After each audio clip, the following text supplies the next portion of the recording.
Good evening. Hope everybody's doing good. Sorry for the delay there.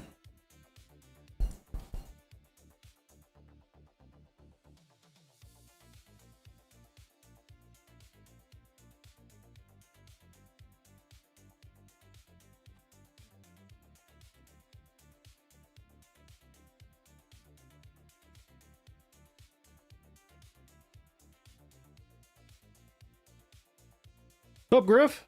You here early?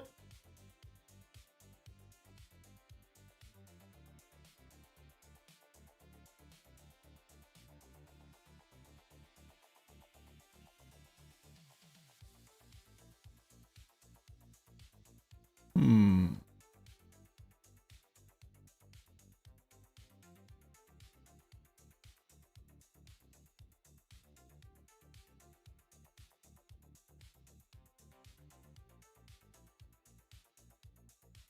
Always something with OBS. Why is my camera not working? Give me a second here.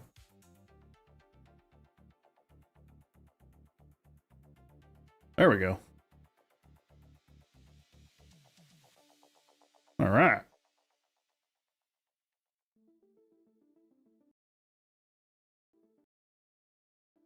To be fair,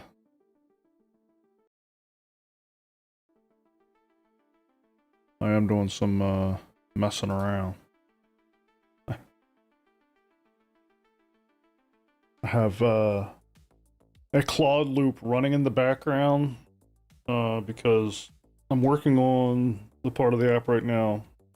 I have been for quite some time. That is streaming video, and I have a transcode process that is capturing a window I'm sharing on my desktop and my camera, and it's splicing them together and so on and stuff. And it's crazy how finicky audio video programming is. And I've gotten to a point where it's good. It's still a little janky at times under certain. So I basically have this. I'm trying this for the first time. Actually, I've never done a loop in Claude, but it's something I've been reading about, and I'm like, oh man, this might actually be a good use case for this. I'm like, you have the source stream, you have the output. Figure out how to keep iterating on this and make one change at a time until you get these things looking perfect. We'll see how it turns out. I'll let you know. But I was able to share the OBS virtual camera so I can have the camera live in both places, so that works out well. All right.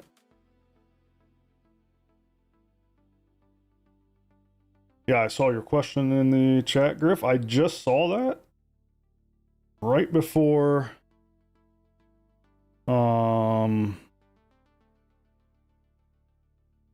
actually give me a second.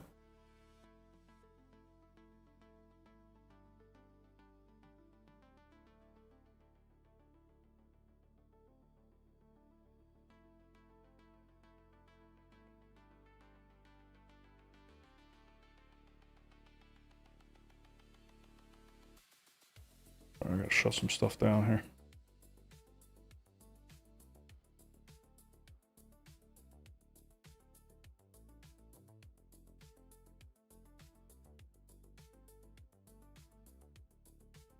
All right.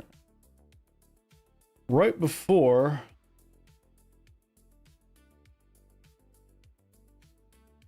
I went live, I saw this in Discord. What's up, Ryan?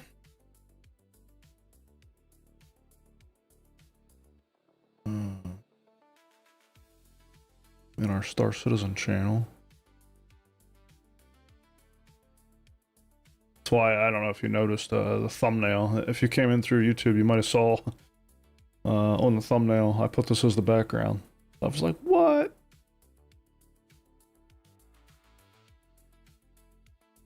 Here we go. This thing. Oh. Whoop. Crap, hold on.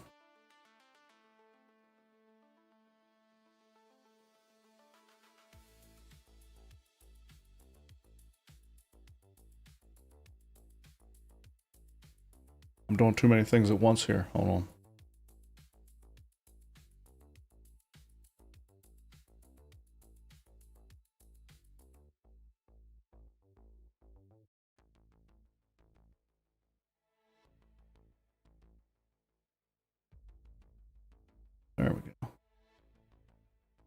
Check this thing out. So this is the super heavy armor they were talking about. I don't even know when they were talking about this, but I remember them talking about this. So here it is.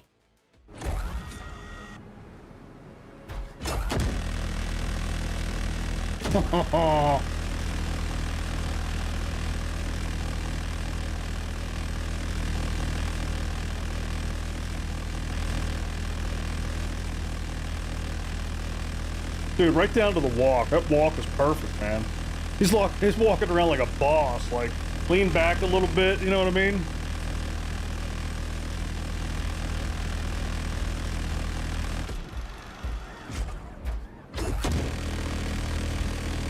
That's the gun I always wanted in Doom back in the day.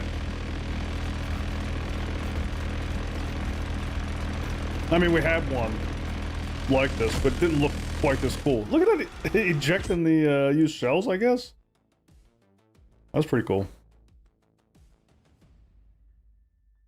Pretty cool.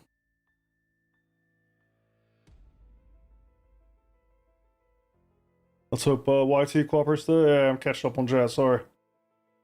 Oh,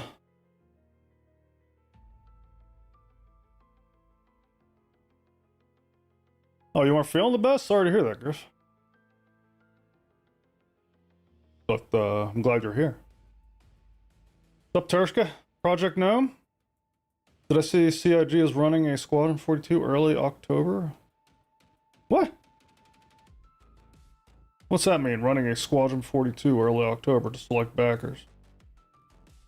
Your Devastator Space Marine with heavy bolter dreams, right? If it's wrong to eat waffles with pecan, praline, and ice cream for breakfast, I not want to be right. I'm with you, Ryan. And the backpack animation when the drum... Yeah, that's what I was just talking about. I'm going to watch it again. The sound maybe turned down a little bit.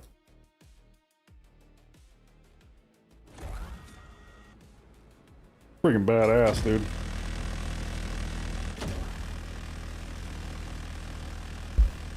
Holy shit, did you see? I didn't even notice that. The size of the ammo. Hold on. 696 shells. There you go. Oh, that's just in the drum. You got, what, 3,000 total? That's some firepower.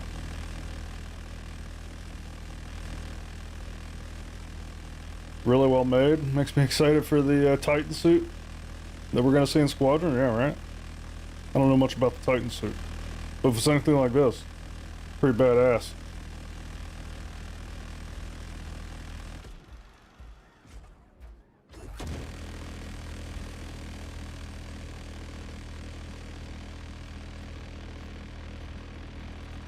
I'm waiting for the ejection.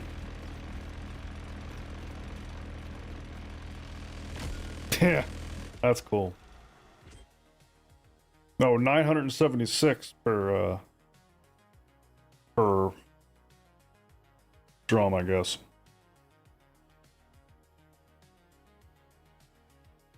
Hopefully the armor has mechanical assist because that getup looks super heavy. Yeah, right? I think with Maelstrom in the game, you should be able to shoot apart that rock with a minigun. I always wondered how far they're going to go with Maelstrom. I mean, you could apply it to so much. Like, how much will it be applied to? I remember they did the, when they were doing the star...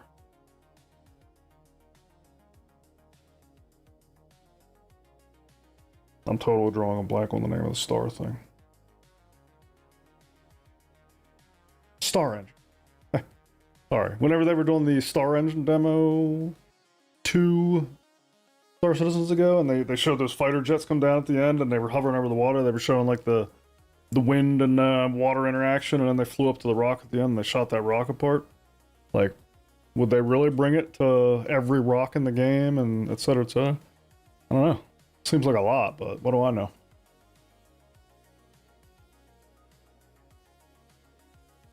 Oh, Squadron 42 event? Well, we're gonna have to Google that. I heard something about it. I don't know where that popped up on a feed somewhere, but I didn't get a chance to look into it. Nah, I haven't seen Turska. Good evening, P Wolf. Drain some kind of suit battery. Yeah.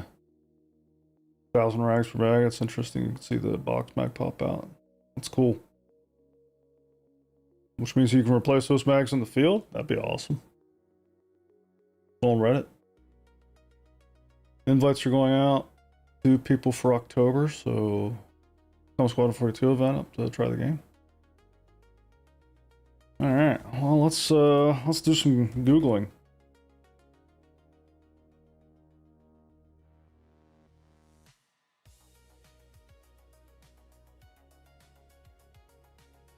After 11 years, we're finally going to play Squadron 42. Launch event date.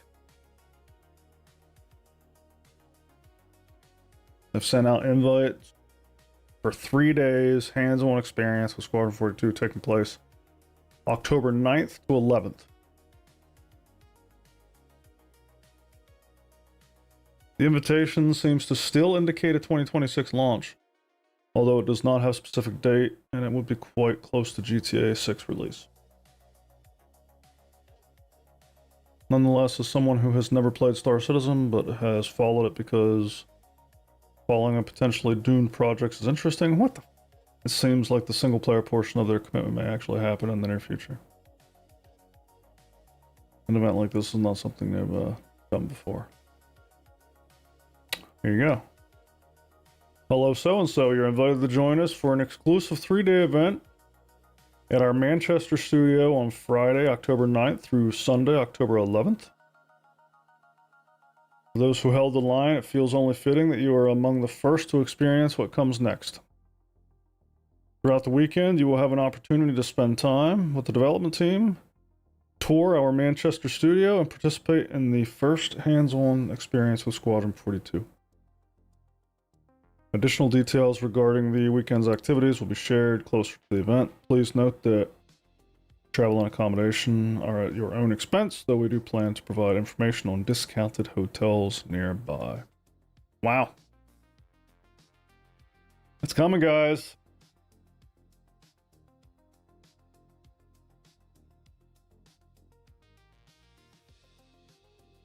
I mean, Maelstrom could be one of the best additions ever to the game. Everyone focuses on the combat aspects, but I want to see application for industry like scraping, cutting, and so yeah, right? No kidding, Griff.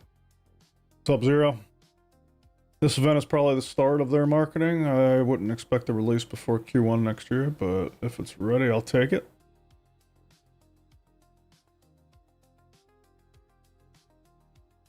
No, it's not a game release announcement. This is the start of the hype building, is what this is.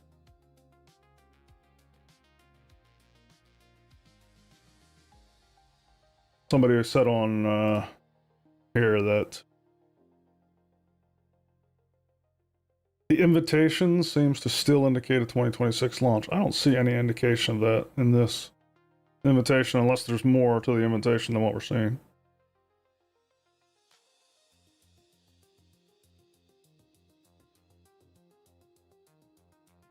Yeah. Yeah, this is where you start building hype. I wonder how they selected who is going to participate. I mean, if they're doing content creators or, you know, I mean, that wouldn't be out of the realm of how things have been working in gaming for a while now. You know, I remember, what the hell was it? No, it was New World. Where they did like the content creator drive whenever they were doing the fresh start or whatever. There's another game though that, I mean, I'm sure there's a lot of games now where before launch you're getting as many content creators in there as you can. But interesting. If I had to guess, I would say that this is in place of a 2026 launch. And that we'll be seeing this, the actual launch in 2027. But I have nothing to back that up other than my gut.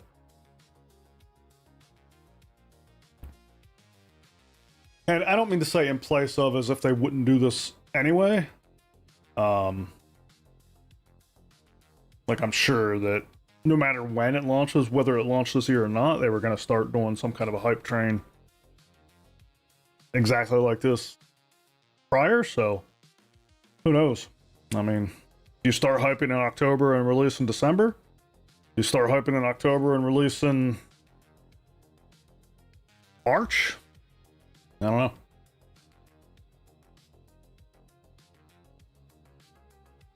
The assumption would be you don't do something like this and not release within a short time. You think? You expect November, December? I mean, that's the question I was just asking myself. I can see you start something like this in October and release in December. I could see that. Microsoft did it for both MSF 2020 and 2024. Date at CamsCon. Date is a week or two max after the showcase event. You think?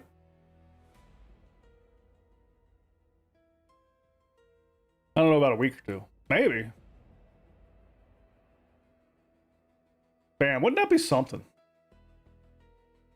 I personally would freaking love to see them just say whatever to GTA 6. You know what I mean? Like just go right head to head with it. I think that would be something.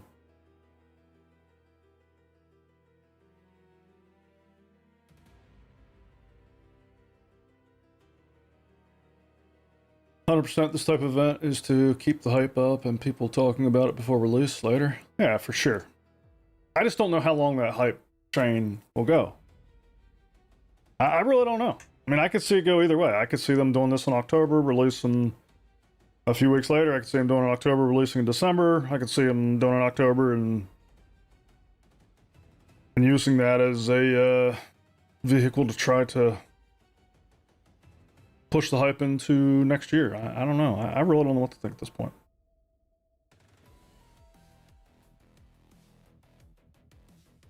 The week October 14th will be the 42nd week of the year. That's some sleuthing there, Project. The Squadron 42 is coming out on 26th. Playing it before GTA is better than after. December feels too late in the year for me, yeah.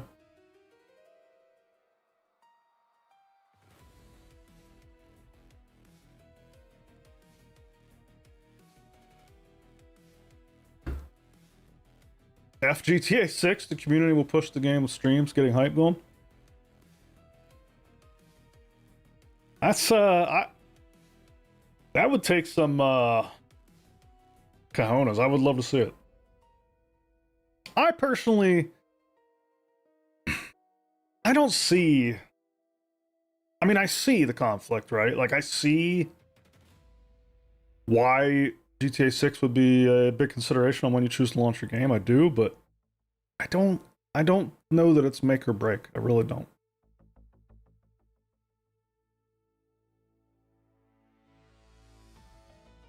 I don't know. I'm sitting here weighing it. I don't know. Your guess is as good as mine, dude. I don't feel like I have a good handle on what's going to happen here. I think no matter what happens, it's going to be a little bit of a surprise and a little bit not. You know what I mean? Just hope it's not a delay announcement.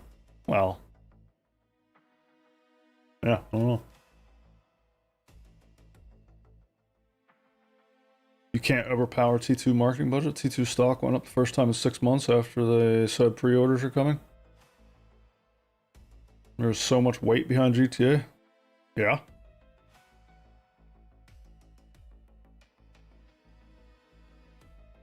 I mean, definitely.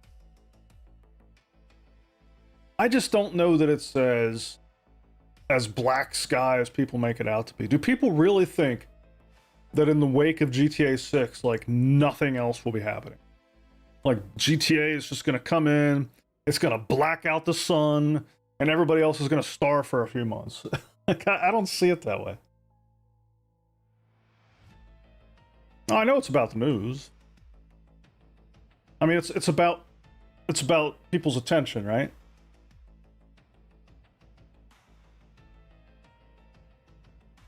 But there's a lot of PC only gamers out there. They're not going to be playing.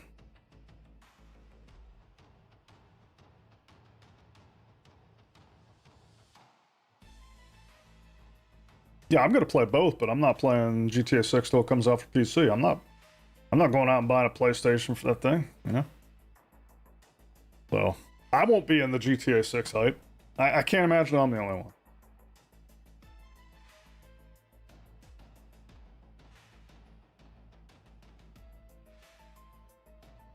You just sold all your consoles? Yeah, I never... The PS4 was the last console I bought. I have not bought a console since then. Yeah, PC only for me. Well, it's a nothing burger for me.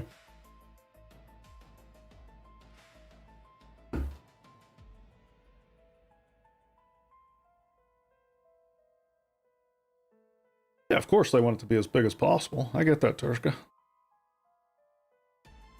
I'm not saying they're going to go head to head with GTA 6. I just said that it would be funny if they did. That's all. I don't expect them to. I wouldn't fault them for avoiding it. But man, would I get a chuckle if they did. Especially if it still did well, right? In the face of everybody saying it was a damning decision to do that.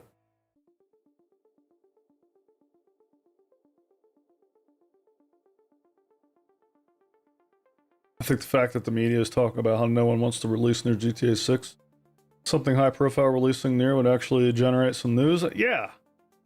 That's what I'm, like, in the back of my head, P-Wolf, that's kind of where my mind is. Like, sometimes being the one thing that bucks the trend or what everybody else is doing is like newsworthy itself, you know what I mean? Like, movie studios pushed back their release date. Like, all these people, like, cleared the path for GTA 6. Like, people stopped building houses. Everybody had to get a 6-month delay on their yacht constructions. Kids stopped going to school. But here is freaking Squadron 42. You know? They're launching no matter what. Fuck it. Like, that would be a story.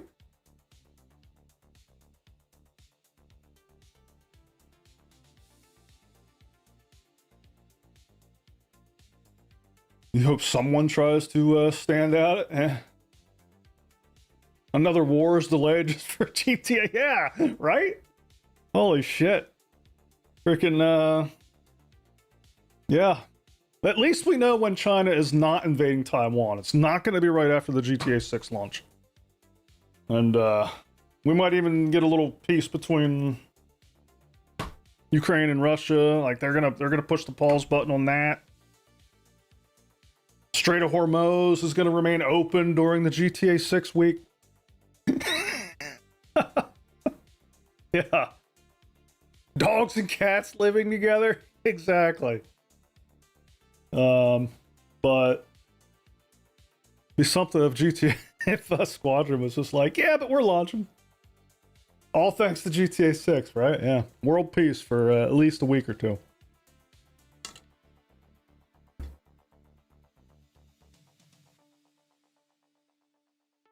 Or maybe it will be hit them with the military while they're all playing GTA 6. The perfect storm for an invasion, yeah. It could be. Alright, everybody's playing GTA this week. This is when we're going in, guys.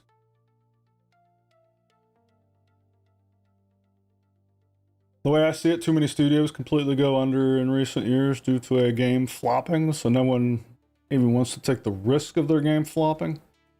Yeah, I get it. GTA 6 will signal the coming of Gozer. Oh, shit, dude. Now I want to watch that movie again. Looking at the tech cards for 1.0, do you think they can implement the 10 missing cards in less than 3 years? I don't know. We'll go take a look at that in a minute, Carlos. My friend who wanted to back this game in like 2013 or something asked me the question yesterday, if you back then that it would, sorry, I'm assuming you say if you knew back then that it would take about 20 years to get to 1.0 release, would you have backed? And if so, would you have backed as much money as you did? I thought that was a fair question. You know, I was reading a post. Let me look at my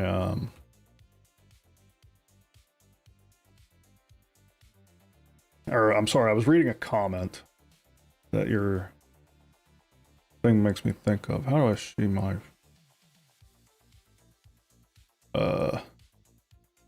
channel? This video I just put out where I summarize this stuff. Somebody said, well, this guy, this is a good comment. We are eating half-baked cake, then complaining it tastes like shit, right? And that's the truth. Where was this?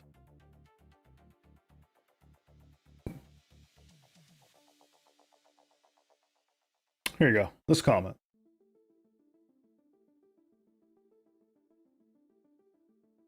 He says, we've praised and supported this game and its developers for nearly 15 years. We aren't catastrophizing anything. Somebody in the comments while I was responding to this talked about catastrophizing. Or I don't even know how you say that word. And, you know, I was just kind of curious about it.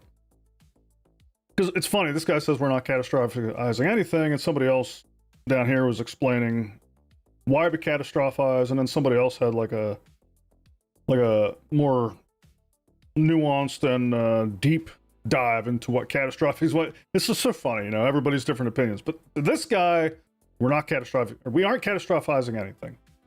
We're acting to the reality of the project that's had over a decade of development and hundreds of millions in funding, yet still struggles with basic functionality. If you want to compare Star Citizen to God of War 5, God of War's 5-year development cycle and $400 million budget, fine, then explain why, after nearly 15 years and over 500 million raised, I think he must have missed the note that we're over $1 billion, we're still dealing with an unfinished flight model, inventory issues, weapon swapping bugs, desync, broken elevators, bug missions, unresponsive terminals, and basic interactions failing. I get that it's a linear offline game versus an MMO with crazy tech ambitions. He answered the question himself right there. But the most basic features are still in a horrendous state. This, like, to me, this is somebody who just doesn't understand the technology, and I don't blame them, right? I'm not being critical of people who don't understand. But just this one sentence here, like, it's so different from a development perspective, but it's very easy for somebody to just write it off. It's like, okay, yeah, I know about that difference, but aside from that, okay. What's really frustrating is seeing our concerns dismissed as disingenuous. I think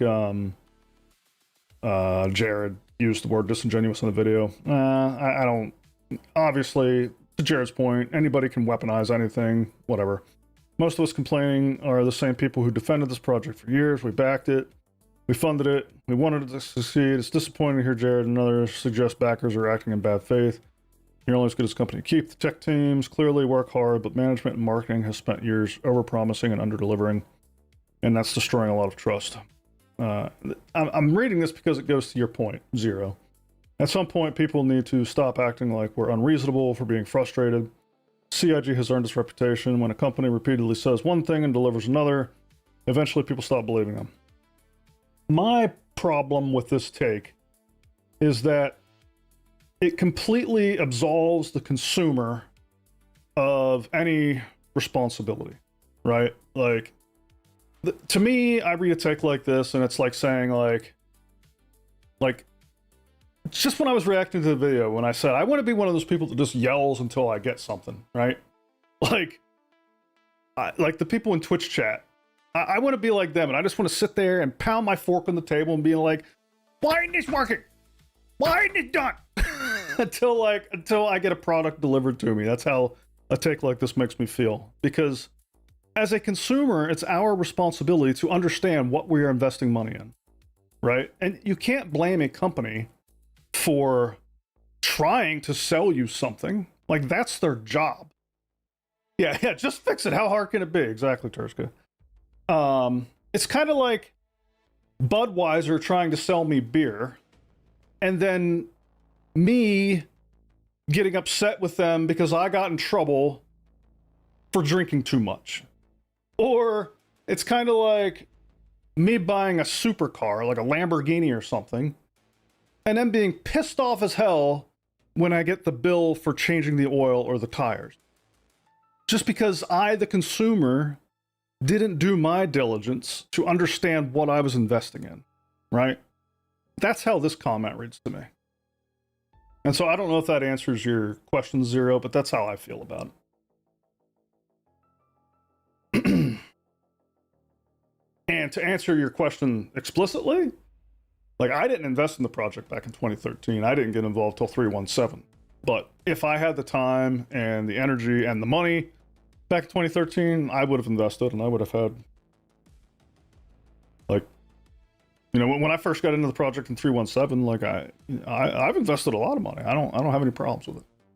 I understand that point of view, the poster and yours and others, though it just concerns me that there seems to be a big contingent out there not willing to hold CIG accountable at all. There needs to be a point where we should hold them to some level of accountability for their situation action. Well, I mean, that's the market's job, Zero. Like, if you don't agree with the way they're running the company, then don't invest. If enough people don't invest, then they can't do what they want to do. Like, it's up to the market to work that out. It's not like, who else can hold them accountable? Like, would me getting here on a video and raising hell about what I think they're doing wrong, does that hold them accountable? That doesn't do anything. You know what I mean?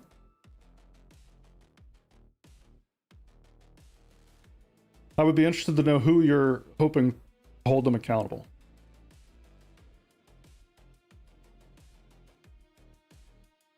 God of War already had a studio, cutting-edge game engine, years of XP, but yeah. Yeah, I didn't even get a chance to talk about that, Alistair, but you're exactly right. It's the same as the GTA 6 situation, right? We know the GTA 6 budget is at least double what Star Citizens was. They have been in development for about the same amount of time, and they're just now getting to the point where they can release a single-player game. After all that, and they had an existing studio, they had an existing marketing team, they had an existing engineering team, they had the existing engine, like, they had all that. Whereas CIG started from a big fat zero. And it's the same thing with God of War, which is why I made the connection the other day. You know, with all of that already established, it still took them 5 years and $400 million to do a single player on rails walkthrough.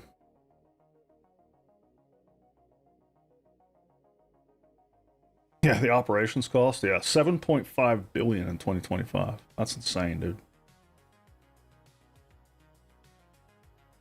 I think people like this, I don't think they, I think what they really want is commiseration. They just want other people to be pissed off with them because then they don't feel wrong about the way they feel or something like that. You know, that's fine. That's human nature. But they're not going to convince me to be pissed off because they didn't do the due diligence to understand what they were investing in. Like, I did. I understood what I was investing in. So, like, you being upset doesn't mean I have to be upset. The general backer base has no idea about the concept of perspective, how they think, and how they know enough about what goes on in a company from the outside. There will always be lots of nuance. Yeah, absolutely. It's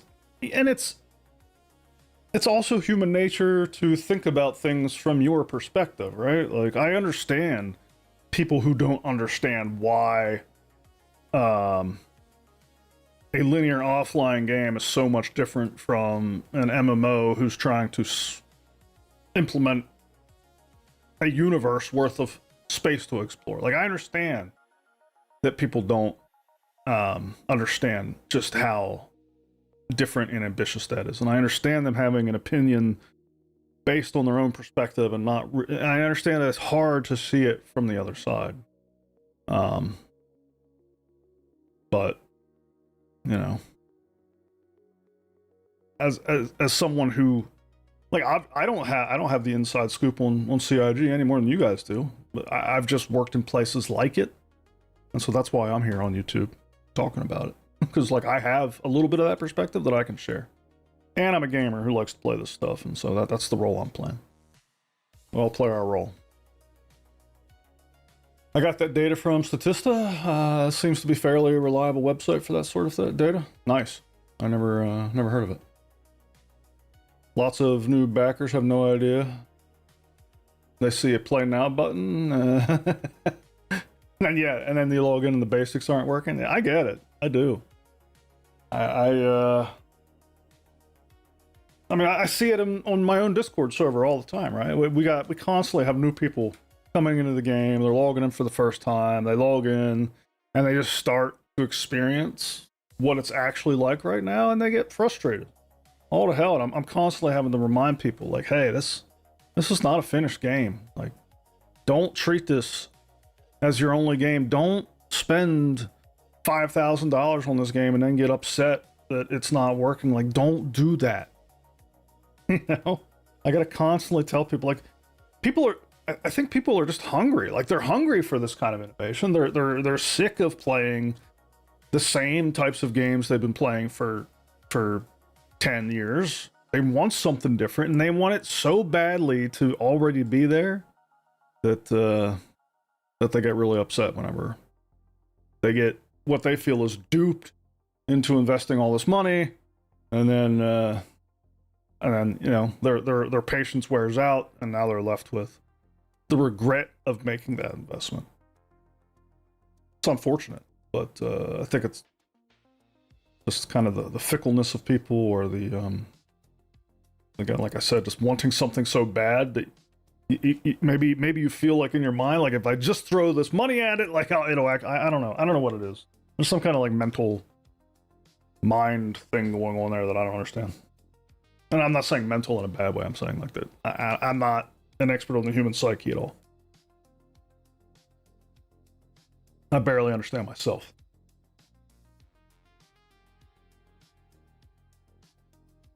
X, thank you so much for the follow, man. I really appreciate it.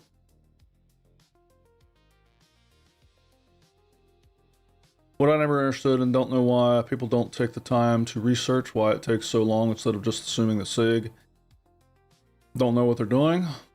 Yeah. Project. I mean, a lot of people aren't going to. I mean, that's literally why I started my channel, because I felt like I had something to offer that I could help people gain a little bit of perspective. Well, I mean, that's why we're here doing this. If you know, it's an information age, and people should Google about game dev instead of assuming they understand how it works. Yeah, I mean, you know, I can be guilty too. Like, I have a situation in my house right now where I have this this water filter system in my basement, right? And I need some light in here.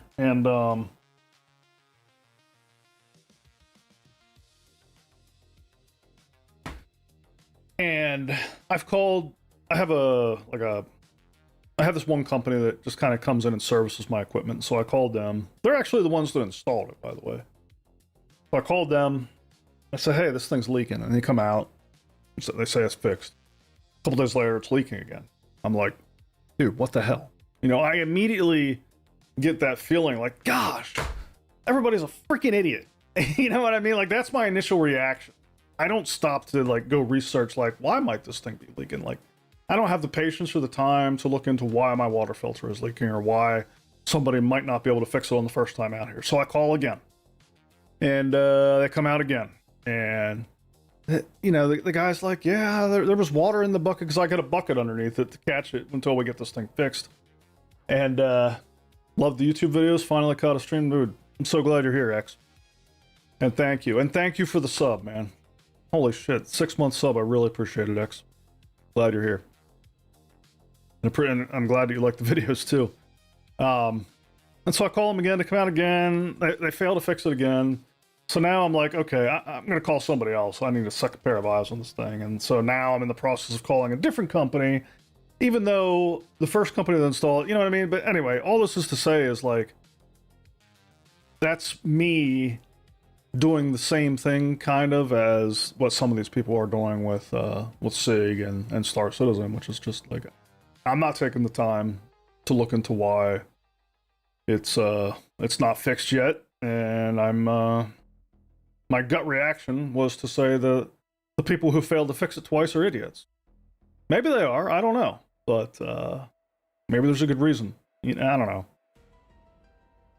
Like Cyberpunk cost hundreds of millions, took 8+ years, and was redeveloped at least once on a new engine, and still took, yeah. Cyberpunk's a good example. Albister. I've backed for a long time. I've dealt with the scope creep, the missed promises. Just because I'm taking a critical approach doesn't mean I don't want the game to succeed. From my point of view, understanding scope creep, tech debt, risk issues, developing something never done before. I get the complexity. I'm not a hater. I'm simply willing to be critical and call things out, and would call things out at SIG if I see things not kosher. Yeah, I mean, that's fair, Zero. You're welcome to do that. But like, I still don't know. Oh, sorry. This started with you saying people holding them accountable, and I still don't know what that has to do with people holding them accountable. Like, it sounds to me like you're expecting others to be as critical as you are. Hey, user 16309, thanks for enjoying the videos. That's awesome. But you know, everybody's different. False sense of sunk cost fallacy. Today will not be the last day you experience a bug. Tomorrow won't be there, no matter what changes CIG makes. That's just game dev. That's how working on large projects works. Yeah, that's exactly what I tell people in the Discord. Astro Monkey is like, look, I forget what the last thing. Somebody was raging about dead freight elevators in their home hangar, right? And they had finally reached a breaking point where they had no desire to log into the game. And I was like, look, it's annoying, I know, but you're probably going to encounter worse bugs on the way to 1.0, so, you know, if that thing has you to the point where you're just ready to flip your lid, I would step away, come back, check this game out in another 3 years. Yeah. I remember hearing how the first Last of Us was totally borked just a few weeks before launch, really? I mean, there's a lot of stories like that. Like the Final Fantasy 14 story, right? Like they launched, it was a total piece of crap. They had to shut the game down, go back to the drawing board. As someone who's a freaking idiot, how dare you? I'm sorry, Astro Monkey. I have nothing against idiots. All right. I use Claude when it comes to stuff like that. Never again will I read a manual. That's a really good idea. I should have asked Claude how to fix my water filter. I should. This is actually a pet peeve of mine, and now I want to do it, right? I want to ask Claude how to fix the water filter, print it out, and hand it to the guy when he comes. Oh my gosh. It's a pet peeve of mine because, you know, in my day job, I've been doing what I do for a long time, and a lot of people would consider me good at what I do. But ever since Claude came out, now there's this thing where people will ask you for your opinion on something, and then whenever you tell them something that either they don't like or maybe they had a preconceived notion about, then they'll say, but this is what Claude said. I don't know. It's gotten to the point where that's a little bit of a pet peeve of mine. I'm like, well, if you just want to listen to Claude, then why are you asking me? Like, don't tell me what Claude said, because I could have asked Claude myself, and if I cared what Claude said. I don't know.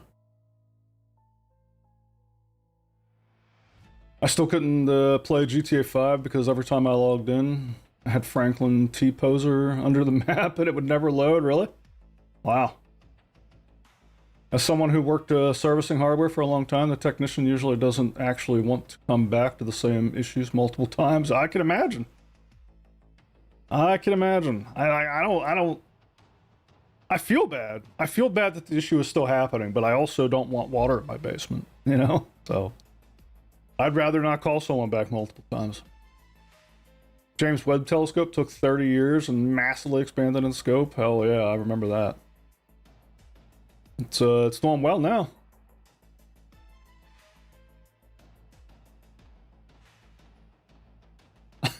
I know space and flinging poo, and I know it well. It's awesome.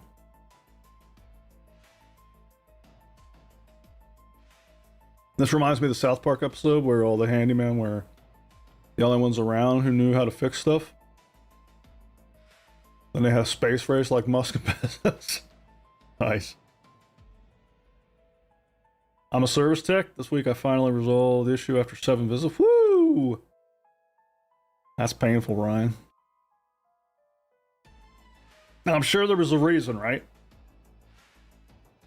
We probably wouldn't understand if you told us, but I'm assuming there was a good reason. But most people, their initial reaction is like, dude, I've had this guy out here 5 times and it's still broken. Right? They're going to call you an idiot. They're going to call the company an idiot. I don't know. It's human nature. It's unfortunate, I guess. It definitely is at play in Star Citizen there. But this is what Claude said as fighting words? Yeah, I bet.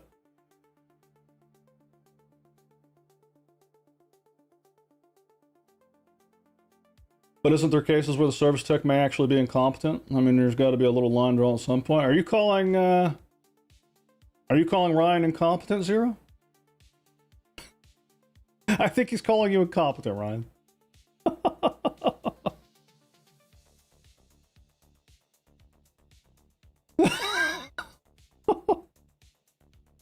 I'm not saying people aren't incompetent sometimes, Zero. All I'm saying is that at least my gut reaction, my instinct, like the humanity in me, that's my first reaction, right? Like my first response is like, oh, they're an idiot. And I gotta catch myself.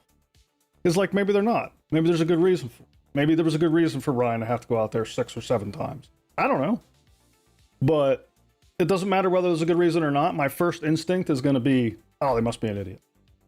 Like I gotta fight that. That's a bias that I have to resolve. Whoops, sorry. And yes, sometimes there are actually idiots, I'm sure, but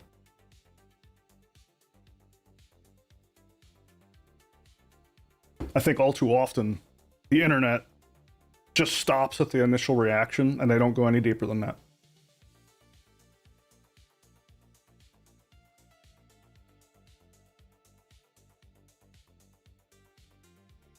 Sharp salute. I'm among the many that still get back into the game. This is the worst it's been. I got a brand new rig and the installer fails. Oh, that sucks, Kenjiro. I'm not so black and white, but when there's a trend over a long period of time, I start to become more skeptical. Yeah, I hear you. The problem is, whenever you're talking about long trends, is that, like, sometimes things take a long time. Like, in this case, like, from my perspective, there's no possible way that what CIG wanted to build could have been done in less time. Like, in no world would I expect what was described as Star Citizen 1.0 to have existed in 14 years. Especially starting when they did. Now, maybe if you started today, right? Like technology has advanced substantially in those 14 years. So maybe if you were starting now, maybe you could actually build Star Citizen in less than 14 years. But starting in 2012 or whenever the hell they started, no, I don't think anybody could have delivered it by now. So when people say it's mismanaged, like, I don't know, I'm like, really? Like, who could have done it faster? You know what I mean? Who could have done it with less mistakes? I don't know. Anybody? I don't know. Starting now with 1,000 employees, yeah. Starting 14 years ago with 2 employees, no way. Yeah, exactly, 100%.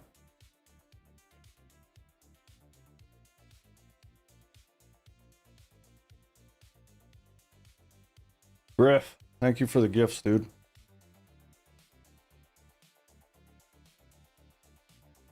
Really appreciate it, man. That means a lot. Grollo, were you surprised that Jared read that letter putting forward the effort to stabilize the build for the live service, possibly holding back patches? No,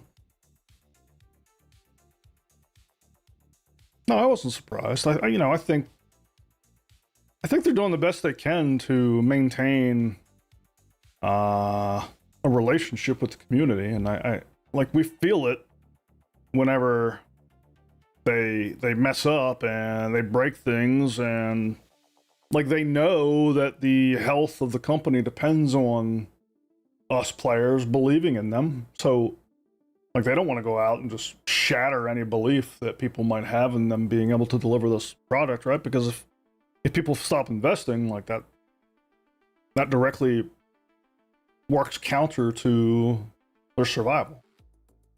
And so whenever they fuck up like this and things are in a bad spot, I think they want to convey to us that, hey, you know, we're taking this seriously and we're going to do what we have to do to get things restored the best we can, given the current state of the game. And so, yeah, I think if they delay a patch to work on some stability, I think it's the right thing to do.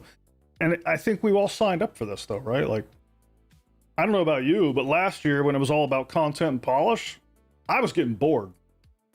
Like, I'm not playing Star Citizen right now for a smooth experience. That's not what I'm looking for. I don't give a shit about the jank in the game. Like, I want hacking. I want boarding of ships. I want building space stations. I want building ground bases.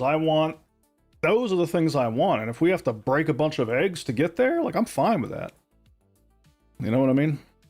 So I don't know. That's my perspective.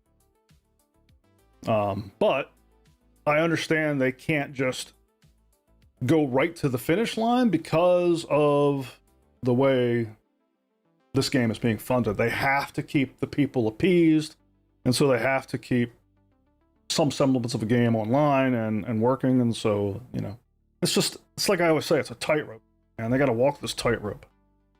And so yeah, I think it's a good move to maybe take a little breather, get things stabilized again, and then get back to it. And also working on improving the processes along the way. Like, we know there was some process failures that led to this recent batch of problems, and you know, they want to get a handle on that. And right away, that was another example where people just start blasting their project management skills. There was people in one of my threads here that was talking about their complete inability to even do version control. I'm like, really? Really, dude? Like, that's such a naive way of looking at the problem, but whatever. It's people looking through a straw. I think that's somebody who has not tried to manage shipping so many different feature branches into production and coordinating those releases. There's not very many companies on earth that have that problem solved, or like licked where it's never a problem, right? I've worked for very large, long-standing corporations who still have production failures because of mistakes like that. So to say like they're a bunch of friggin' idiots and noobs because they can't ship code to production properly, like that, it's like, whatever. I read that stuff and I'm just like, whatever, fine, believe that. If that's what you want to believe it. a bad check-in is so normal that those takes really show the lack of expertise on the commenter. Yeah, exactly. It's business as usual. You know what I mean? Like, I would say I've been on a lot of incidents, right? Like, I've worked for companies where you have a procedure, you know, something breaks, everybody jumps on a call, there's a whole process for managing the incident.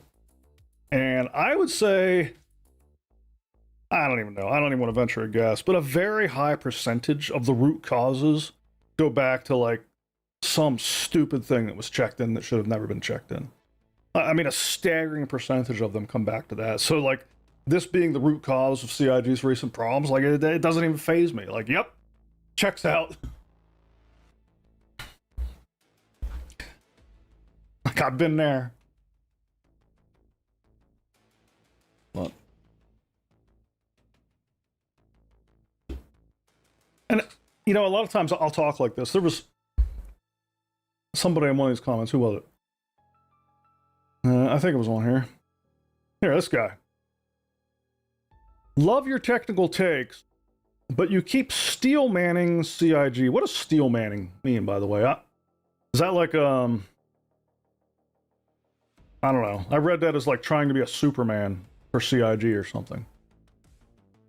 But love your technical takes, but you keep steel manning CIG and the game when there are clear issues. Reduces your credibility. So when I say something like bad check-ins are normal business in this industry, right? I'll get a response like this. I don't know. What was I gonna say? It's just I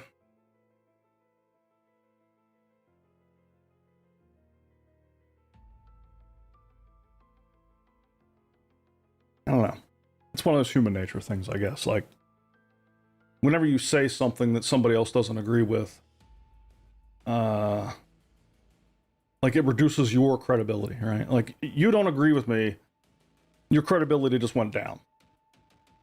I think it kind of means you're being an apologist. Okay, yeah. And I'm not apologizing.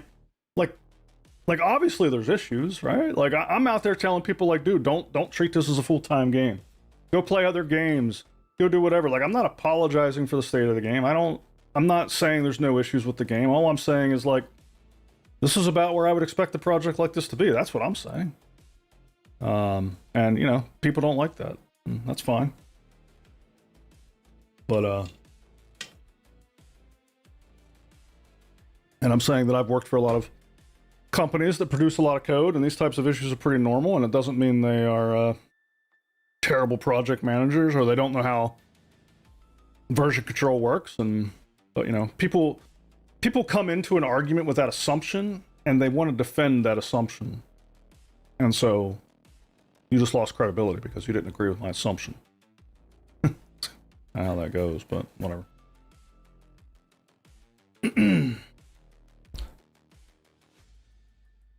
It's almost like they're still building it, right, Nash?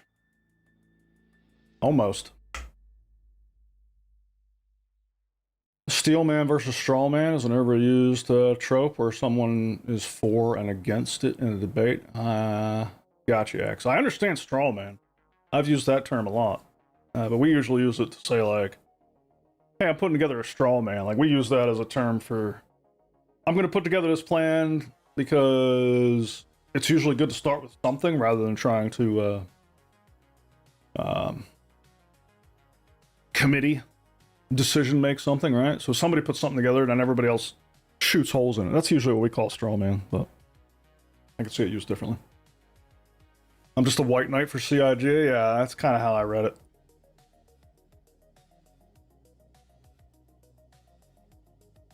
I get a lot of that. Whatever.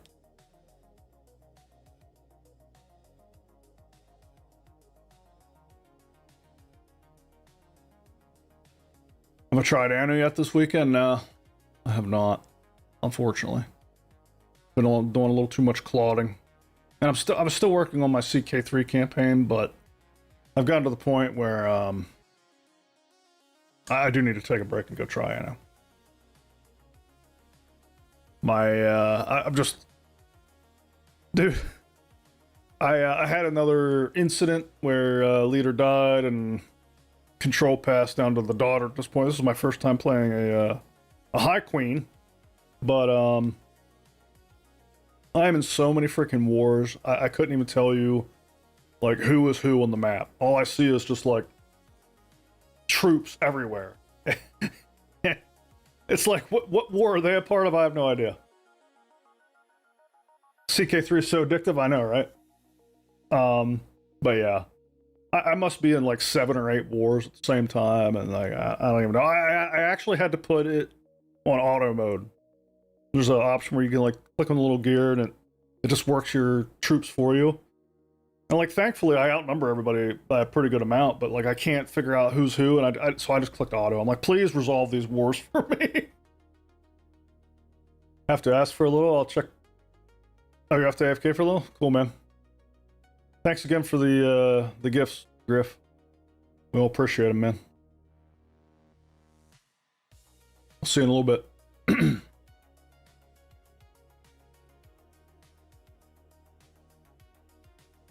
I'm just reading through a couple of the comments that I missed. Sorry, I got a pager duty the other day because someone selected the staging build to be uploaded to the store instead of fraud. We all learned that day that was somehow possible. That's the kind of stuff I'm talking about, man. Holy hell, I've been there. That sucks, dude. I bet that was fun. I bet it's pretty telling, right? Your organization has no idea how Jira works because of that. At least if you criticize your organization like people criticize CIG. That means you have no idea how to manage projects X. Well, your organization.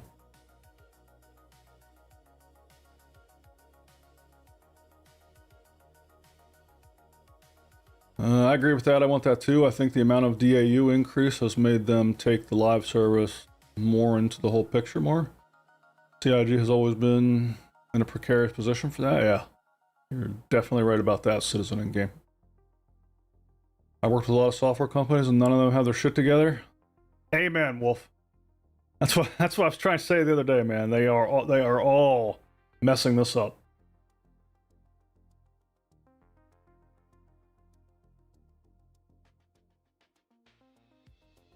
What feature in development would you delay if it meant SC came out in Q4 2027?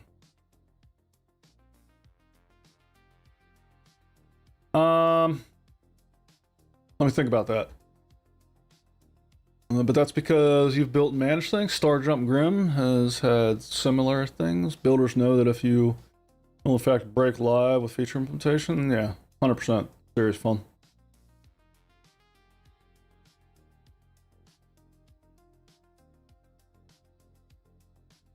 The Spartacus guy was really annoying. Yeah, he was a handful.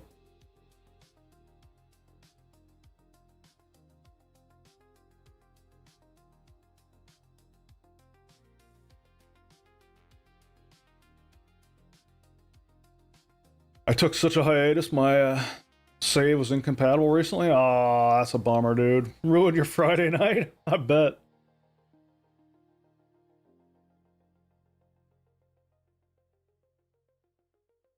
CIG uses Jira too? Rip. I'm so glad I don't right now. Well, one of my companies, they have, but they also have their custom homegrown ticketing system. That'll tell you how big the company is. And they recently decided to go all in back on their homegrown system and ditch Jira. And it's actually really nice. They've built their homegrown ticketing work system as a native app. So it's way faster than Jira. And then in my own project management life, I use Linear, which is way faster than Jira. I love it. Like Grillo said, I'm doing other gaming as that game had no issue installing. So yeah, it's part CIG possible other issue. Yeah, I hope they get it fixed for you soon, Kajiro. That sucks, man. What's your new rig like? Tell me the specs, man. What CPU, how much memory, what GPU you got? I love hearing about that stuff. I only hear bad things about Jira. That's because there's only bad things to be said about Jira, Turshka.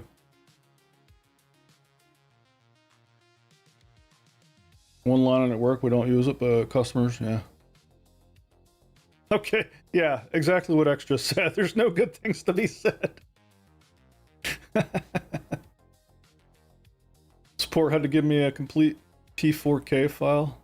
Oof.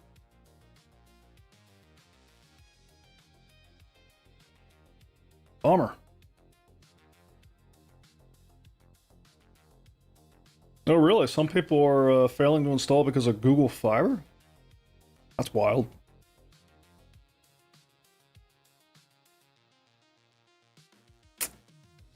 Somebody asked me, what feature would I delay if it meant Star Citizen would come out at the end of 2027? I don't know. That's a tough question for me because I don't want it to come out half-assed. Like, I'm not in a rush to play a half-finished game, you know what I mean? I'm in a rush. I'm not even in a rush. I mean, a little bit. You know, I don't want to wait another 10 years. But, I want what was promised in 1.0. Let's go. Somebody else asked about the 1.0 roadmap, so let's go look at it. I haven't looked at it in a while. Since these questions kind of dovetail together.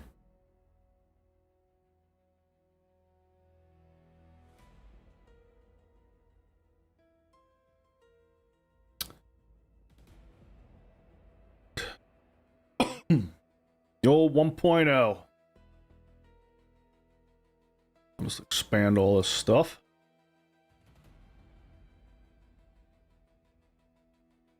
A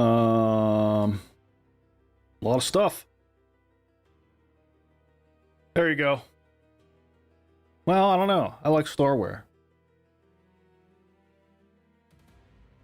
New technology that allows the combination of clothing and armor pieces on character. I think that's good for immersion. Dynamic server meshing, obviously we can't get rid of. Star audio, I would not want to get rid of. Realistic audio mode, a systemic solution for expressing game audio in depressurized states. That sounds freaking amazing. Through effects applied to audio and increased emphasis. So this is what I'm saying. It's going to be really hard for me to answer the question because I focus on Cortec first. Yeah, we can look at Cortec. I guess that is, or no. Okay, Cortec. Yeah, dynamic server meshing, star audio, realistic audio, global illumination. I mean, this is the stuff that makes Planet and Sunrises look incredible. Star Sims, the economy, backbone. Gotta have that. Instancing is gonna be, I mean, we're getting that soon anyway, but that's gonna be, I would say instancing, except I have pointed out in prior videos that they're not gonna be able to deliver a game without it. It's just, dynamic server meshing is not going to be good enough that you can have no pressure valves in the game, right? So instancing is the pressure valve. Gotta have it. Did I already comment about Ollie43 joining SIG? What?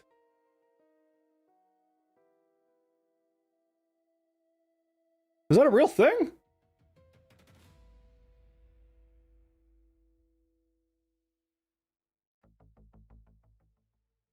Holy shit. What's he doing for CIG?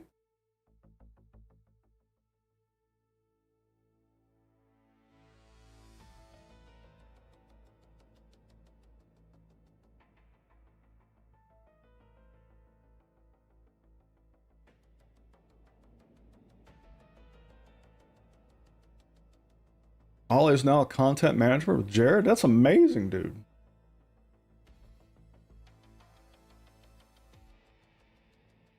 Been a lot of backlash because of involvement with that gray market seller. I don't know anything about that. But Ollie's great. I think he's an amazing content creator. He's a content manager now? That's awesome. I think it's cool that they pulled somebody from their from the community like that, you know what I mean? Did he do an announcement video or something?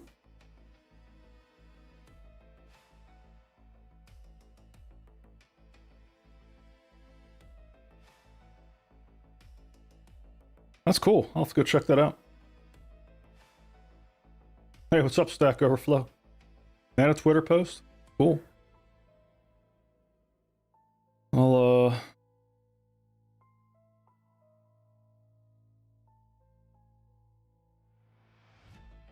That's incredible.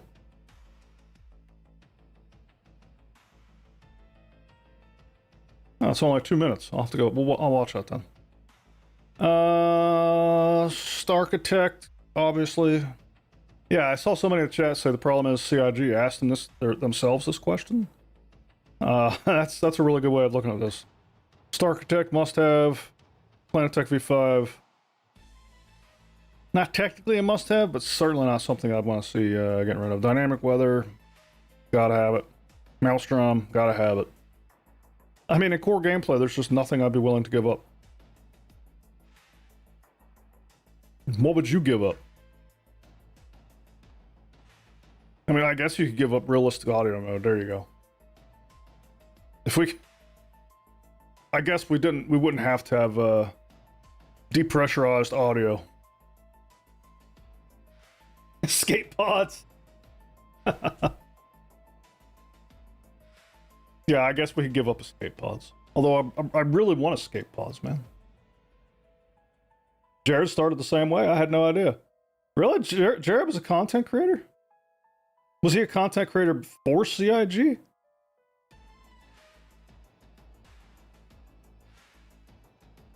Gotta get going, but thanks for letting me vent. Thanks, Conjuro. Good seeing you, man.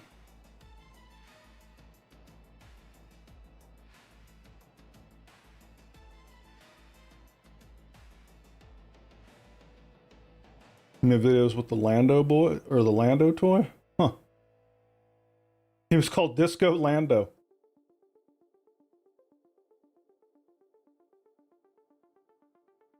You maybe see a scaled back Maelstrom, but I see Maelstrom as core to the gameplay. Yeah, exactly. Yeah. I mean, ship combat working the way we want it to work is kind of dependent on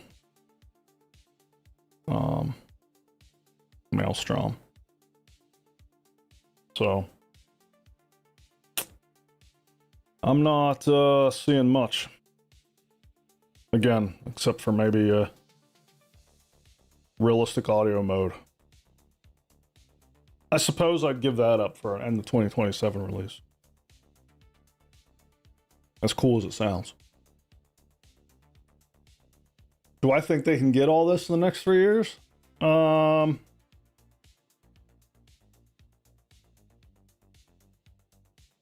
server meshing is close. I don't know anything about audio. I'm just gonna put a big question mark on audio. I know nothing about it. I also don't know much about global illumination. The rest of it, instancing is close. Starchitect we know is close. Planetech V5 we're getting supposedly this year. Dynamic weather we've already started to get. Well, not dynamic. Or is it?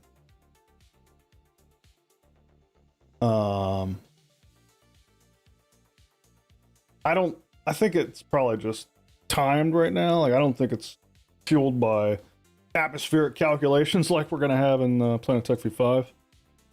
But we definitely have the beginnings of that stuff. Maelstrom is probably one of the furthest away. I mean, that's it, right? Like, the core gameplay, the only ones that seem really far out are Maelstrom, Star Sim, and then the audio video shit. I have no idea.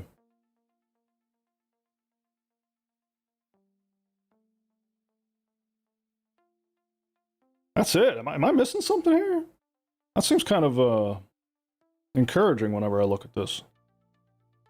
Aside from Maelstrom and Star Sim, I mean, to be fair, the flight model's not on here. Which is pretty core gameplay. But we also know that's...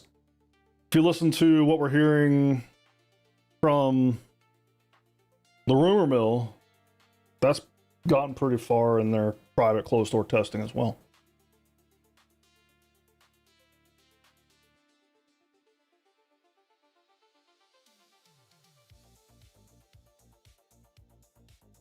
Planet stuff I'm most excited about. Does that also include more realistic settlements, though? The Planet Tech, the more realistic settlements is part of Starchitect. So you have Planet Tech V5, and then you have Starchitect, and they kind of go hand in hand. So Starchitect's going to be responsible for the more realistic settlements.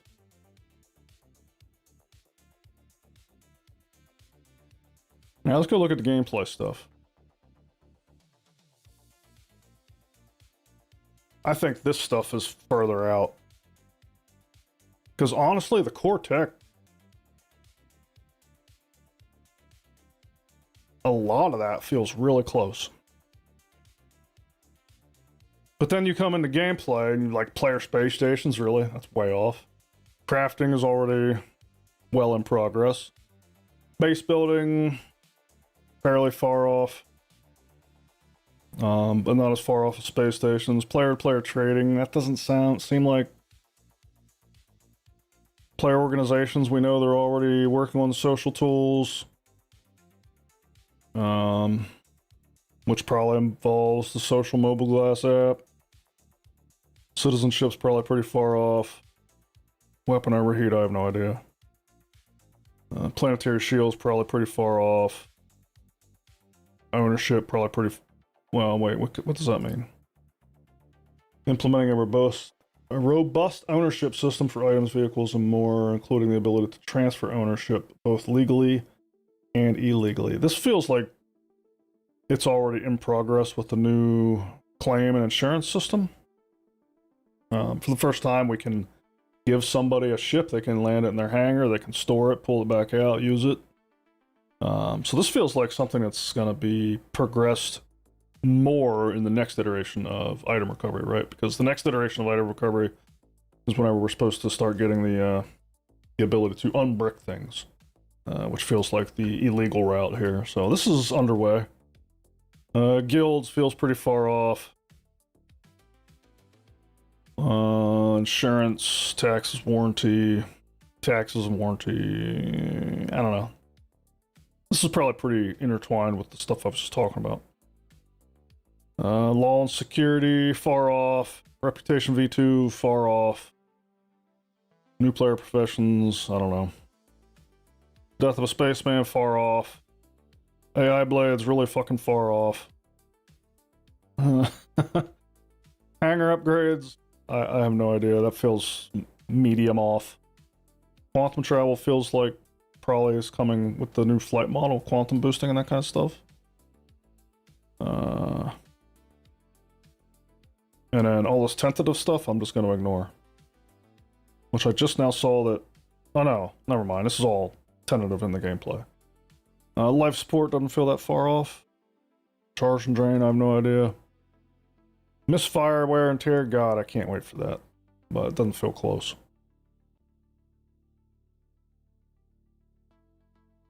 Solar flare, radar and scanning rework, I feel like we're already getting that. Like the beginnings of it. Let's see. And then location stuff. I'm just going to ignore the location stuff. I don't know, man. I think core game tech, next 3 years, definitely. All that seems within reach in the next 3 years. Gameplay, that's a different beast. There's a lot of shit here that I would be surprised if it's shipped in the next 3 years. Like I'd be shocked if we had space stations in the next 3 years.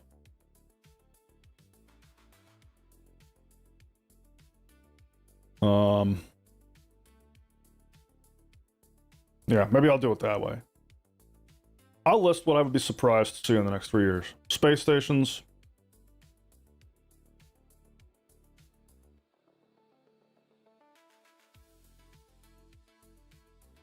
Citizenship. Planetary shields. Guilds. Law and security.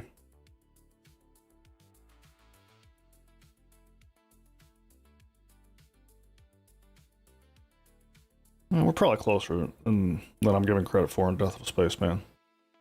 with item recovery. AI blades, that's 6.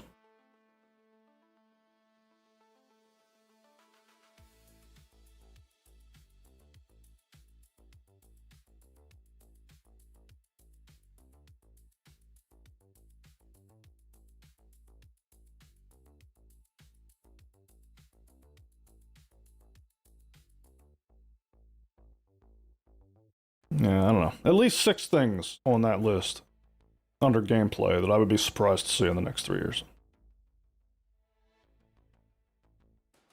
What about social tools? I think should get that in at least by next year. What do you think? Yeah, I think social tools next year is a safe bet. I was just listening to things that I would be surprised if we see in the next 3 years. You know? Everything else on the gameplay and core tech, I don't think is more than 3 years away. That's a lot of shit. Now, do they have the bandwidth to ship it all in the next 3 years? I don't know. It really depends on how their bandwidth changes post Squadron 42 launch. We have no prior art to know how they perform when they're not under the crunch for Squadron 42 release, you know? So that's going to be new information coming in for us. Are they doing anything more to engineering? I sure hope so. Doesn't feel like it's in a great spot right now to me. FPS radar's already worked on, yeah. Yeah, I mean, we've seen it in the Squadron. We've seen a lot in Squadron. Just hasn't made it over yet. We had wear and tear with engineering. They turned it off. There you go. We just have to turn it back on. Learn me something today, boss. Hey, what's up, Spartacus? How big of a difference will it be to free up all the Squadron 42 devs? That's what we don't know yet, man. I'm hoping that we see a substantial cadence increase, or maybe not even necessarily like a patch cadence. I think the bi-monthly patch cadence is actually really good, but how many features we can squeeze into each release, I hope we see that increase by a pretty good amount with Squadron 42 devs freeing up. You think they're using AI to help develop SC, and that's why we're getting features content pumped out so fast lately? I definitely think. I mean, if they're not, they're insane. Any company that's not trying to integrate that into their workflows, any company that's writing code at least, probably really any company, I think would be missing the boat tremendously right now. I mean, I'm just gonna say it, guys. Like I wrote code by hand for, how old am I? Shut up, Zero. I didn't ask you.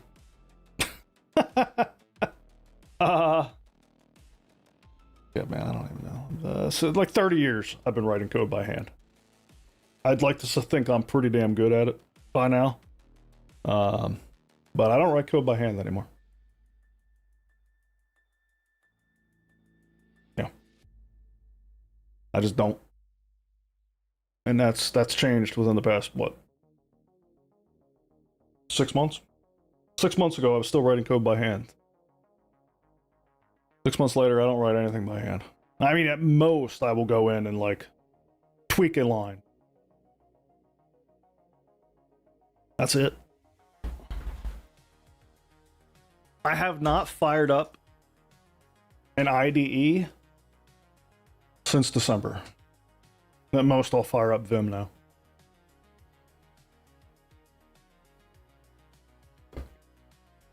That's crazy if you think about it. So if CIG is not utilizing AI, I don't know what they're thinking.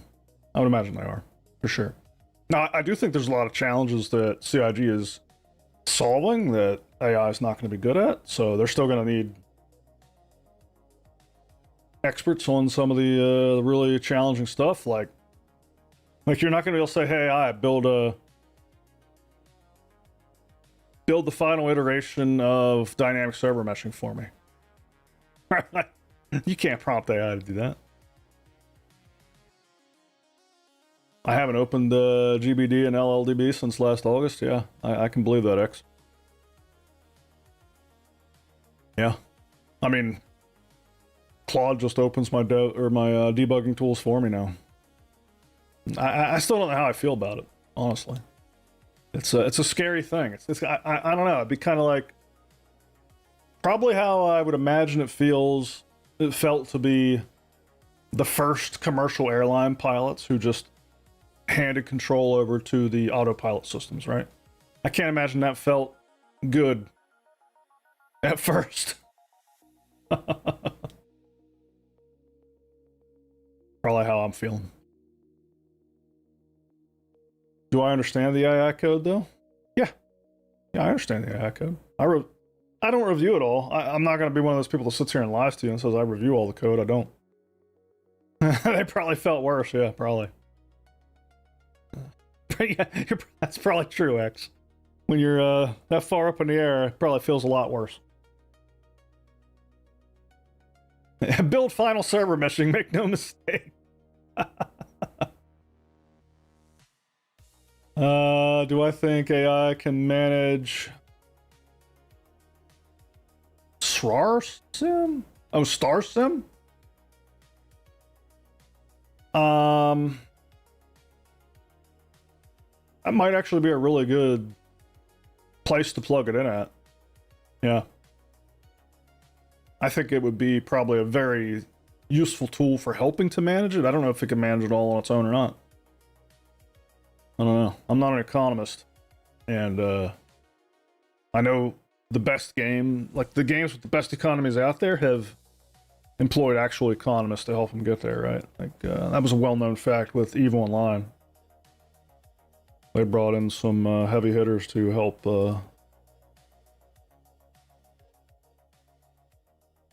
get their economy in the right spot. But yeah, I'm sure. You've seen all the AI CEOs and engineers saying the end is coming. Scary stuff. I don't think the end is coming. I think it's just another evolution of how we work.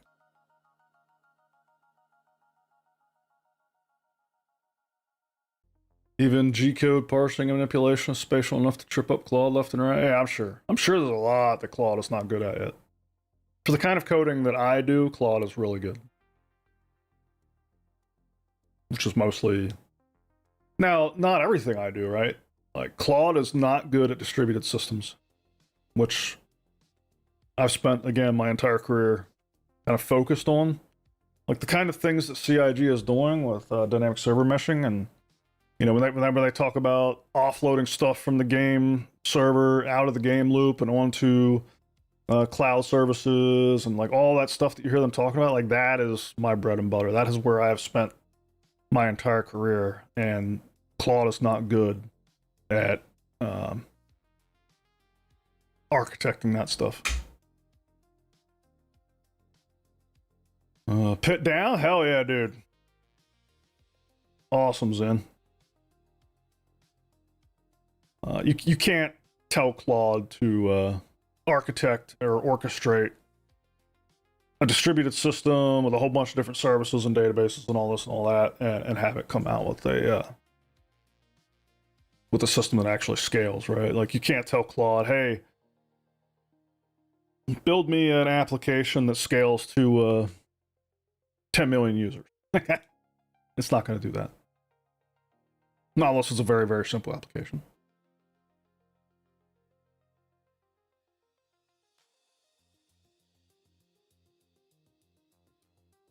I think they already have an AI watching the commodity market. I used to be able to find routes that netted 10 million UEC, but now I can't find a single super broken route. Wow, that's crazy. That wouldn't surprise me. That'd be a good place to be using it, you know?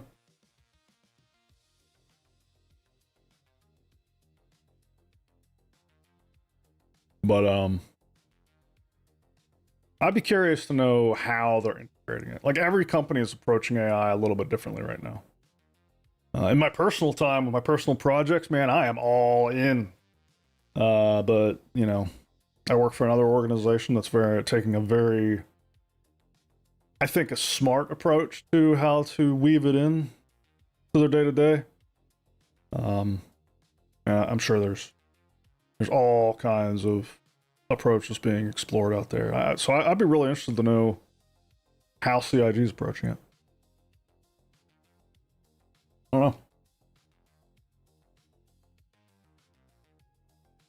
Claude, scale my JavaScript after 10 million users. Yeah. Yeah. Well, C++ code, depends on the situation, can actually be more challenging to scale. I thought that was really interesting in the tech chat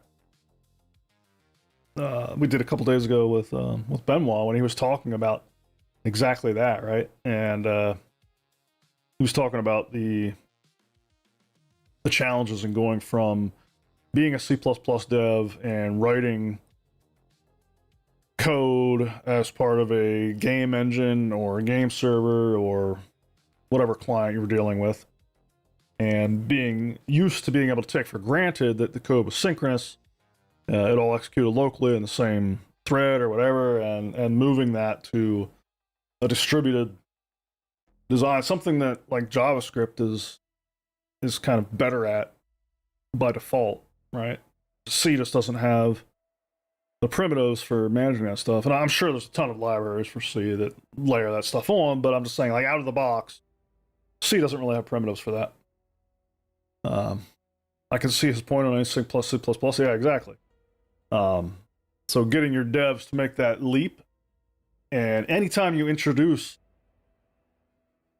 links in the system, right, where one thing is depending on another thing, and you're separated by a network, that's automatically like 10 million failure modes that you have to account for that you did not have to account for whenever you were in the same process. So to his point, like getting all of the devs to like level up, skill up on managing network failure modes and how that impacts whatever feature you're developing and all this stuff. I mean, that's a whole new ball of wax that you know, every time you pull something out of the game server loop and you put it into an external server that you now have to think about, and you didn't have to think about it before. Good point. And one that made a lot of sense to me, at least. All right, I'm gonna check out this Ollie video. It's only 2 minutes. This is cool, man. In this video, I need to tell you something.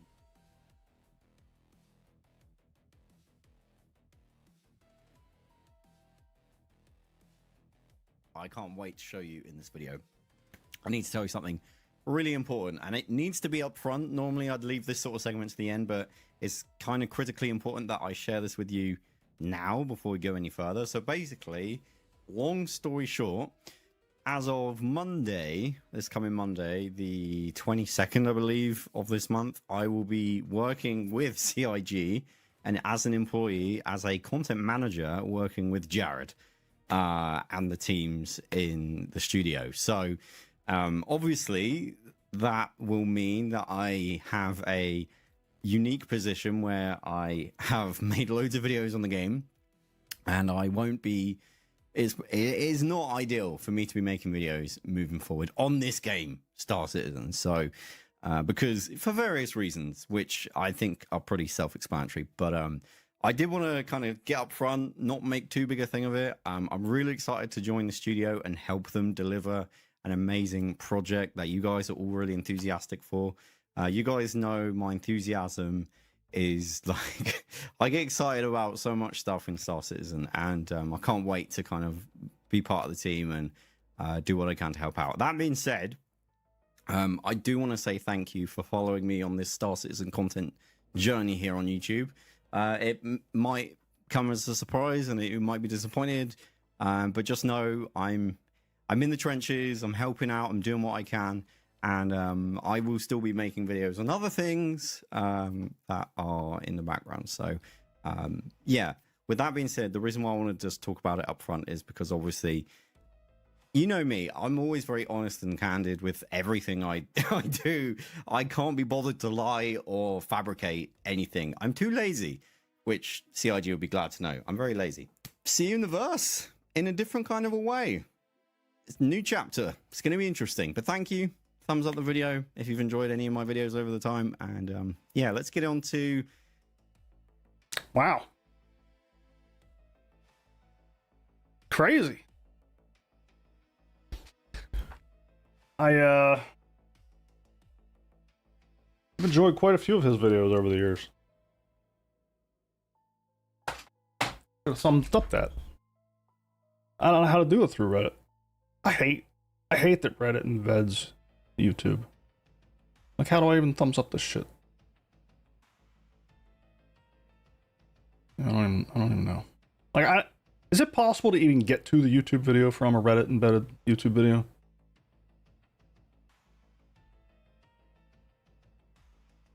Or is this actually uploaded to Reddit? I don't even know. I don't understand. I don't use it enough. That's me showing my ignorance. Oh, it's a clip. Gotcha. Okay. I gotcha. Makes sense. Well, that's crazy, dude. But that's awesome, man. Congrats to Ollie. I can't wait to see him on the set. It's going to be interesting to see Jared have a partner in crime. I feel like Jared's been like a one-man super team there for a while. I wonder if like Ollie's going to be kind of like the Jared sidekick, or if I don't know how it's all going to work, but I'm excited to see it. Yeah, I've enjoyed Ollie's content. He's always been cool. I don't think I've watched a ton of it, but you know, it pops up in my feed once in a while, and check him out when he does. And he's definitely got a good presence and personality for this kind of thing. You know what I mean? Much like Jared. I mean, I thought Jared was an amazing choice for CIG. I didn't know him before CIG, so, but as I got involved in the project, Jared has always definitely been somebody I thought did a really good job with all the community facing things they do, and somebody I look forward to watching, honestly. You really hope they put him in front of the camera some of the time. Yeah, me too, Mind Bullets. I think it would be cool to see Ollie and Jared doing some like back and forth, some kind of thing, you know what I mean? I hope they do like some kind of a welcome show. That would be amazing if Jared gets Ollie on the camera for some kind of a welcome to CIG show for the community. I don't know. I think that'd be cool as hell. Hopefully you can keep the enthusiasm after seeing how the sausage is made. Hopefully, Marvin. Yeah, I saw your post about the pit Zenly. 6v6. Smoked him, Chiefy ran away. That's amazing, dude. Keep it up.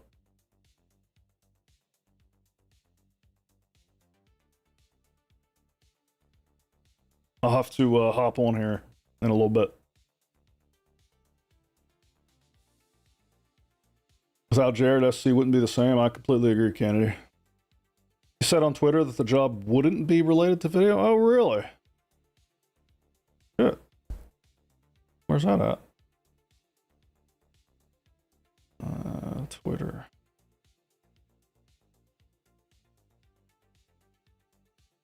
Look at that. He's already upgraded his content manager at Cloud Imperium Games.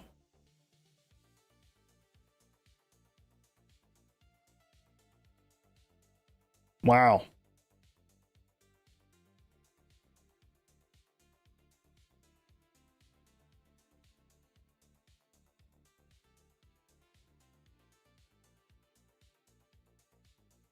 Dude, I don't know how X works either. Look at it. I'm seeing nothing but old posts.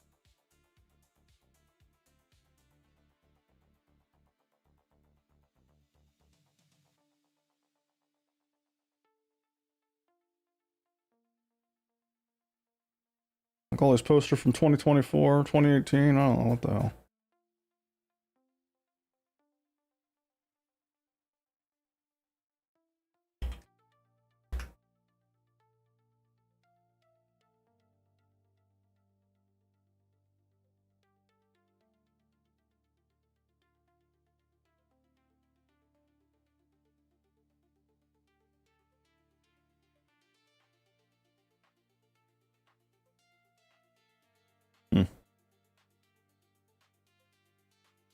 Yeah, I suck at this. Thanks, Johnny.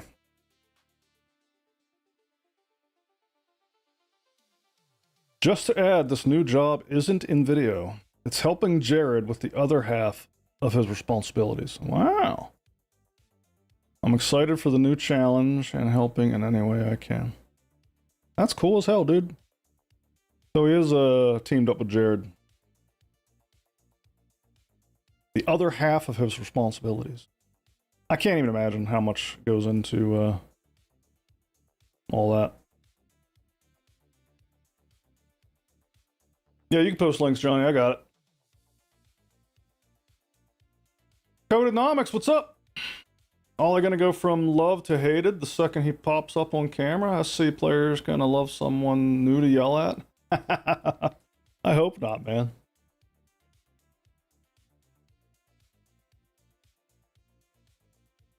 But yeah, that's freaking cool.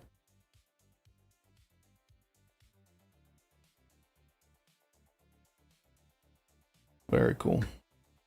Congrats to Ollie. Well deserved.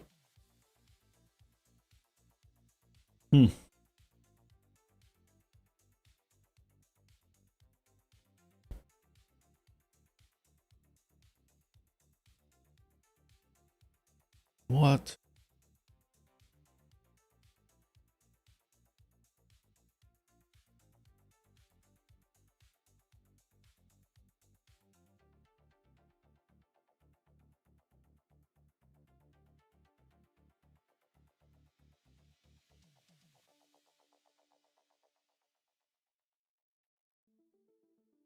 Zinley, have you guys had more than one engagement?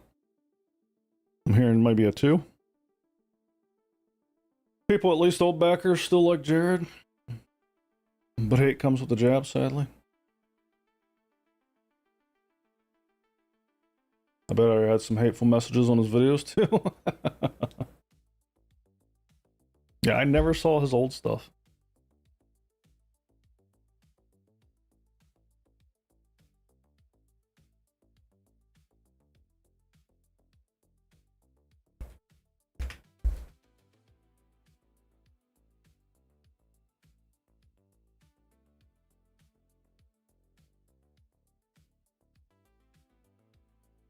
What'd you say his old name was?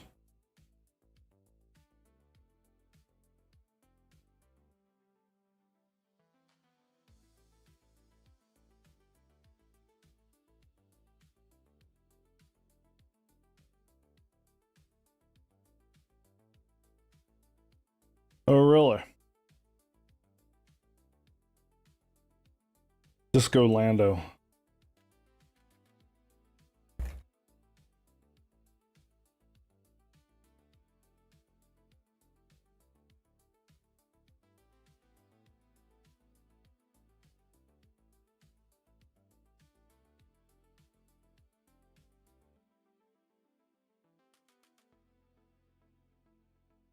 Huh. Dungeons and Disco.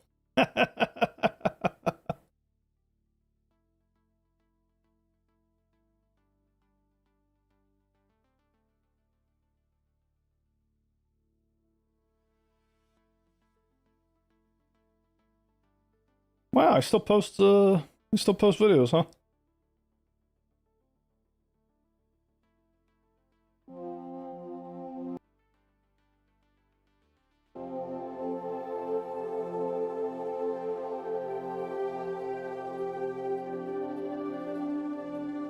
He just does like Star Citizen ASMR now?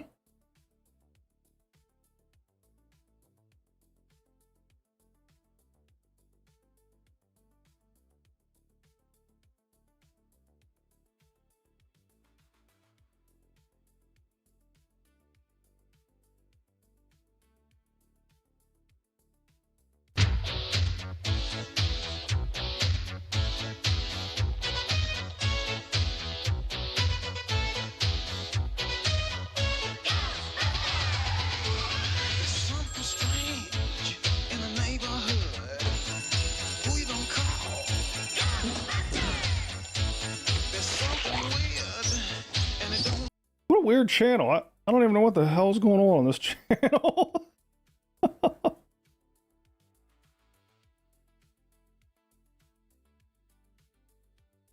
Jared in the beginning of Star Citizen. He streams once a year? That's cool. Hey, where'd you get that hat? I don't know. Where'd you get that hat? I don't know. Hey, What? that's stupid. Your hat's stupid. Hey, everybody. Welcome to Meet the Devs. I'm Jared Disco. Stop it, stop it, stop it. Let's roll the credits. Wow.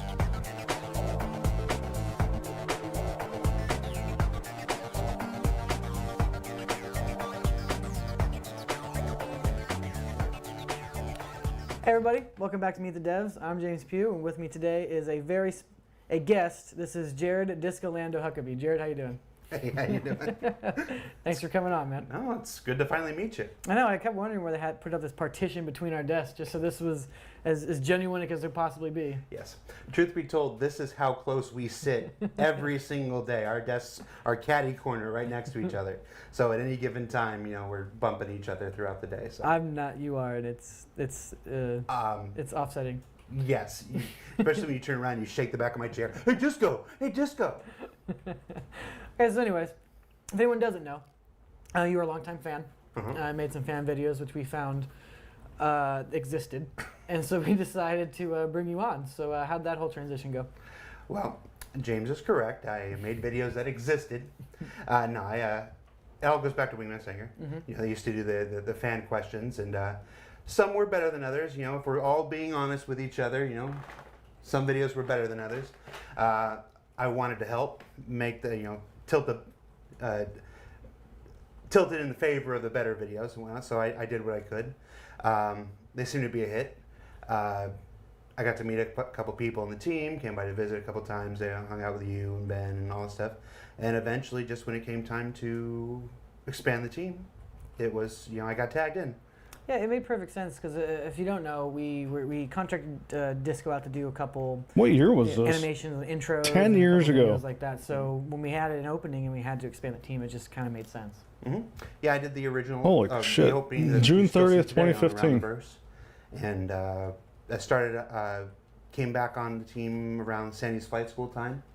And I've been here for almost 5 months now. I don't know. Which That's is funny, 'cause crazy. you did do the intro for ATV, and I did not know that until episode 34.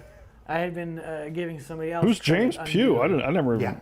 Well, I assume eventually he's it was a long contest. gone. That wasn't work for hire. It was, it was just like we did with the recent ship shape, where people submitted things, and then if you won, you get a ship. Mm-hmm.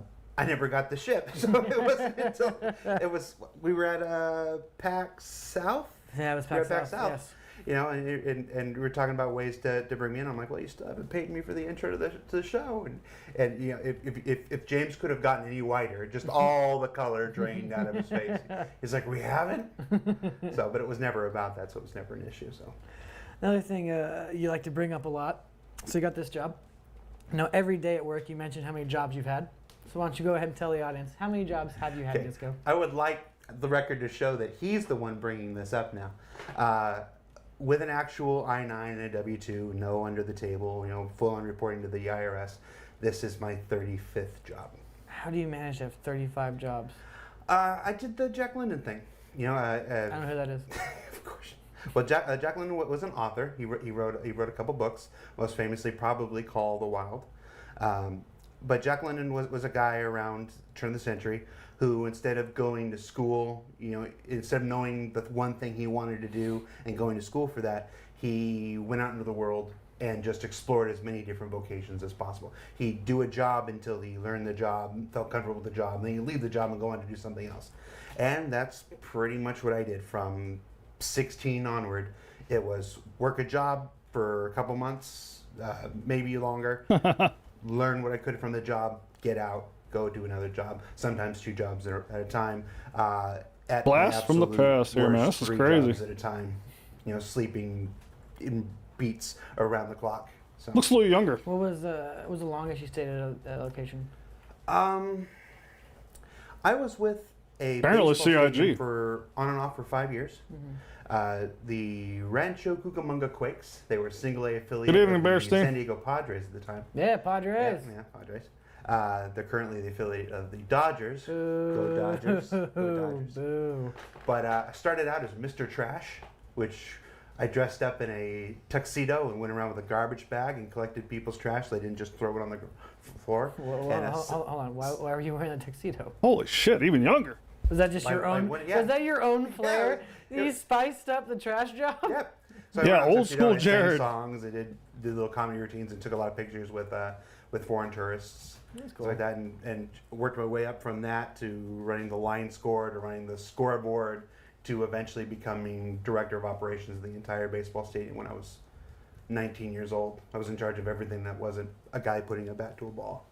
So I was pretty excited. Came 4 games away from a World Series ring. I know what 4 when I games you're worked talking there. about, and I would rather not relive it. Yep, 1998, Yankees versus Padres. If they had won the World Series, I, as one of the top 3 people in the Padres farm organization, would have gotten a World Series ring. And I would be doing this interview like this right now. Yeah, I remember the '98 World Series. Well, trust me, Yep. never forget. First of all, Larry, I'm going to say for a fact, but basically the caster and just like, oh, had you won that World Series ring, chances are very slim you'd be here right now. Like just that Padres winning World Series would have set so many other different things in the world that like you may, there are other things that oh, that's be drastically different. Right? I got some like that. So you wouldn't be showing off the ring. You would be moment, All right. They say butterfly flying swings in Brazil causes a tornado in Kansas.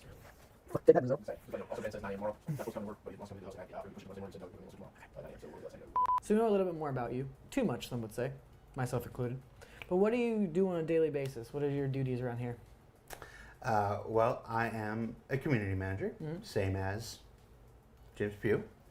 And community manager is sort of a, it's not a catch-all, it's a, it's we, and you can correct me if I'm wrong in this, Always. we manage the content that goes out to the community, whether it's interviews like James or comm links, posts in the forums. I tend to edit some of the shows. It's very. So is it Most recently, I was the lead. Has in it the just been, Starliner show, which is going on right Jared now. since James Pugh left then? And that involved, coordinating the writers and the designer Randy, and Up the until all at 43 now? web team, and coming up with a concept for the sales page that you saw. Meridian Transit, Wow. which was actually your idea. And this is where Get a little history lesson here. James came up with the idea of, what if we do the travel thing?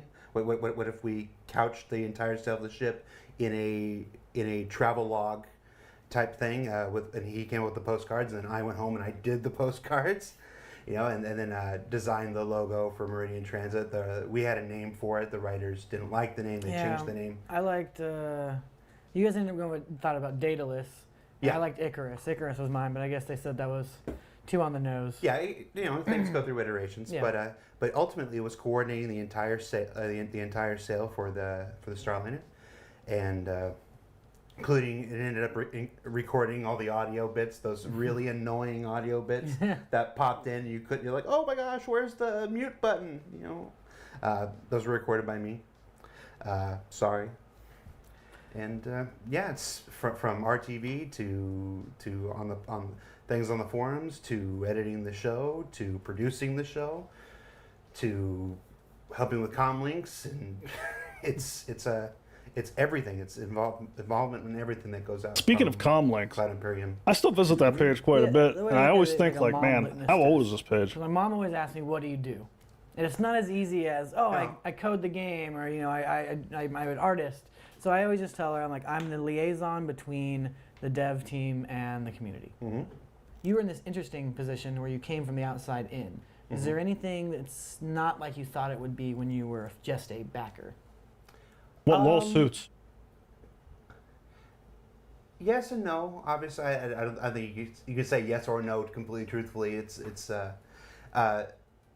my job experience, kind of prep me for all the different types of work environments you could have. The important thing to keep in mind here, and I kind of prepped myself for this, and then when I got here, I'm like, okay, all right, that was just what I thought, is that this is a new company. We this started with an idea in November. People need to remember that. I mean, I know you guys know that, and we've talked about this quite a bit, but it's crazy to think like all the comparisons and all the people saying 14 years, blah, blah, blah. And But again, like these other companies who have been putting similar amounts of time started with a company, and these guys were brand new at this point. November of 2012, and it took a while to get. It takes a while to get a company off the ground to start building processes and procedures and protocols and all that stuff, all the other P words that you can think of. We're still learning. We're still learning how to do things, because even if this was a company, this isn't a company that's making a game like any other company would make a game.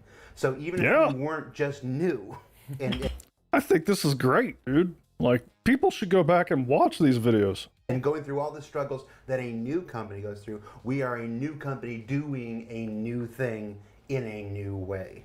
So the best thing about this place is the willingness to try new things, the willingness to put our necks out there and then have them smack back. Okay, that didn't work. Let's try this. We make some mistakes. We evaluate those mistakes. We learn from those mistakes. We go forward with those. We go forward, trying not to make those mistakes. We go forward with those same mistakes. With those same mistakes. We take those mistakes with us. We hold on to them like for dear life. Those are our favorite mistakes. Yes. But it's exactly what I thought with Chris at the top, and it's like one of my favorite shows was The West Wing. Oh, I love that show. You always get that bit where we serve at the pleasure of the president. We serve at the pleasure of Chris Roberts. He's tremendous at taking other people's ideas and letting people contribute. And so like we contributed Meridian Transit already, and now that's in lore. We did that. But at the end of the day, we are all here serving at the pleasure of Chris Roberts, and it's exciting. It's a lot of fun, and it is more work than it's more work than I thought it would have been. And it's morning, more work than I thought it would have been. It's on the weekends. It's when Sandy emails you at 5 o'clock in the morning. It's whenever there is work to be done, you do the work. Absolutely. All right, we're gonna let you go. Okay. But we're gonna ask you some rapid fire questions. I don't know if you've ever seen the show. You edit it every week, but maybe you won't know the questions. What's your favorite movie? Jaws. Never seen it. Lawrence of Arabia. Never seen it. Raiders of the Lost Ark. Never seen it. Empire Strikes Back. I've seen it. Empire's my favorite Star Wars. But that's the easy answer. That's everyone's favorite Star Wars, really. Yes. Favorite video game? I guess if you go for like hours played, like if that's the biggest criteria, like I've played this game more than any other game in the I world. don't think necessarily. It's more because you're I think it's got to be a factor. Because you're going to say World of Warcraft. Yeah, it ends up being everybody's favorite game in that way. But as He was a WoW player. that I Nice. will remember the rest of my life. Halo Legendary Co-op. Yeah, Halo Combat Evolved? Yeah, that first Halo, that first campaign, co-op, spending 15 hours straight on a Saturday into Sunday, just stay back there. You're my corpse. You're my corpse respawn point. And charging him because we weren't good. We weren't decent enough at the game to succeed on our own. It was a heck of an experience. And just He worked for Blizz? Oh, I think I did just learn that a couple weeks ago, actually. Was he a community manager there? And yeah, Tershka, I'd be curious. What other studios do you think are as open these days? experiencing that without knowing what was coming ahead. Just stuck in libraries for days. And when does the I'll look at that in a second, Johnny. It's got to end after this turn. We're going to turn on this corner and library is going to be over, right? Nope. That's the one thing you know about Halo, actually. It's a little known fact. Library is actually infinite. No one's ever beat that level because it never ends. Yeah. And favorite ship in Star Citizen? A lot of people expect me to say the 890 jump. Mm-hmm. Why do a lot of people expect you to say that? They take the Lando thing and they jump to if they read the EU, they take to the Lady Luck, which was Lando's ship, and the 890 is sort of like the Lady Luck, and it's a process people go through. No one's ever done that. No, I get asked that a lot. That's the first time anyone's ever made that. Okay. No, you've never seen Lawrence of Arabia. That's true. But when I saw the Retaliator at PAX East. When we did that video, I had to work on that video, that really cool trailer when they revealed the Retaliator. I got to work on that.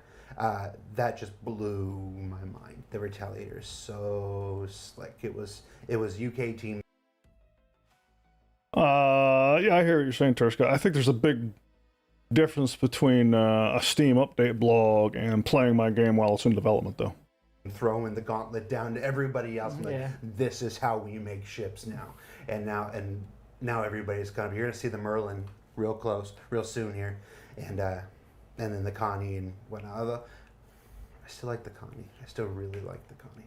I didn't expect this to cause such an internal strife with you. I'm a man of conflicted emotions, James. All right. I'm James P. and this is Briscoe Brando, and you just met a dev. Best ending ever. That was on purpose. It's kind of unfair, but whatever. I don't care. Briscoe Brando? There's no second take. That one was on purpose. It would have been interesting if you would have said the 89 jump, because that was my favorite chip when they did. Wow. These old videos, man. That's cool. Yeah, I've never saw these things. Look, it still has the CryEngine logo.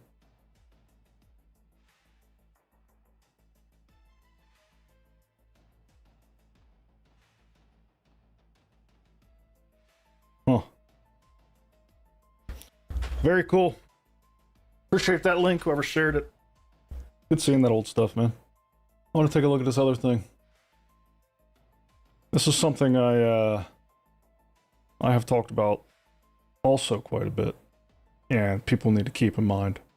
Because I think a lot of times when people are being critical of CIG's progress, they do it with the blinders on to this kind of information, right? Way back in like my second video I ever did on this channel, I talked about this graph and how capacity slowly ramped up over the years. And actually, no, this is not the graph. Where's the graph?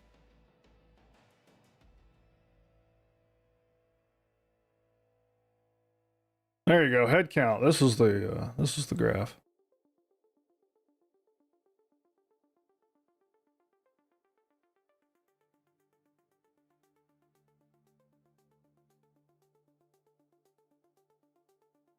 By discipline and by region. Yeah. 14 years they've been working on blah, blah, blah, right? And you go back to 2012 where they had 13 employees. Did that year count? What about 2013 with 58 employees? Company's still very brand new. Did that year count? You know what I mean? How about 2014? 179 employees. I wonder if that year counted.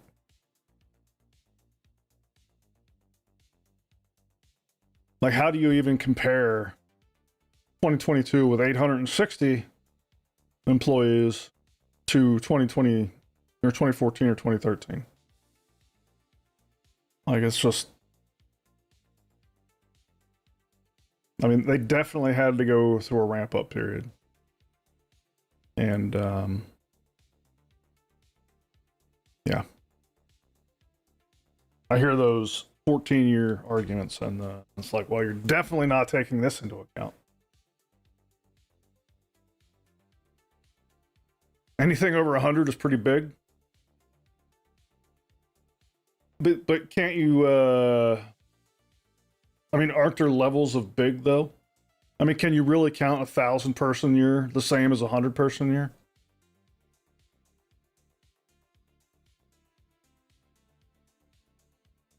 I toured their Santa Monica location a long time before they moved to their studio for all their community shows. Pretty much a closet, I bet. Been here since the beginning. Awesome, Johnny. I'm sure some small level indies give similar details, but I would say that these are more of a outlier than a norm still.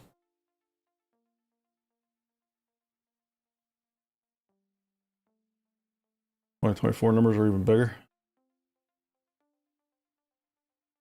I'd like a full refund after 4.8. Oh my gosh, lethargic. That's funny. I wish they'd break down engineers and artists. Yeah, that'd be cool. Yeah, these aren't even all engineers, right?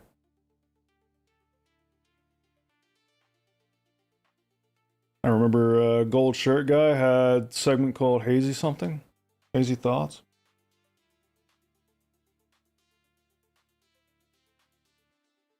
Also, the 1 billion divided by 13 years is 76 million a year. Fortnite does that in a day. Yeah. Yep.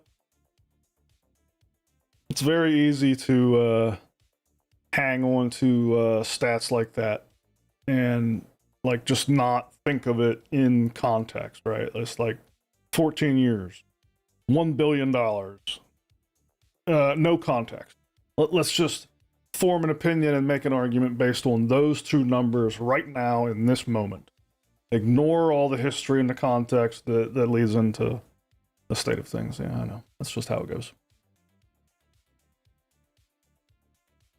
Funny thing, I worked 2 blocks from CIG when they were in Santa Monica. Wow. Got to tour the studio. That's cool, dude.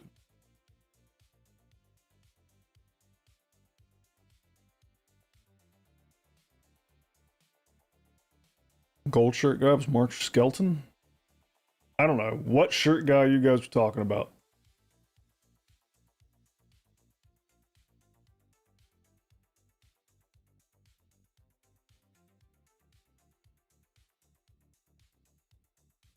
You just come back, Zero? We were looking at the number of employees by year and talking about how this is just another thing that people don't factor in whenever they make the 14-year argument. Like, I'm wondering if 2012 with 13 people or 2013 with 58 people, I wonder if they count in those 14 years.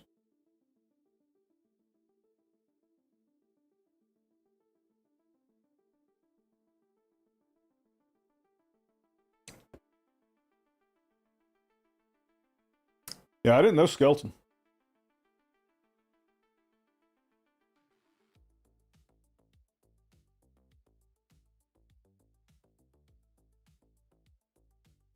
Again, I didn't join until man, when was 3.17 dropped?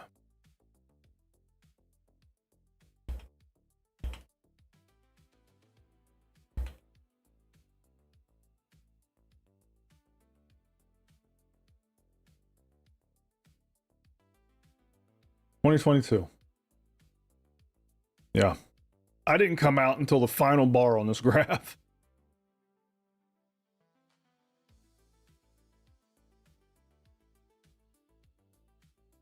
Oh, here's 2024 version.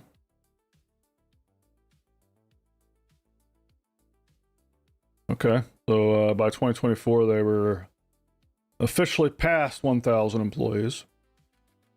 But yeah, I came in on this 2022 graph when they were at 860.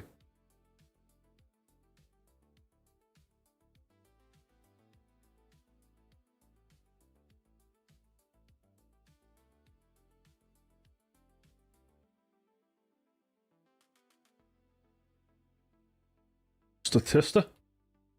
Let me check this out.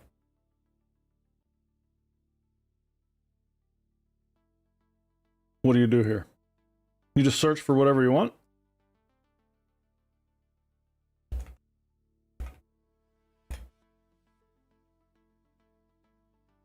Like that? No.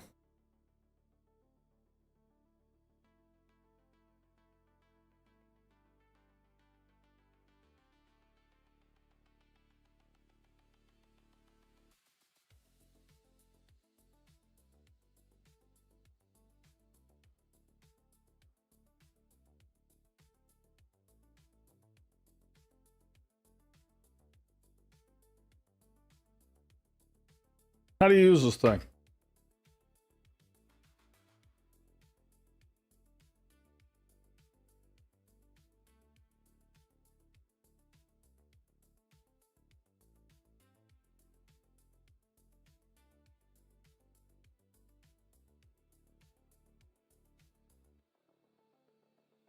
Maybe I'm not in the right place. We check out Mark Skelton here.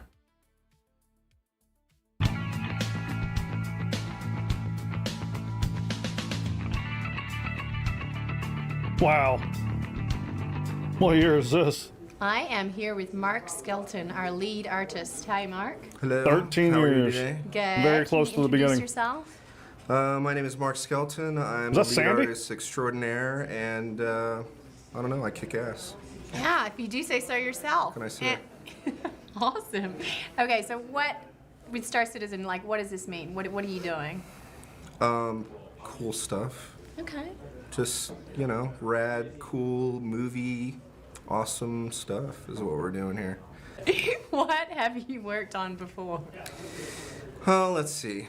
I've worked on a ton of stuff, actually. I've done some movie stuff. I worked for Blizzard Entertainment for a while. I was a cinematic artist there, and let's see, I've worked for multiple game companies. I came from Lightbox with these guys, so we're all kind of a tight-knit team, so that's good. And what do you know of Chris Roberts?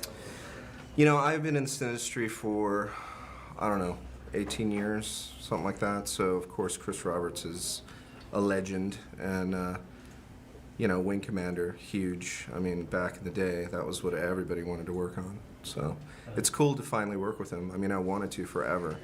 Like Digital Anvil and, you know, Origin were just like mega, you know, mega idol places to work.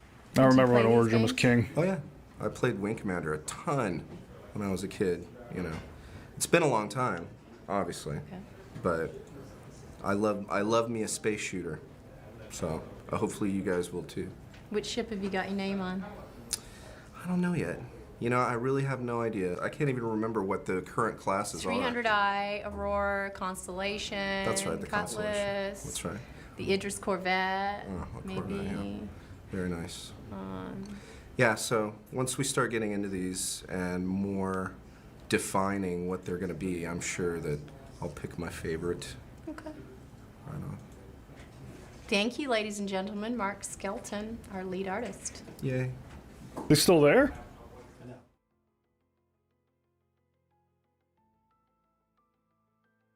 $315p. I love that ship, dude. Dude, love this shirt so much. What's up, Wicket? It appears instancing will not come with the dynamic territory manager.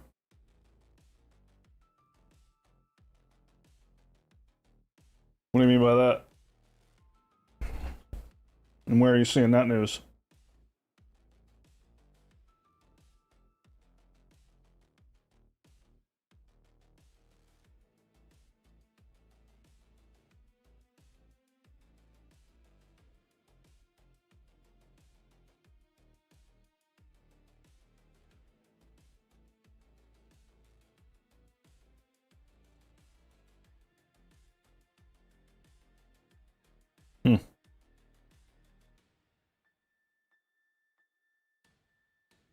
Scope creep is an easy thing to say,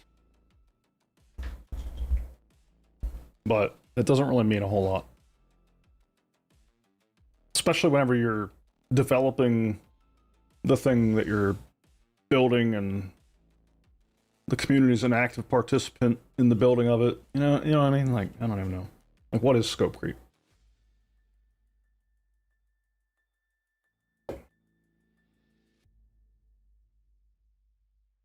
Oh, that's the golden shirt. I didn't know what I was looking at. Very nice. Very nice. Hell yeah. From Evo and Tech Preview, all instances are on the same server like instance taggers.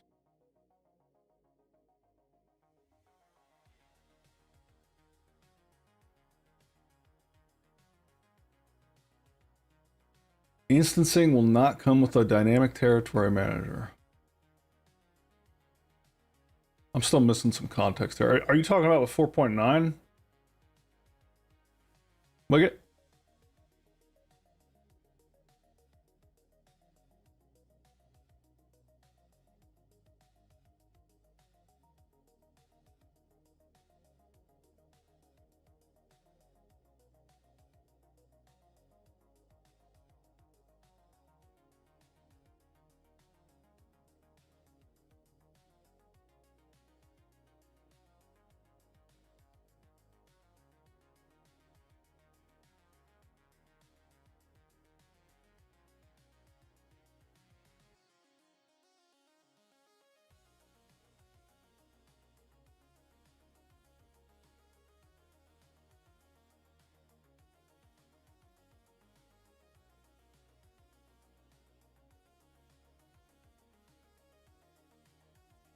They said it was critical for instancing to be able to move the instances to different servers despite them being geographically in the same place. Yeah, we've been watching old videos today now, Scabian.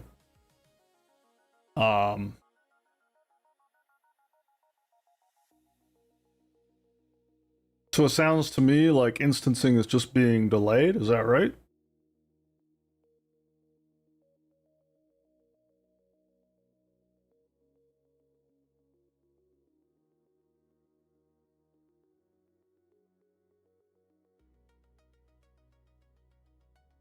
I got you. Yeah, I just wouldn't ship it. I would delay Siege of Orison.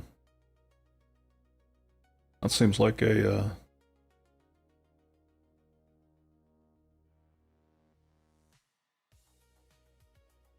it seems like you're trying to cram something in, and I mean they've been doing it for a while, right? Like,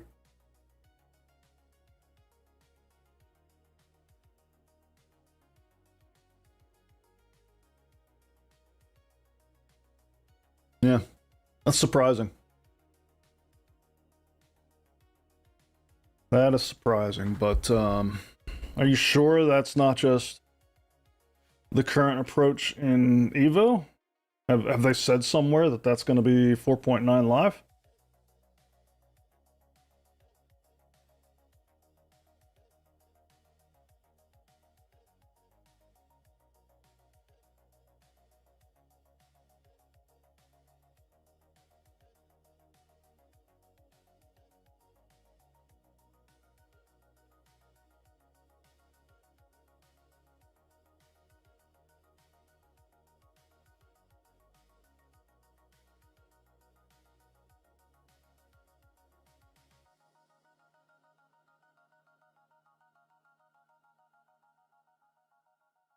Since Grolo thinks they really can do it and it's his ballpark, I'd like to see if he has ever had to do something analogous to what CIG is doing with the code base.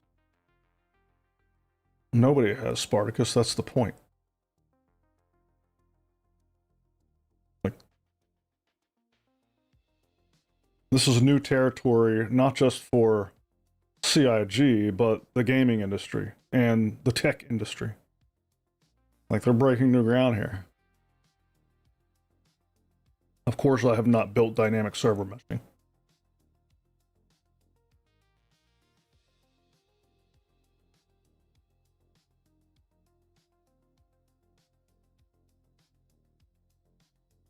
If Siege is the big O for delay, yeah, I agree. They should delay Siege if they're going to delay instancing. For clarity, this is coming from Evo and Tech Preview, where all instances are ending up on the same server. If they intend to do it later in the PTU cycle, who knows? But it would be crazy to do it. Yeah, that's my thought, man. There's no way. I think it would be insane, and I can't imagine they would actually try to stack that many NPCs and players on the same game server, the same DGS. So it feels to me like they have to be planning on introducing instancing later in the patch cycle, but who knows? It wouldn't be the first time they've pushed something out before it was ready.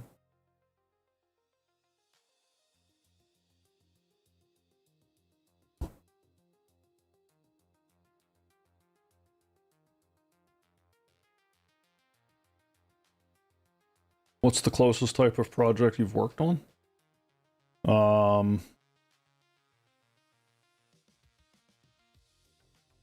Man, I've worked on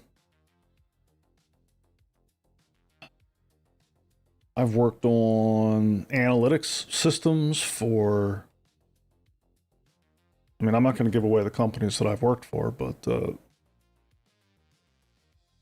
I will say for the largest companies in the world, I've worked on real-time analytics systems for, where you're ingesting, you know, depending on the time of year and day, 1 to 10 million events per second. And you need to persist all those and make those reportable for the business. I mean, it was a 911 knock phone call situation if those types of systems went down. I've worked for large content producers, and I've overhauled their content delivery pipelines. It was very similar type of problem. And in all of these situations, you're dealing with distributed systems, you're dealing with network failure modes, you're dealing with, you know, what do you do when you lose one node? What do you do when you lose 50% of your nodes? So I've had to deal with a lot of elasticity where you're scaling up, scaling down, and you're, I mean, if you go back to some of my earlier videos, you'll see some of the talks I did about CIG's architecture and what's going to drive their decisions around how they plan their data centers, and all of that stuff that I was doing in those videos is based on my own personal experience. So yeah, redundancy. I don't know what information you're looking for, Spartacus. If you doubt my credentials.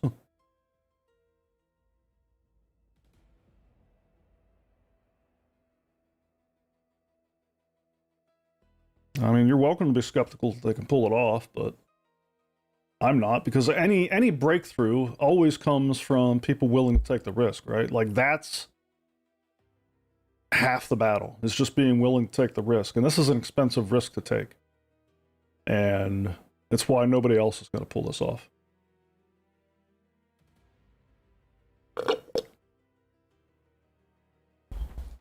Not in our lifetime.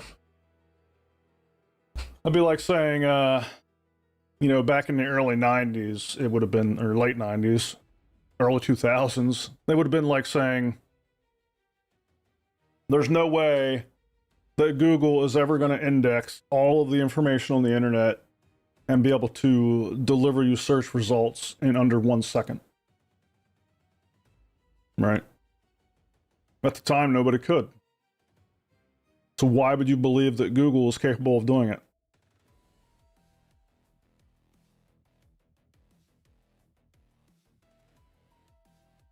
Why would you believe that Apple was going to produce a device that could fit in our pocket that completely changed the paradigm of computing when nobody had done that before? Why would you believe Apple could do it?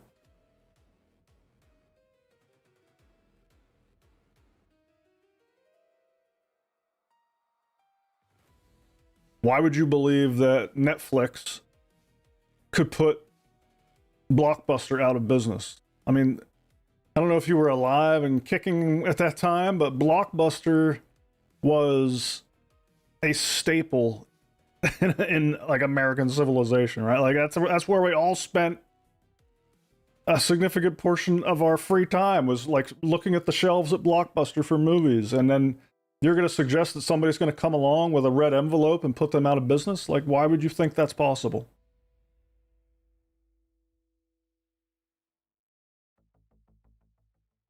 All of these stories started with somebody willing to take the risk to solve these problems. Nobody had done it before.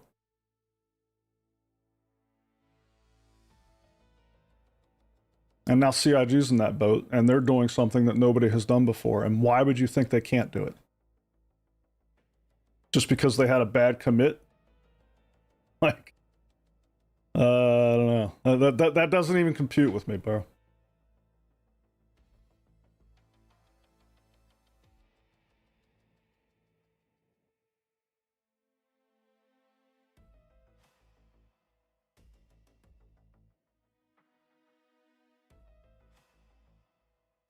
Spartacus, it only looks that way to you because you weren't involved in the development.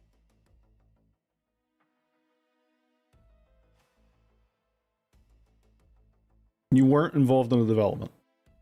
It took Netflix a very long time to build its content delivery network. It took Apple a substantial amount of time to build the iPhone, if you go way back to whenever the idea was conceived. that felt really quick to you because you only saw the finished product when it was released. You were not involved in the day-to-day development the whole way through. That's the challenge that CIG has to manage. No, you're not frustrating me. I enjoy having these debates. Don't mistake my like debate tone for frustration. Like I've been an engineer all my life. I'm very accustomed to debates like this. I'm very accustomed to feeling passionate about an opinion and getting into the trenches and battling with other engineers to try to get my opinion to be the one that we settle on, right? Like I very quickly fall into that mode. I don't want anybody to ever mistake me for being frustrated or upset. That's just how I debate.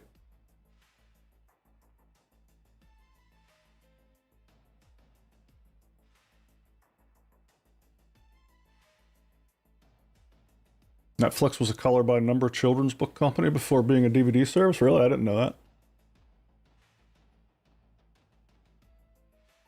Yeah, I know how to compromise. But I want to work with other engineers who want to debate like me. That's who I want to work with. I want to debate with people willing to put on the boxing gloves, or work with people willing to put on the boxing gloves. I think that's how you come up with the best designs.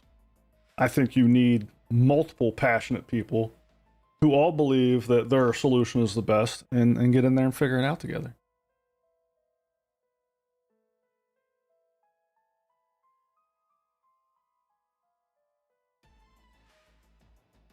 Adoption is not development. Look how long the blue... Yeah, exactly. Development was decades. Adoption was under a year. 100% Wignet. Did Nintendo used to do baseball cards? I did not know that. Learn that.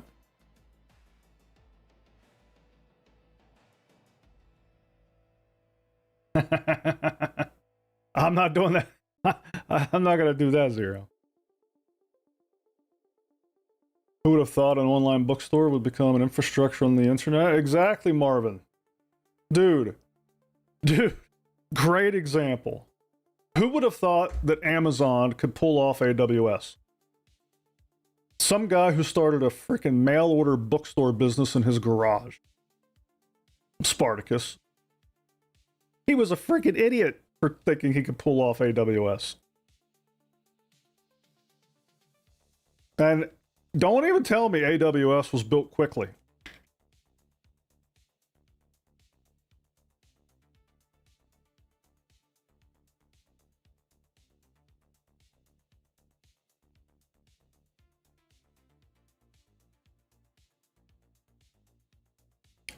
I say we owe it all to AOL.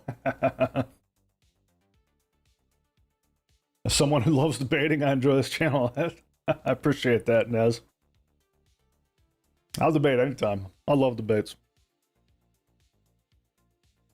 I do get a little self-conscious about it sometimes because whenever I'm in my element at work, I feel free to do that.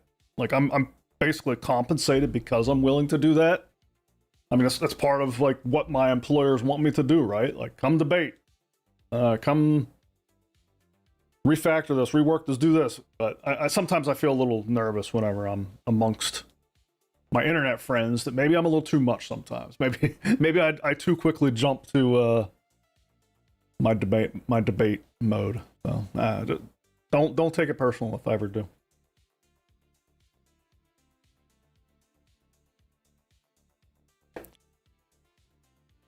Who here in this channel is a master debater? I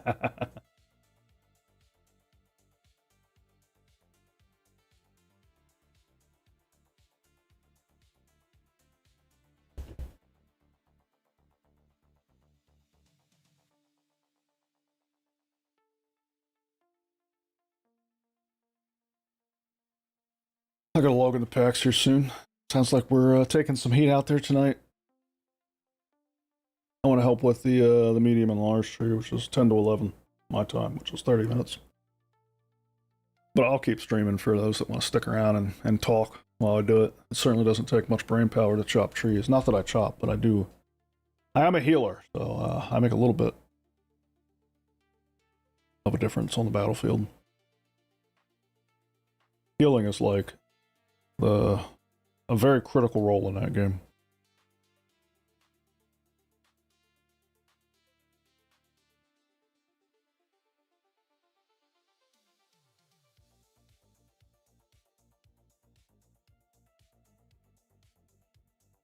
Look, we're all human. We all have our failings and strengths. Just because I'm more critical about the project doesn't mean I'm doom and gloom and I want it to not succeed. No, I agree, Zero. I think most of us bothering to spend our time talking about this really want to see this game come out and be awesome. Yeah. I don't try to paint you as doom and gloom. I hope you don't ever take it that way. I appreciate that this channel has people with different perspectives and different approaches. I never want to try to change somebody. Like me debating is not me trying to change a person. Or even, I mean, it's me trying to communicate something that may or may not influence your opinion, right? It's all, I mean, that's just how ideas are shared and how people's opinions evolve and people's, like, you know, some inconsequential part of this debate that you say might sit with me or that I say might sit with you. Who knows? But that's how we all kind of evolve our thinking over time. My opinions are a combination of the things I've experienced and learned, but also a combination of what a whole bunch of other people have said to me and what you've all said to me. I've learned a lot since starting this channel, dude. That was one of the unexpected things in starting a YouTube channel is a couple unexpected things. One was that anybody cared what I had to say, and two was how much I would learn just from running a channel. And it's been awesome.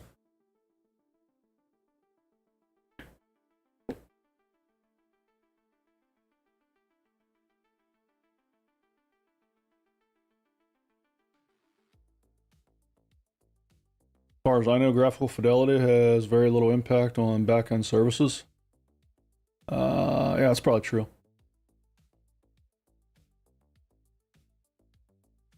You just learned who Mark Skelton is? Exactly, Johnny. That's what I'm talking about, man.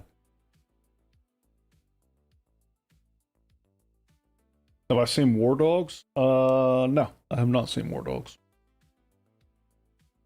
Here's something I've been wondering. How much does the graphical fidelity affect the amount of data the backend has to process? Oh, now I see why the other person said that.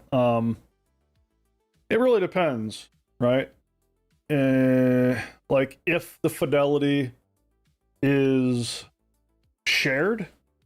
So here's an example. Like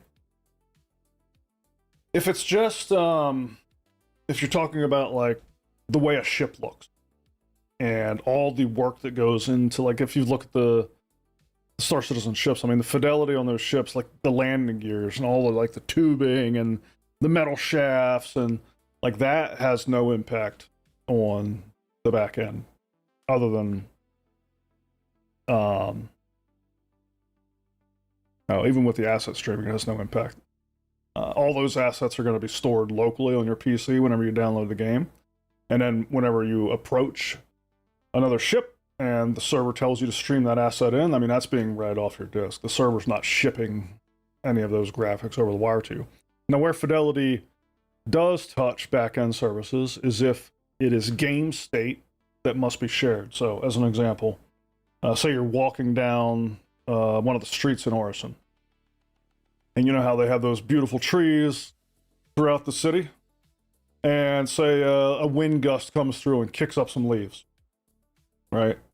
If that is shared state and you want all users who are traversing that street to see that gust of wind kick up those leaves and blow them around, now that's data that needs to be transferred between the backend service and your machine, right? And a lot of people would call that fidelity.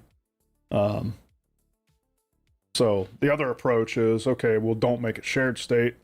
Just make everybody's machine show kicked up leaves once in a while. And I'm pretty sure that's how a lot of games will do that, right? They'll say, you'll see random leaves kicked up now and again, but not everybody's seeing it the same way. And that's putting less load on the backend services. And you could say the same thing about any number of things, right? So the orbit of planets, if the planets ever orbit someday, that could be shared state, definitely part of the fidelity picture. That we're all sharing, and the server's keeping that in sync with all of us. Sunrises, You know, where the planets are in orbit around the star, where the moons are in orbit around the planets, all that stuff. Yeah.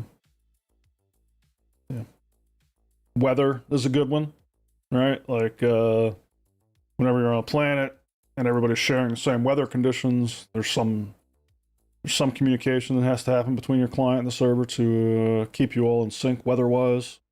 So that kind of fidelity has an impact on the services that you're depending on. But the textures on your ship or your gun or stuff like that, no impact.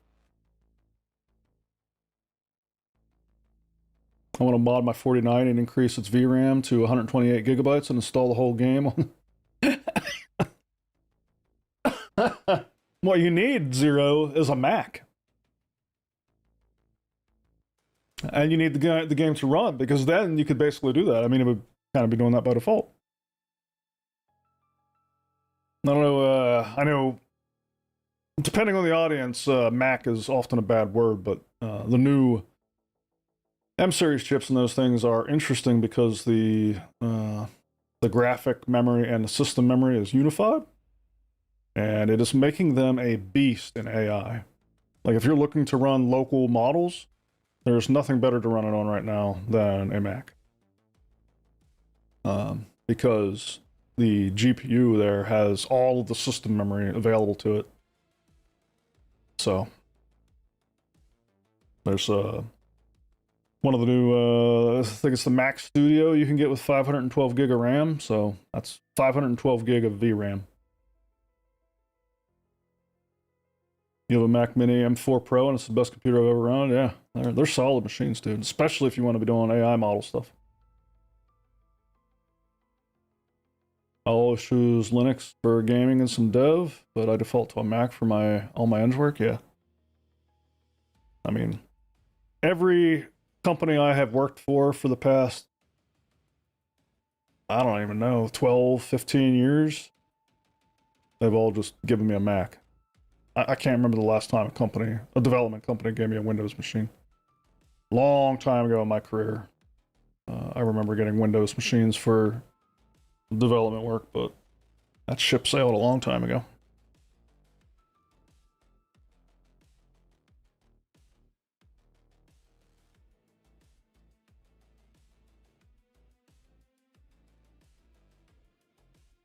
Well, we were supposed to have some impact from sharing GPU VRAM over the pipeline R-bar, but it hasn't been utilized to its full extent, I guess. Yeah, I have no idea. I don't know what the PC approach to that's going to be. I would quit my job if they made us use Windows. I certainly wouldn't work for a company if they told me I was going to have to do all my development on a Windows PC. And I'm not, I don't know, that might change recently, honestly. I've been doing a lot of my development on my local Windows workstation now. WSL2 is pretty good. I guess when I say I would not work for them, it's me thinking of the old style of Windows software development before they had WSL. WSL is pretty good. Have I ever heard of framework laptops? Yeah, I've heard of framework laptops. I've looked at them pretty extensively. You're talking about the Linux native laptops? They choose all their components and everything to be very Linux friendly.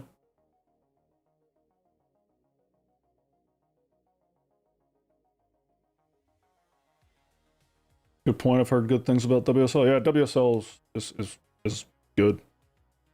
I mean, right now you can see I pull up my terminal. This is WSL on my Windows workstation. It's running all my stuff now. WSL 2. The first version of WSL wasn't all that great, but 2's gotten a lot better. It's to the point now where I feel like I'm developing on a Linux machine. Framework's amazing, completely modular, fully used. Yeah, I would. I really wanted to get a framework laptop instead of my Mac, but I ended up getting a Mac laptop just because of battery life. I don't feel like any Linux machine or Windows machine has solved the battery life issue yet. And I've tried, man. I got, when Microsoft put out an ARM Windows machine, the last Surface Pro they did. I bought one. I'm like, I would love to see a decent Windows laptop with good battery life, and I thought maybe that would be the one. Finally, a Windows on ARM, and it's a good machine. Don't get me wrong, but battery life still sucks on it.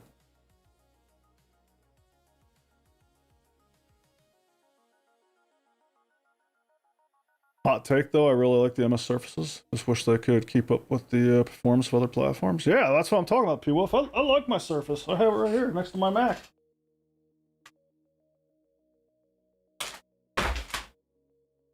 In case you think I'm biased, this is my Surface. It's got the pen in there and everything. Still charged up, ready to go. But it just doesn't hold a candle to the Apple battery life, dude. This thing's dead in like 6 hours. Meanwhile, my Mac, dude, it's like 18, 20 hours. But yeah, I love the Surface. I love the Surface. It's a great machine. I love that it can be a tablet. I can easily work on I can run a Windows game if I want to. I mean, I love the pen. I actually really love the pen on the Surface. I love the writing experience better than I like the writing experience on my iPad.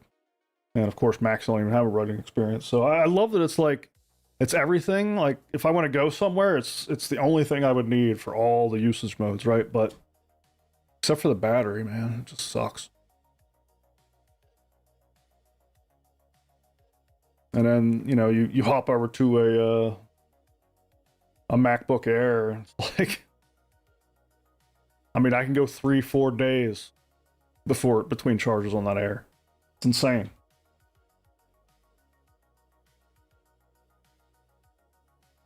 You just don't like all the forced pre-installed bloat on a Mac and Windows, and definitely want more. Dude, that's the thing, Spartacus. There's no bloat on a Mac. Like, what's bloated on a Mac?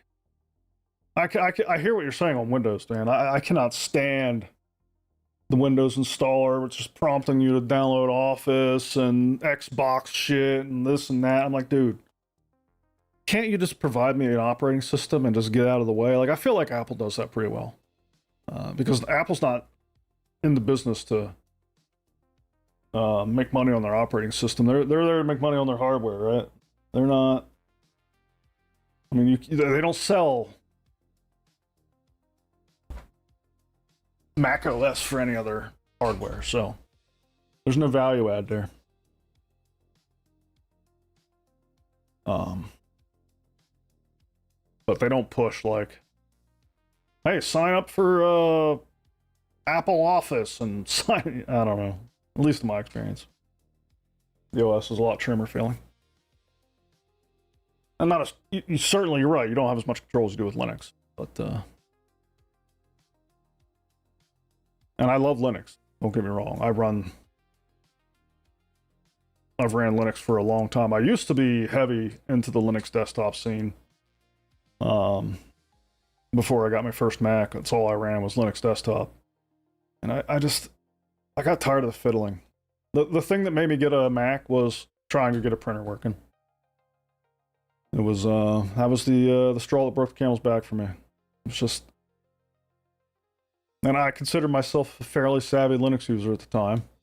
I still am. Like I haven't ran Linux desktop in like 2 decades now or something like that. But you know, I still work with it every day, server side.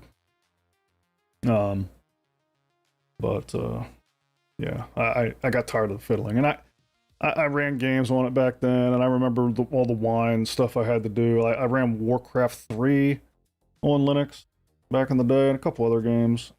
Neverwinter Nights, which I actually think Neverwinter Nights ran natively on Linux, if I'm remembering it correctly. But yeah, I just got tired of fiddling with shit. I just want it to work. So now that's why I have a Windows workstation. You know what I mean? Like, I just want to install Star Citizen, and I want to hook up my Virtual peripherals, and I just want everything to work. And so whatever the thing is that makes everything work, that's what I want. So in my day job, all the stuff for my software development works really good on my Mac. So I run a Mac. And whenever I'm gaming, things seem to work best on a Windows machine. So I run a Windows machine. I don't want to buck the trend anymore. Yeah, I like my iPhone. If you want to debate me on iPhone versus Android, that's fine, but I love my iPhone. Works great.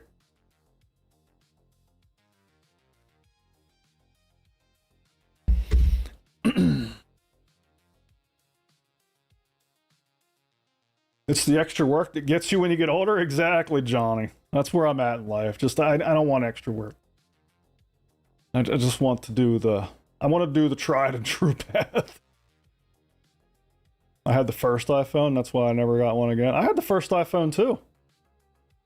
I remember sitting in line to get the first iPhone because I was kind of maybe a little ahead of the curve on the smartphone thing. I had the Trio.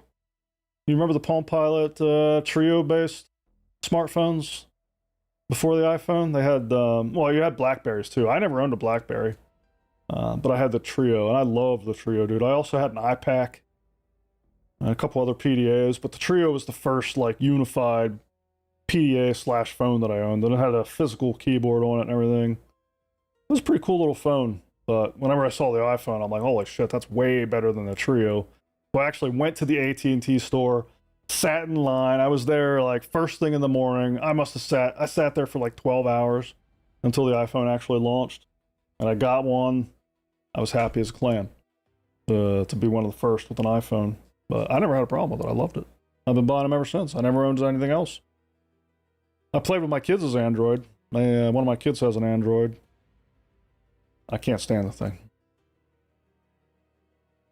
Speaking of Virpil, you gonna go for force feedback? I don't know what that means, Spartacus.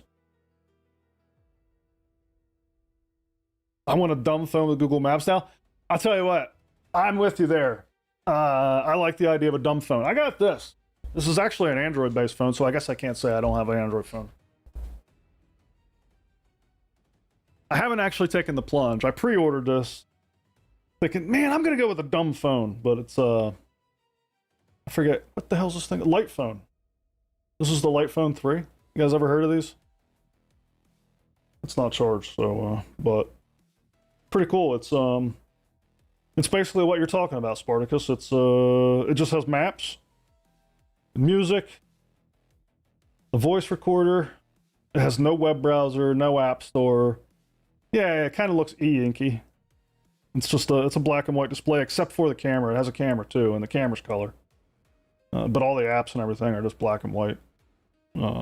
This is the Light Phone 3. I think the one before that was totally black and white and had no camera. But at some point, I'm going to try this thing out. I was just, the only thing that stopped me was I really wanted to be able to share the number between this and my iPhone, and I couldn't figure out how to do that with Verizon, so I haven't pulled the trigger on actually turning this on yet. But yeah. Kind of what you're asking for, Spartacus.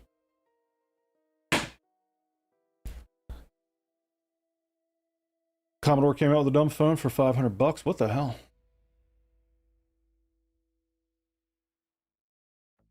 New Commodore callback? No, I haven't seen that. Oh, I gotta look this up. I love gadgets.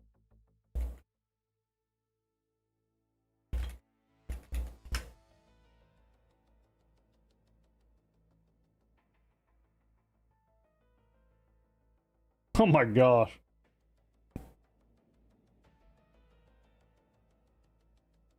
Now this looks like a phone I had in the early 2000s.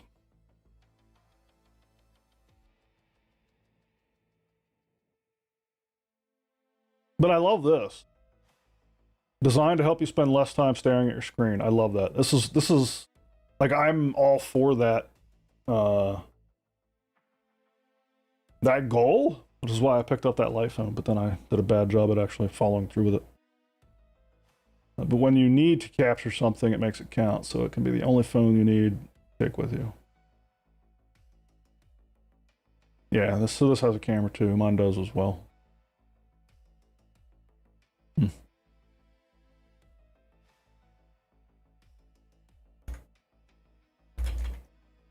This is the one I'm talking about that I have.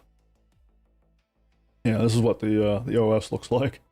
It's literally just a list of your features. Oh, it has a hotspot too, so you can still use your laptop with it on the internet. But it's got also has text messaging and maps. There's what the maps look like. That's a cool little phone. I'm not trying to endorse it, but I can't really talk about. Oh, hold on a second. Oh, thank you. So I haven't actually used it. I can't really sit here and endorse it, but yeah, cool. Etch a Sketch compatibility for Star Citizen, one of the stretch goals, wasn't it? I don't know about that. I could never learn the T9 texting on those flip phones. I got pretty good at it, but I would never be able to be good at it now. Actually, my daughter's first phone, I got her a flip phone because she had. I refused to get my kids smartphones. I was not one of those parents. But she was getting involved in a lot of stuff, and she definitely needed a way to get in touch with me, and so I bought her a flip phone. And she handed it to me once. She's like, "You try texting on this thing, Dad," and so I did, and I'm like, "Dude, I was so bad." I'm like, once upon a time, I was really good. But sure enough, she got really fast at it, so she learned the skill. Yeah, I had PDAs, Zero. I had an iPac, which I think was a lot like the Cassiopeia. I don't know if you remember these things. It was made by Compaq. You remember that company?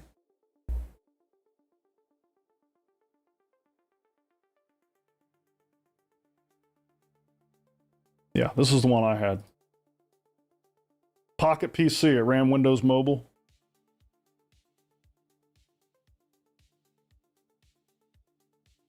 Oh, the handspring visor, man. I love those things. What's up, Newledge?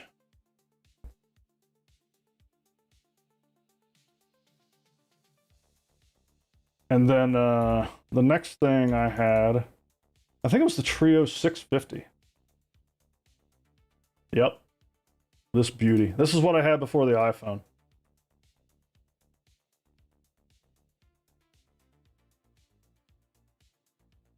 Anybody remember them? Dude, I loved that phone. But I love the iPhone a lot more.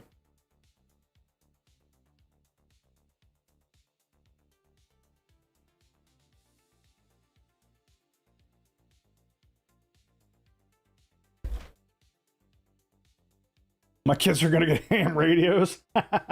That's a good choice, Spartacus.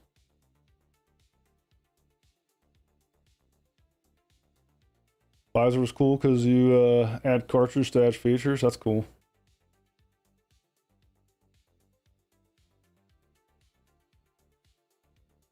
I don't know if I remember what it looks like. The handspring visor.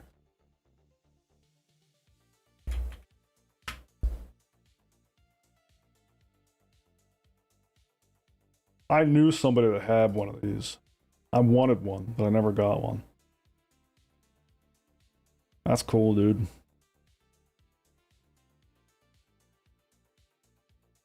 Yep. The full keyboard days? Yeah.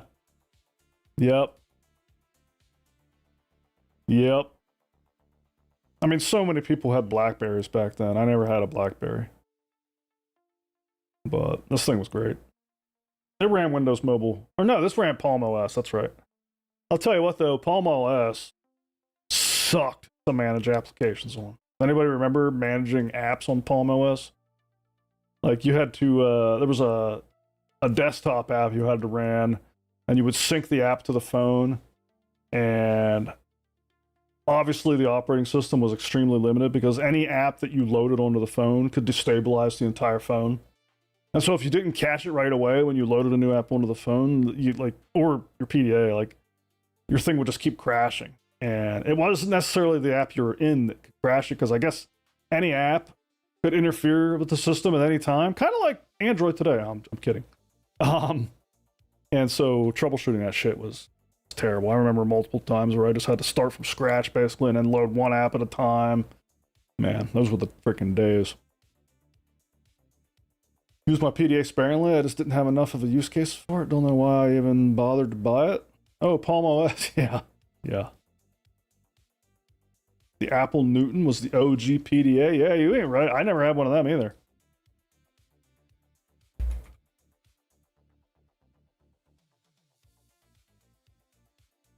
Didn't they use this on, well, it makes sense because they produced the show. But I think they turned these into some kind of a thing on there, the one space show they make that, what the hell's that show called? For All Mankind. That's crazy. I wonder what year this came out. In product lore, high-profile gadgets that get killed are often more interesting than the ones that succeed. Yeah, ain't that the truth?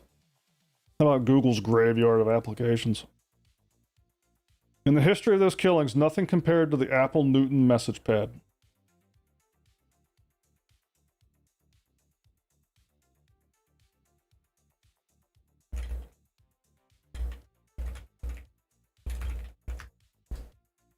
$1993. Wow. I wasn't even out of high school yet, dude. That's crazy. Considering the first PDA I actually owned was the iPac.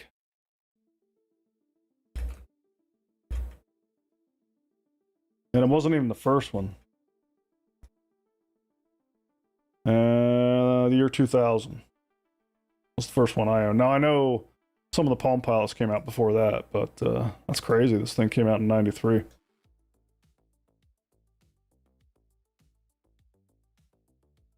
The X-Files PC game, they used one? That's cool.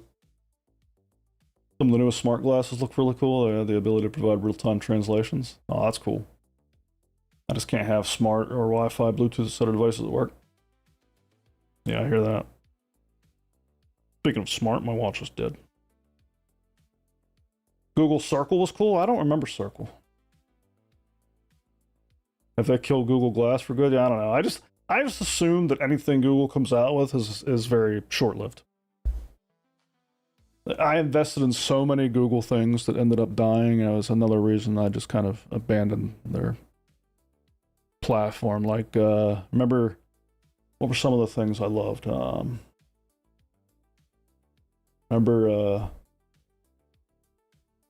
what was their Facebook competitor?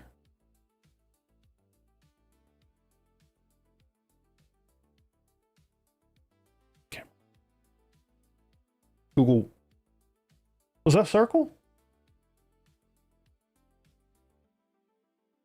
Yeah. Yeah, I got into that. That died. Here's one that people might not remember. Anybody remember Google Knoll? Knol.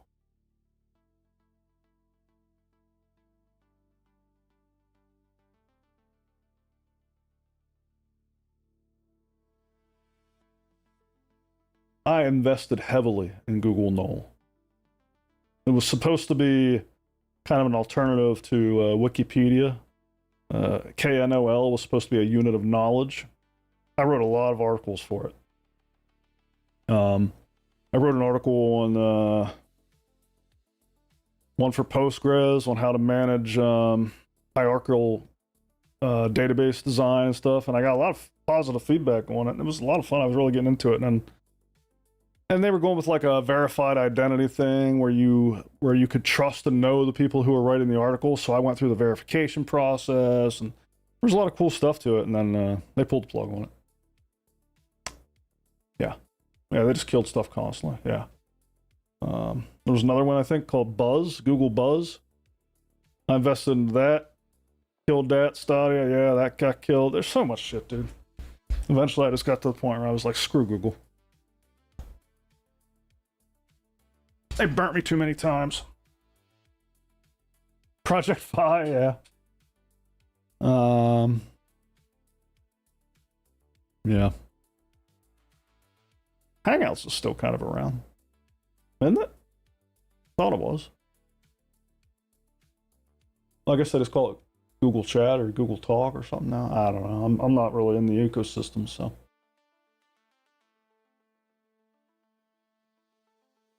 Yeah. Oh shit, the medium trees are up. Damn it.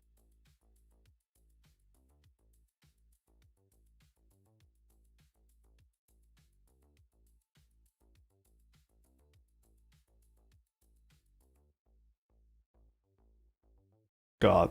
Talk about bad patches. Pack-Stay is in bad shape, dude. It's painful to even log in.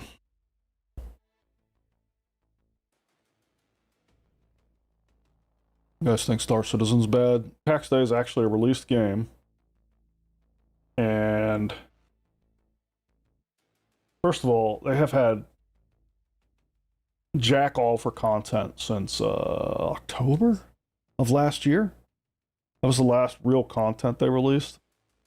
It was shortly after the game released. And since then, it's been freaking crickets, dude. And it's just been getting less and less stable. And like this patch, dude, I gotta log in multiple times just to get my keys to work.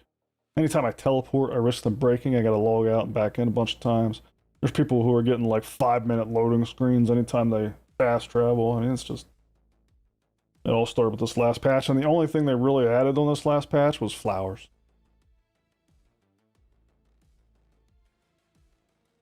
No, I'm not in Avocado Zero.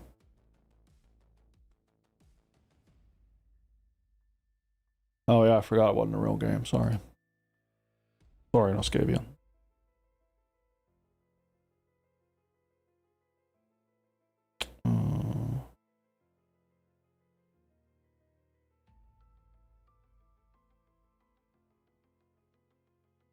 You missed our earlier conversations, Noscavian. With the Unreal 5.6 update, it's super laggy and buggy. The aggro effects broke dungeons and mobs teleport on top of you now. Freaking wonderful, dude. That's pretty bad.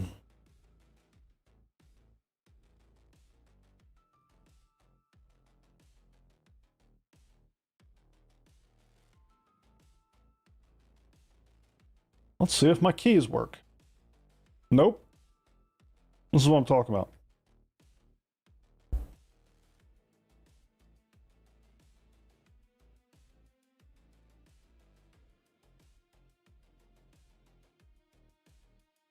I literally can't even exit the game properly because I can't hit escape. It doesn't work.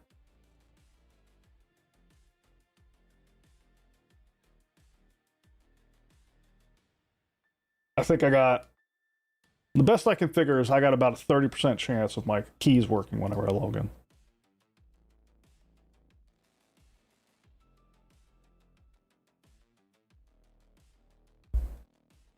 I'm going off camera for a second, guys, because I got my lovely family brought me a snack. I'm starving.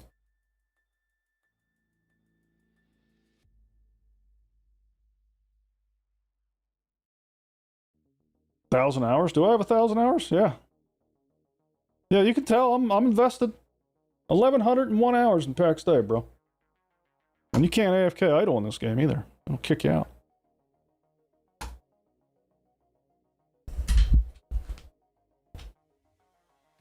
I'm not some tourist, dude. When I commit to an MMO, I commit.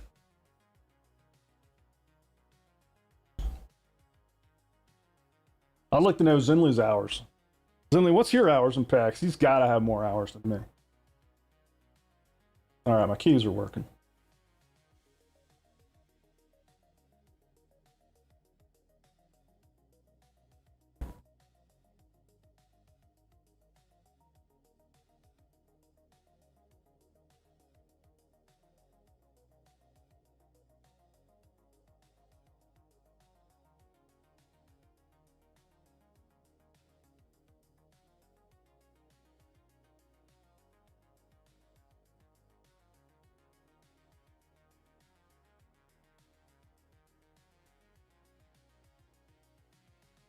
Dude, a new Ultima would be sick. I'm getting a little bit of good MMO news these days.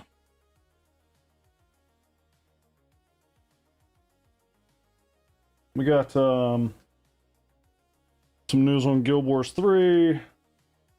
What else? We got I just heard, I don't know, maybe that was an old, never mind. I thought I heard something recently on the Riot game, but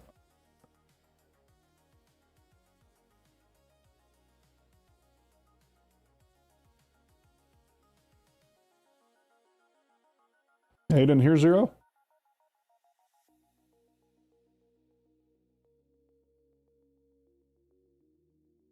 Actually, I'm gonna AFK real quick. I gotta use the restroom. I'll be right back.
I'm back, sorry.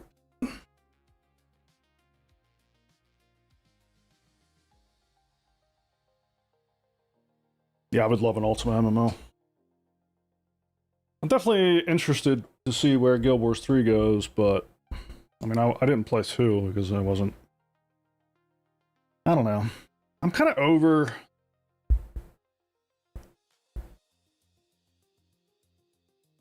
I don't even know how to say it. I'm just really looking for sandbox games. So unless it's very sandboxy in nature, I'm kind of over anything that's not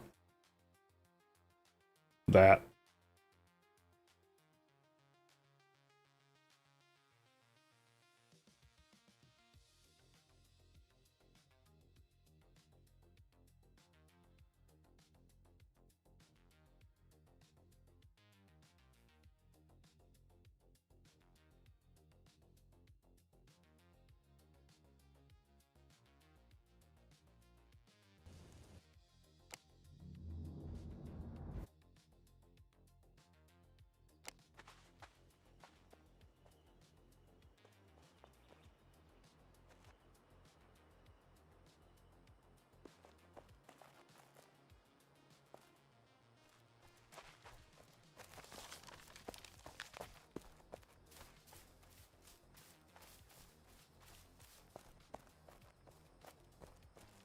Let's see if those guys follow me out. They hate me.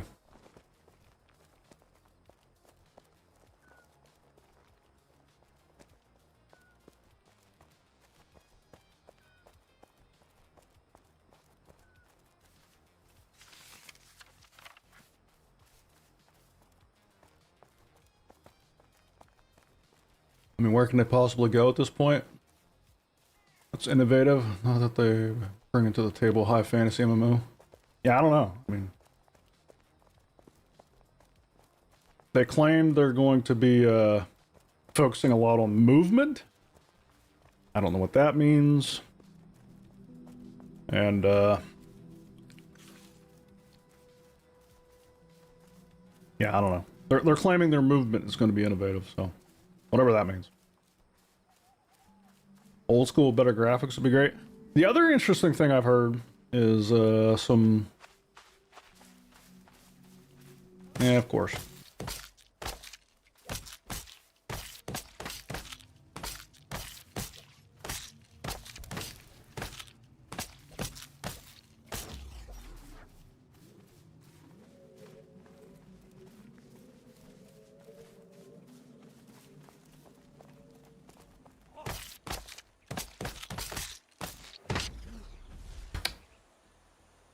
Whatever.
At least he did a good job following me, so I didn't see that he was following me.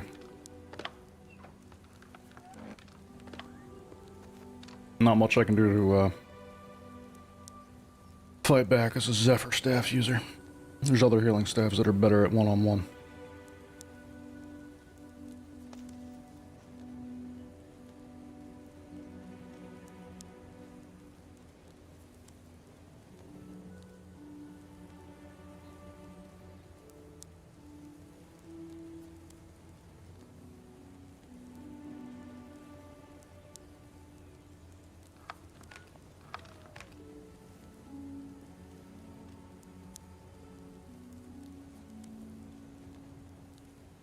I mean, seamless non-loading screens and stuff that AOC was trying to do would be a start.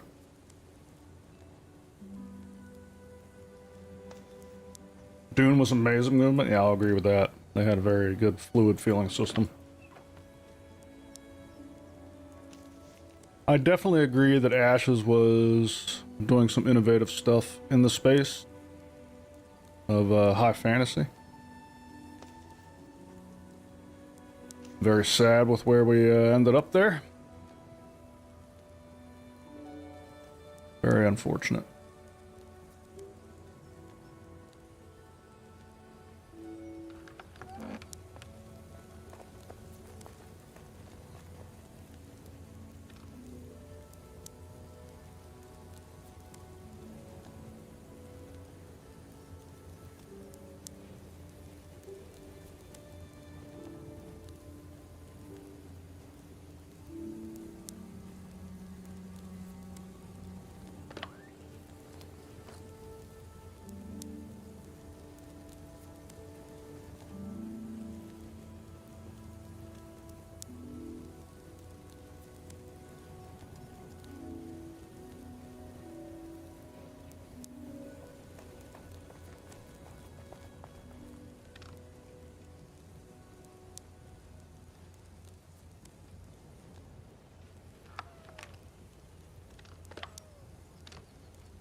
getting re-geared. Joy.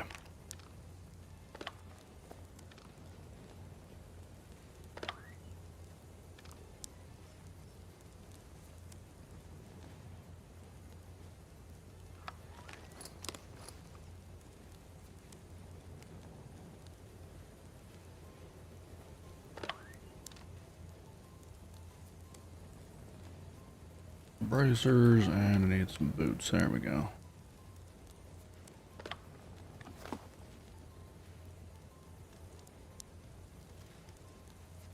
Alright. Fucking staff.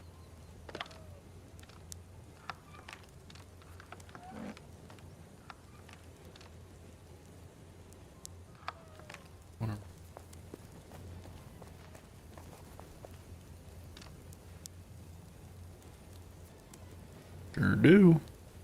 Alright, I'm good to go.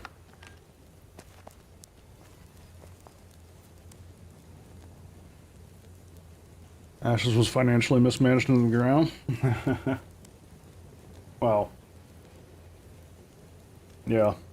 I mean, you can also say that it would have never existed.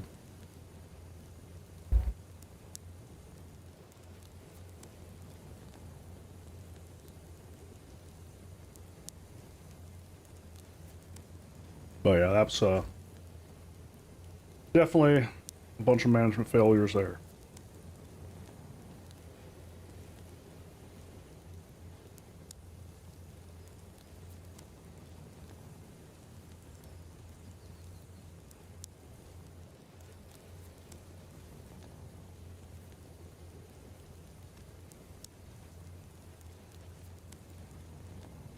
I'm with you now, Scabian. I was following both of them as my main two as well.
Sorry, I'm finishing up my snack here.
I'm very eager to see what does come out in the wash.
I sure as hell we could have had the game. Or I sure as hell wish we could have had the game.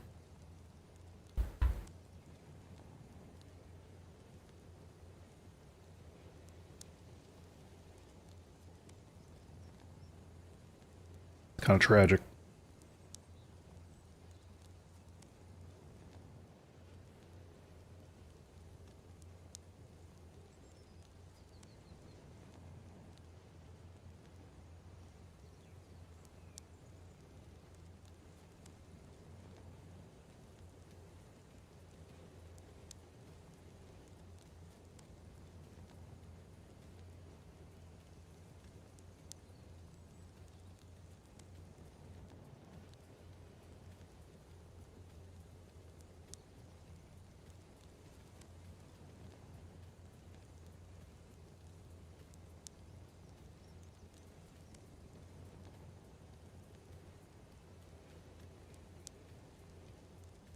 Shroud? I never heard of it.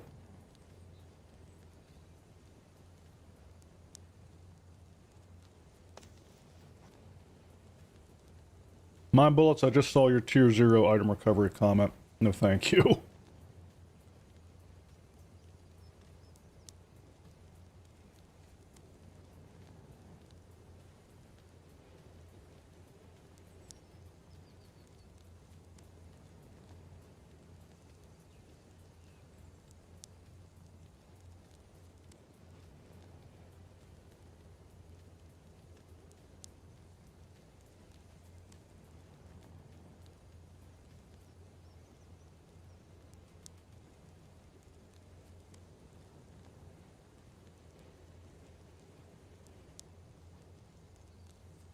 Hey Nez, welcome back. I'm just eating a snack, so I'm off camera. But this is The Wonderful World of PAX Day, also a struggling indie game.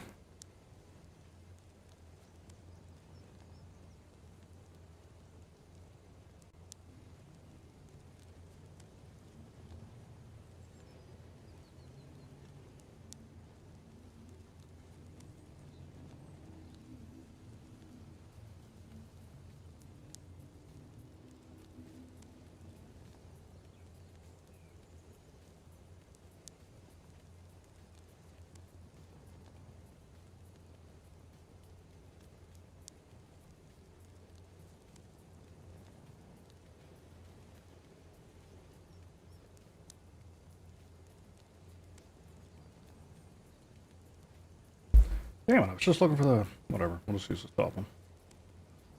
Oh wait, here we go.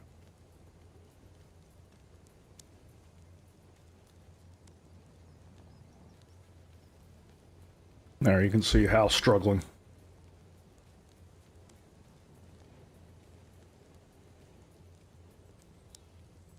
This October 2025 is whenever they release the one content update we got since, or no. No, sorry, this is whenever the game released, 1.0. And then here in January is whenever they released the one real content update we got, which is what we're doing out here right now. We're hunting Mornwood trees. So the concurrency back in October was, you know, 6,500 to 7,000. By the time they released their first content, we were at 4.5. But we are under 1,000 now, consistently. Pretty bad.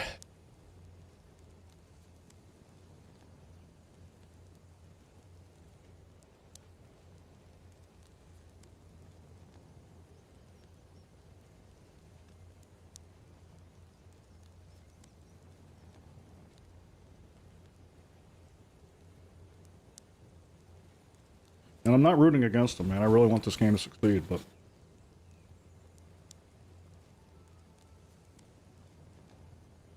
I need to change something about what they're doing.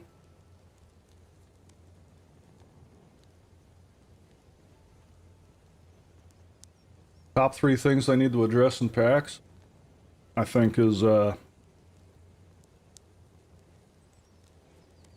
economy, man. They need to do whatever it takes to get a proper player economy going. I think part of that is things like buy orders in the market stalls, but I think the most important thing is transportation. They need a way of transporting goods. Right now, the only way to move things is to open your inventory, fill it, and run it. We need something. We need wagons, mules, something to be able to move larger hauls. I think that's critical to bringing the economy online, because to deliver enough things for people to even bother to put in a buy order, I mean, you need a lot of inventories.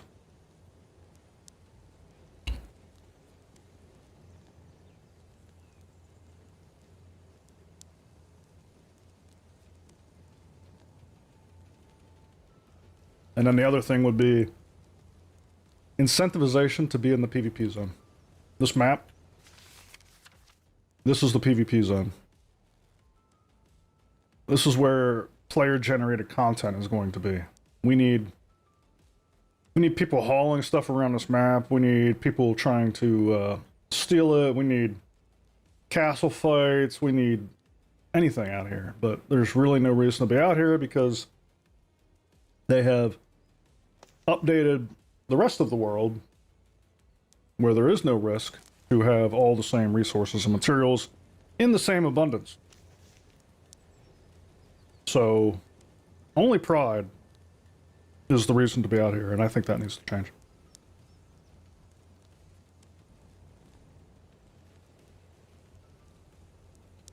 And then the last thing, which is really just introduced this patch, is just fixing the broken stuff.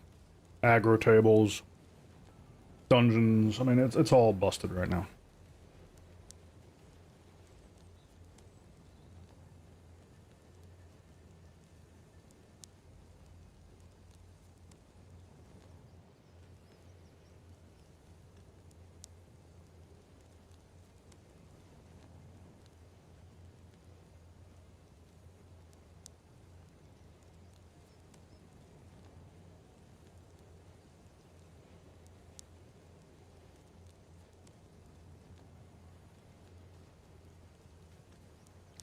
Yeah, to your point, the age-old PvP versus PvE, like, they could go full PvE if they wanted to. Like, commit. The dungeons are boring and shitty, and people get bored in the home valleys too. Like, they build their castle, and then they're kind of done. So there's nothing PvE to do. From day one, it's been obvious they want to rely on player-generated conflict and content. The same as EVE Online does, by the way. A lot of these developers came from EVE Online, which is fine, but you need to give a reason to have conflict. There's no reason right now.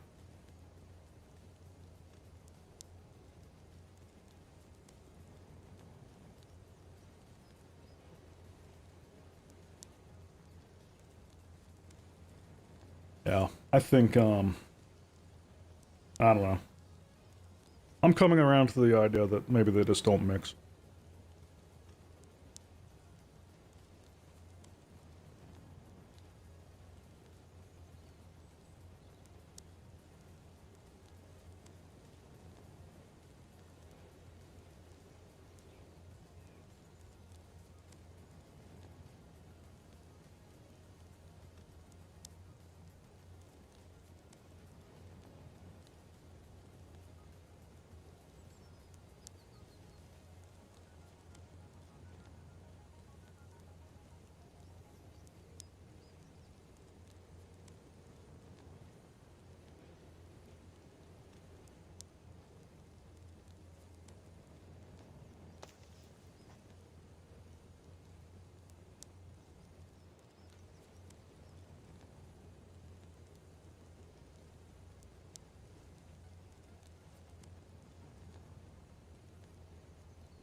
All right, sorry, I'm done with my snack.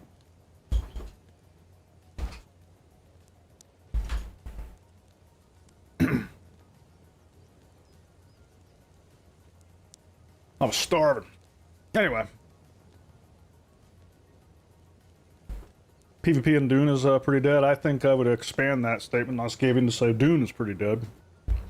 I don't know, your mileage may vary. We had, at the launch of Dune, we had over 700 people playing it in our community.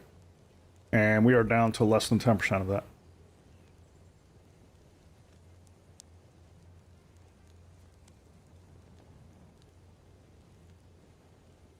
From over 700, we're down to like 50.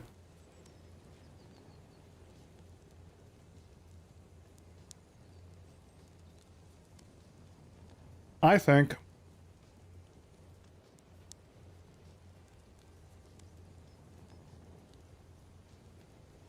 on this whole like PvE versus PvP thing, I think there's just a fundamental truth people still don't want to acknowledge because it's uncomfortable, right?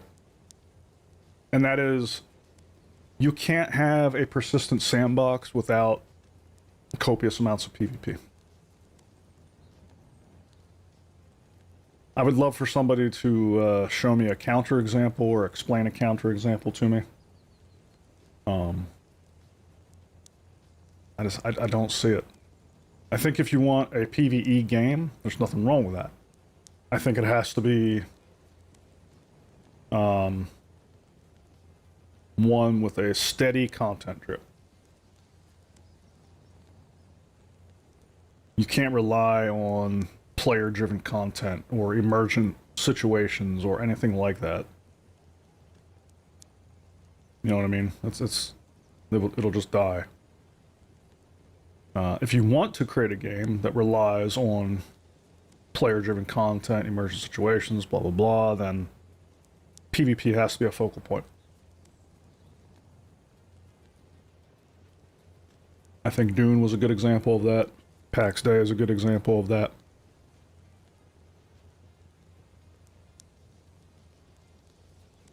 The idea of their corruption system, etc., would have solved various issues that older games struggled with. You try to mix, what was it, AOC? Oh yeah, the corruption system in AOC? Maybe. There may be some system out there. Maybe, but I don't know.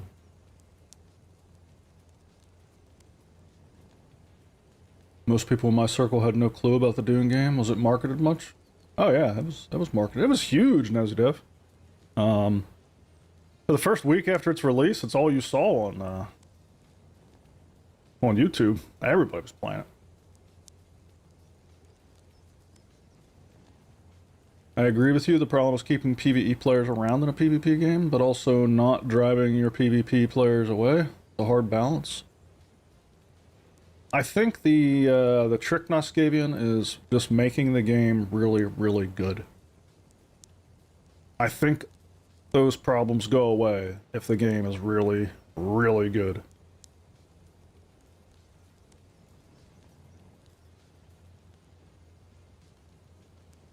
Remember, I mean, just look at World of Warcraft 2004. I draw this example a lot, but I always played on PvP servers. There were a ton of PvE players on PvP servers. They had no interest in PvPing, but they played on a PvP server because that's where their friends were.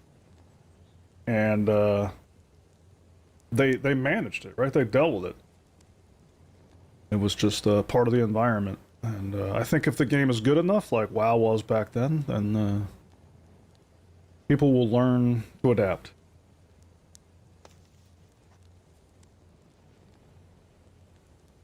Hey, Joshua.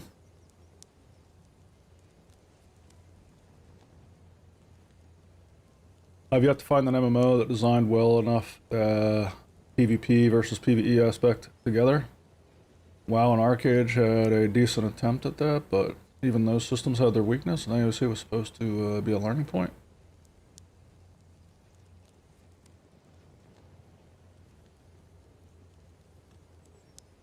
Yeah. I mean, cities were safe. I'm fine with that. I'm not saying there shouldn't be any safe zones. The cities were safe. The starter zones were safe.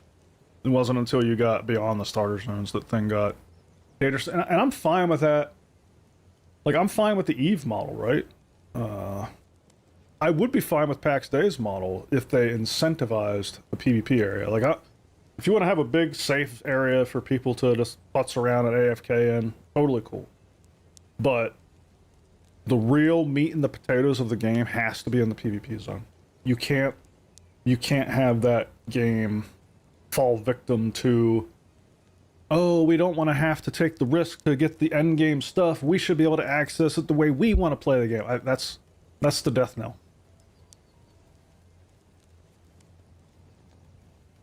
Yeah, exactly. PAX Day used to have their end game materials only in the PvP zone, and at some point they moved them so that they're in both, and it just cratered the population out here. Like, people were willing to take the risk and come out here for it until they didn't have to.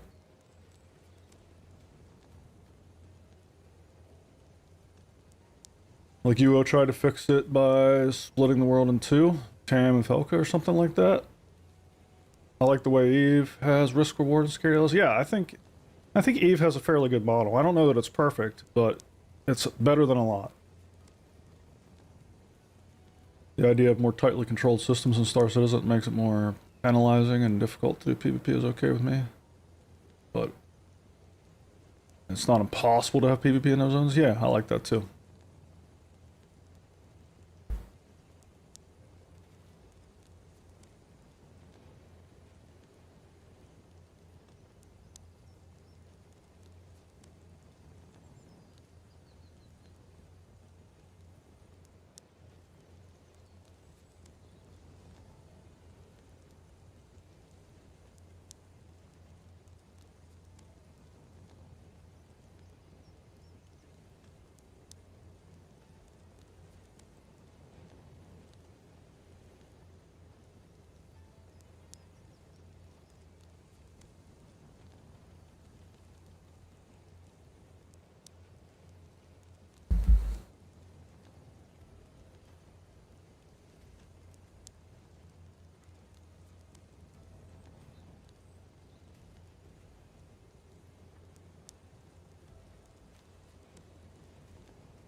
What advice are you looking for, Josh? Something tells me you're some kind of spammer or something. So, I'm ready with the ban hammer if you are. I wish you luck, Zero.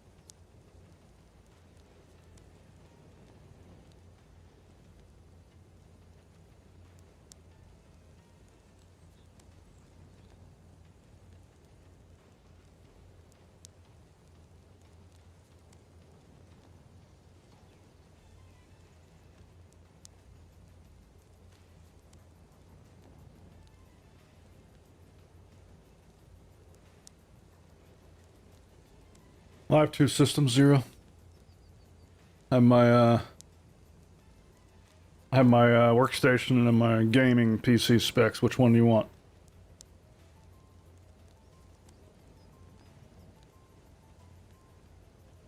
My gaming machine's a 9800 X3D with 5090. 64 gig.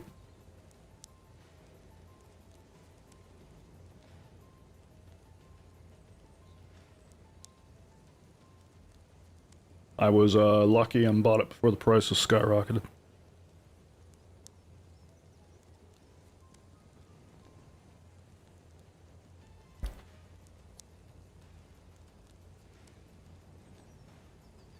Needs advice on catching that ban hammer. Yeah, right.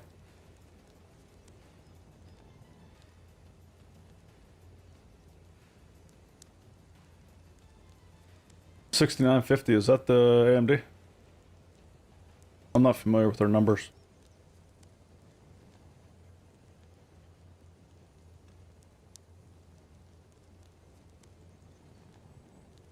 Cool.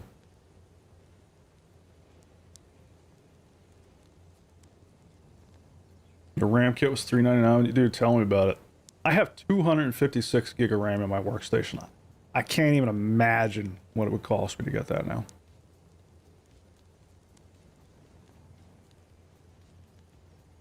I would never been able to do it.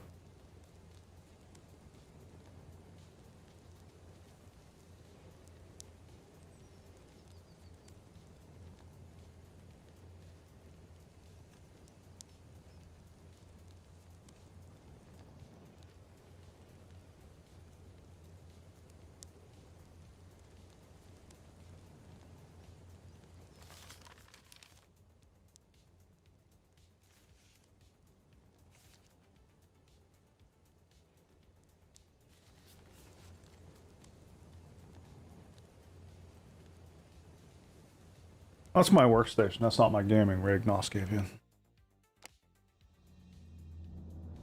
My gaming rig's 64.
HOTD? What's that? You just cycled terabytes of RAM? Woo!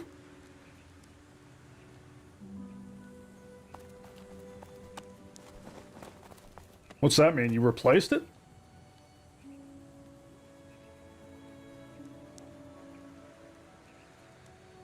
That's awesome, Kennedy.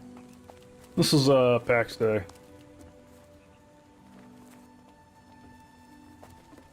Yeah.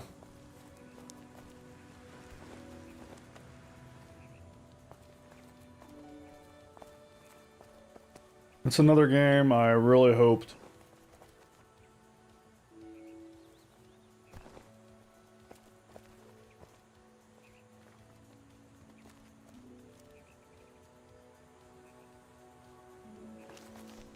Really hoped this game would be successful, but we'll see.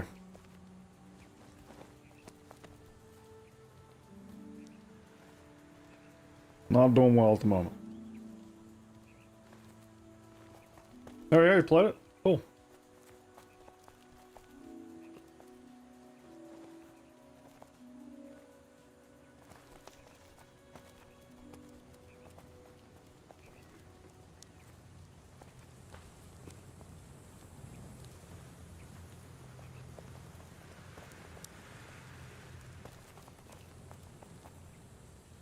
Still quite a few of us playing. We're holding on. Hoping they turn it around.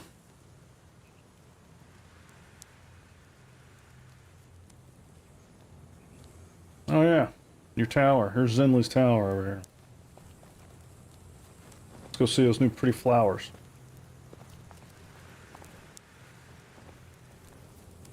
This is why I'm having to log in multiple times and get long loading screens and all that fun stuff, so that Zinley could have flowers. Messing with you then. What the? Dude.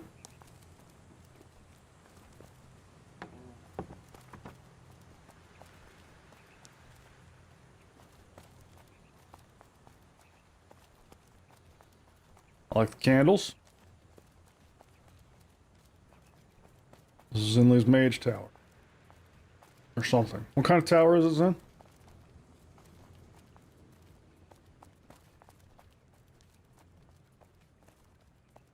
You can see some of the flowers out the window here.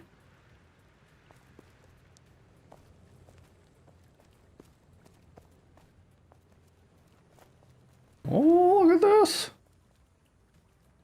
Wow. I like the fountain. I didn't know that. I didn't know we had this in the game. I like the braziers and the flowers. That's cool.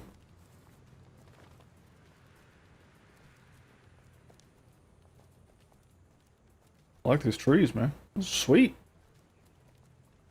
You got it going on up here.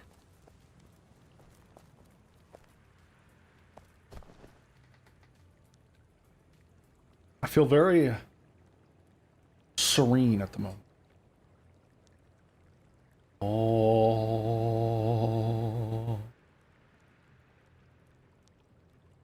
Oh.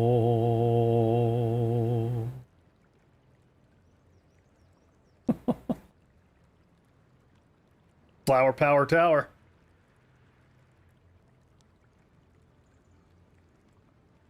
That's our content for Q2, Q3, and PAX, right? This is what we got. 2 quarters worth of content here.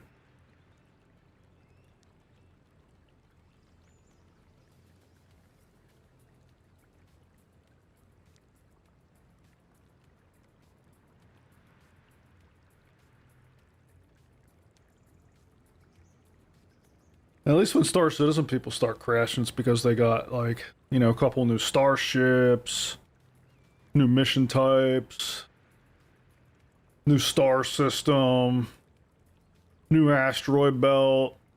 We start crashing the PAX Day because they delivered us these trees.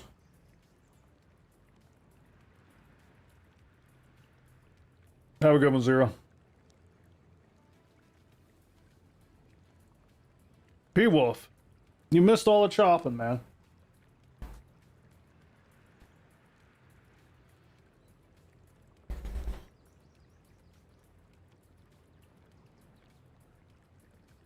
I'm hanging out here on the Flower Power Mage Tower at the moment.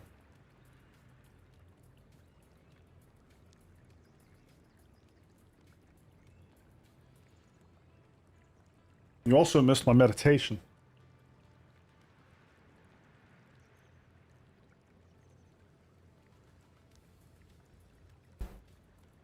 Oh, I'm being called. If I jump down, it's probably not going to be good for me.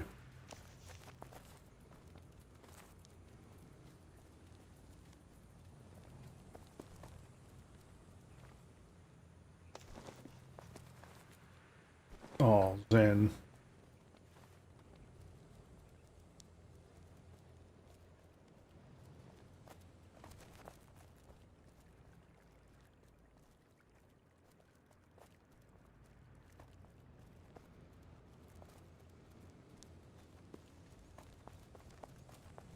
How the hell do I get out of this place?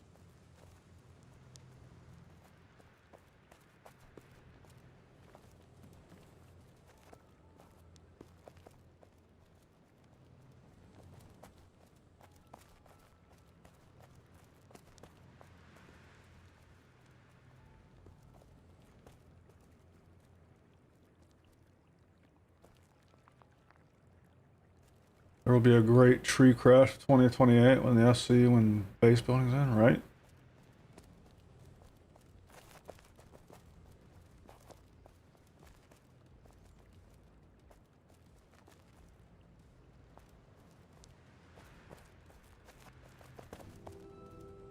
Aha.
crazy placeable trees wouldn't be optimized, right?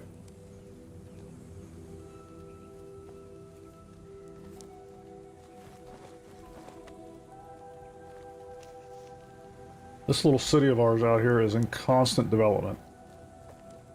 I usually don't even know how the hell I get around the place. But it's kind of cool logging in and just seeing how things are evolving.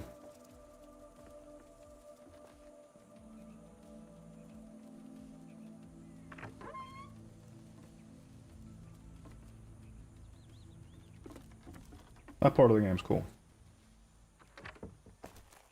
The gameplay part of the game is not so cool. Nice rug. Nice views.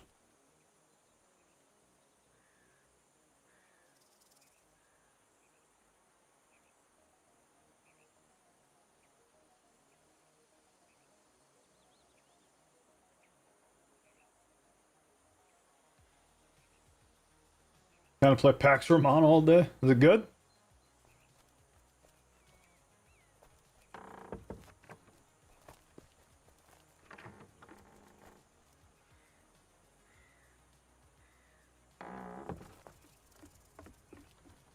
I don't know about that, Mind Bolts. If creativity was longevity, then PAX would still be thriving. You can be very creative in this game, but what's the point?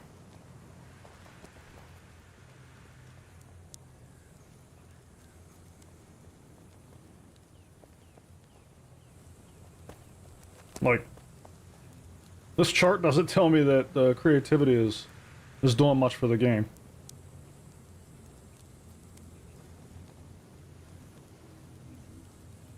I don't know.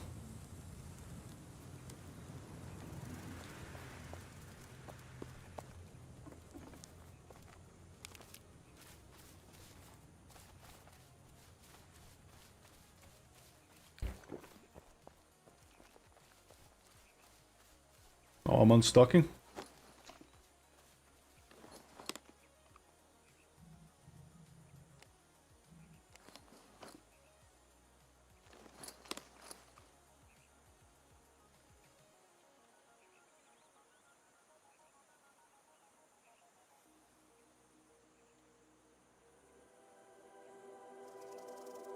I didn't know I had to be at max stamina to unstuck.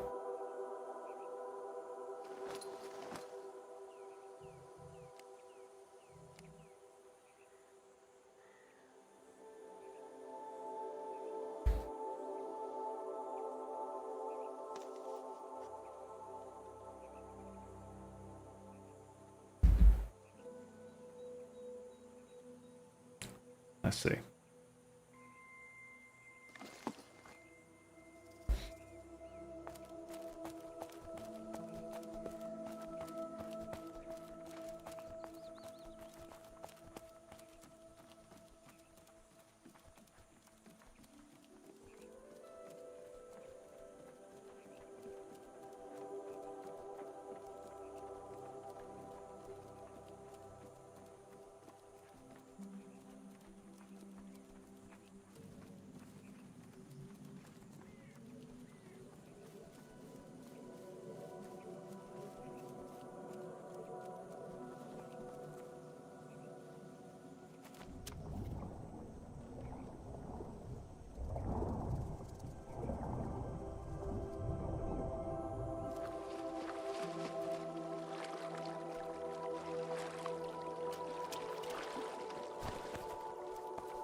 There's a point to be made that it can't stand alone if the rest of the game is not doing well, but I think that, yeah, creative parts are the point. I will agree with you there. I mean, I think, honestly, that's what draws me to the idea of a sandbox, right? Like, I want to create something And it's why I think PvP is so important in sandboxes too. Is because I think adversity gives creations value, and I don't know. I'm just speaking for myself here, but I want to play in a PvP sandbox where I can create something that stands in the face of adversity, and that will give me, like, that gives me kind of a sense of satisfaction and purpose that I'm looking for in these games, and I just ran out of stamina. But it's that creation part, I think, is the creativity, right? It's my expression of creativity.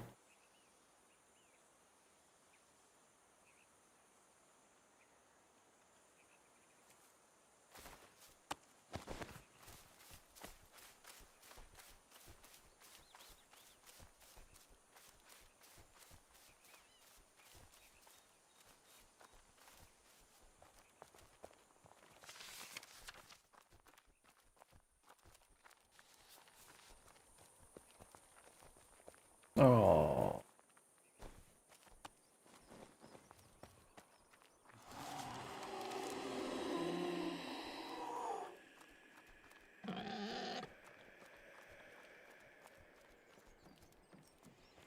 But yeah, I think that I think the moment-to-moment gameplay has to be good though too.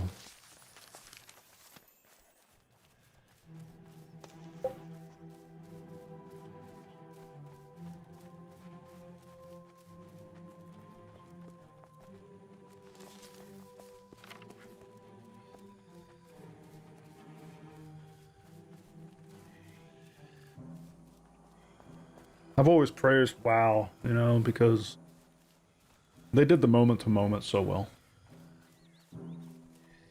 I don't know that early versions of WoW really had much of a creativity outlet. I know the more modern versions do. But there again, like, I don't like the more modern versions of WoW. They have house building, they have transmog, they have all these creative outlets now, but I'd much rather play the old versions that had the better moment-to-moment gameplay. But I know I don't represent everybody. And I know there's a lot of people that get really into the transmog system and all that stuff, but probably goes to like different player types.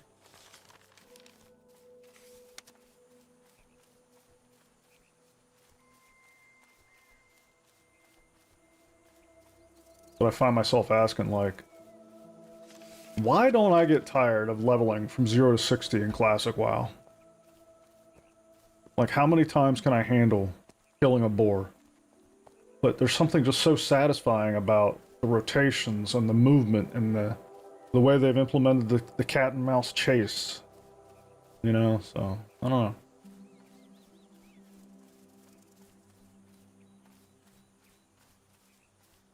Yeah. Character creator, right? Yeah. Oh, I love the character creator.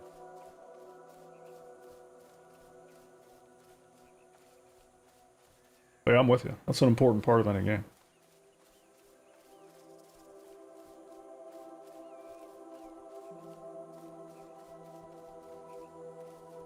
And I love the moment-to-moment gameplay in Star Citizen. I think Star Citizen moment-to-moment feels good.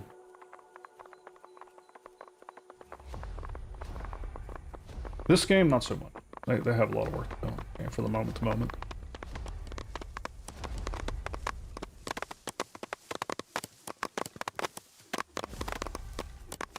I feel like the character creator of Star Citizen has a lot of potential. Kind of like the whole game, right? A lot of potential. They just need to fill it in a bit.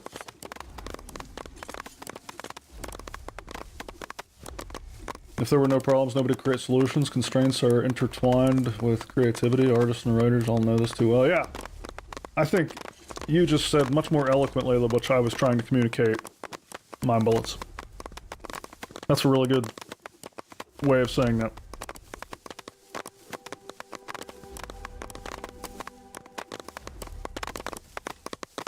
Yeah, sorry, I know it's loud. I can turn that down if it's too loud. Or run away. I'll go over here and scout.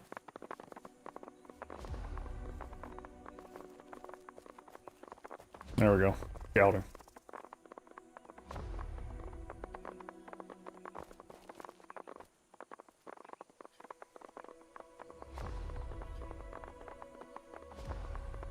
Like if they have the hair and stuff that they tease at sitcoms here, you'd love it. Yeah. I also think the DNA system's a little confusing.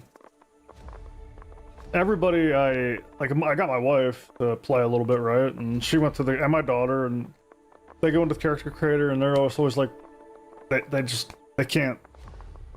The DNA system just does not click for them. It doesn't click for me either, honestly. Like, wish they would do that differently. I don't like that. I can fall asleep to that chopping nice.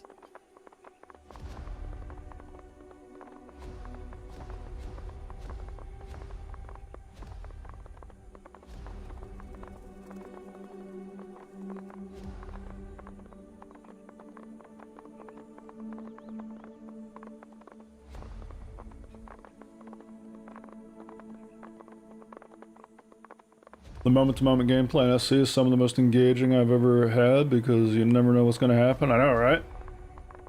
Even a routine and dull gameplay like hauling might turn into... I know! I love that about a project. Like the other day when I was playing on stream and I was out doing those combat missions with my,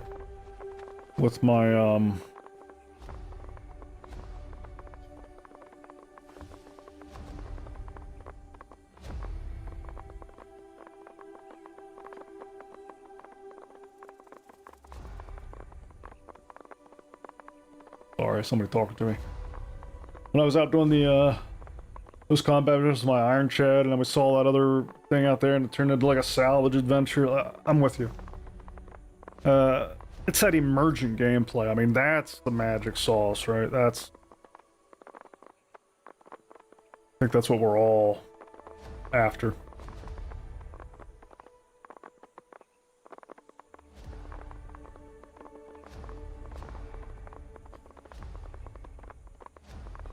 Same here, P-Wolf.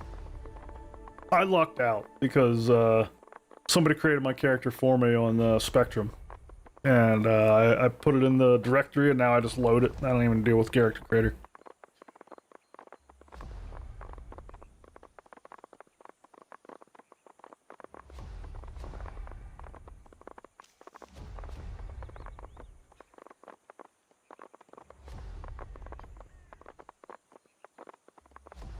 Had a quantum crash obliterate you both? Wow.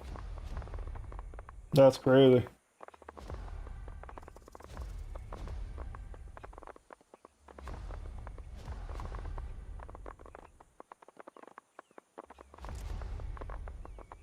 I remember real early on when I was, shortly after I joined the project, I had a quantum incident with a space station or a moon or something. I forget what it was. Haven't had anything like that in a long time.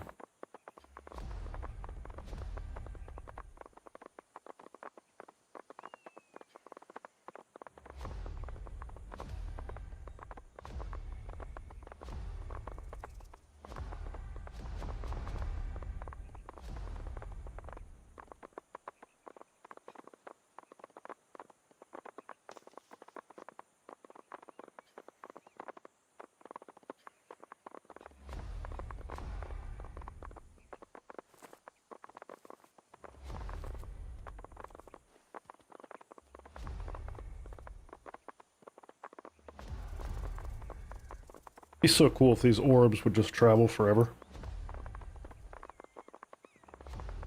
I could sit here and like target practice.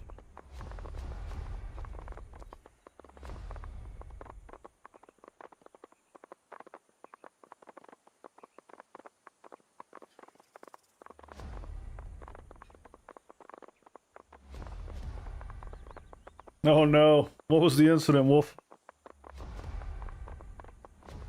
This sounds like an adventure. I love adventures.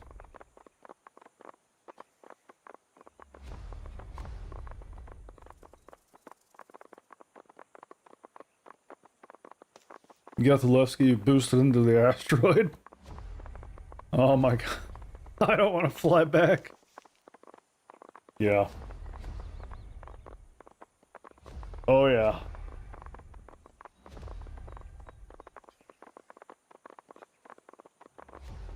I hope there's like a thriving market for flights in the future when there's a lot more players on a shard. I can see that. I can see a lot of people enjoying just ferrying people around, you know? Oh, microtech. That's rough. Yeah, my home is set to Hurston at the moment. I wish I would have set it to Levski this patch. Next patch that comes out, I'm moving to Levski. I just feel like I'm there all the time.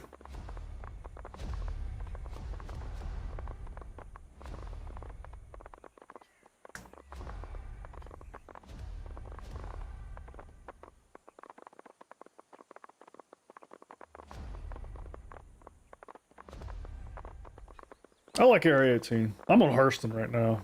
I switched there a few patches ago just for a different vibe. I kind of rotate around places.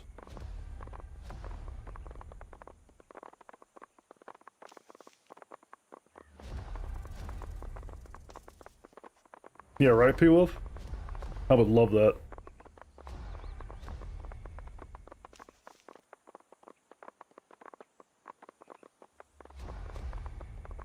New Babbage for life.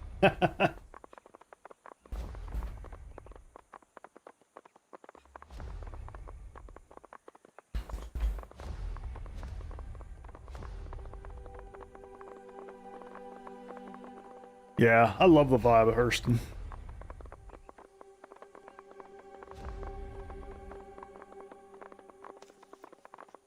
I've gotten used to the landing site, but yeah, could use some work. Microtech has a place in my heart too. I mean, that's the first place I started. My first experience in the game was in Microtech.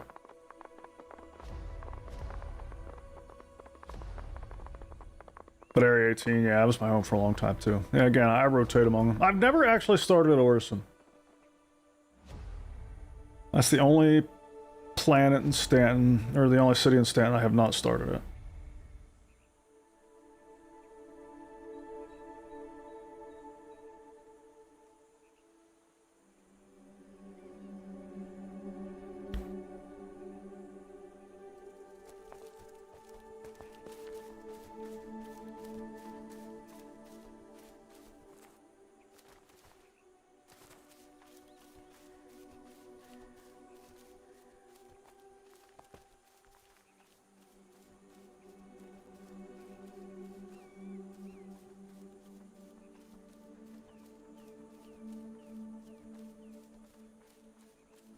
Oh, that's wild, Griff. I never noticed that bug.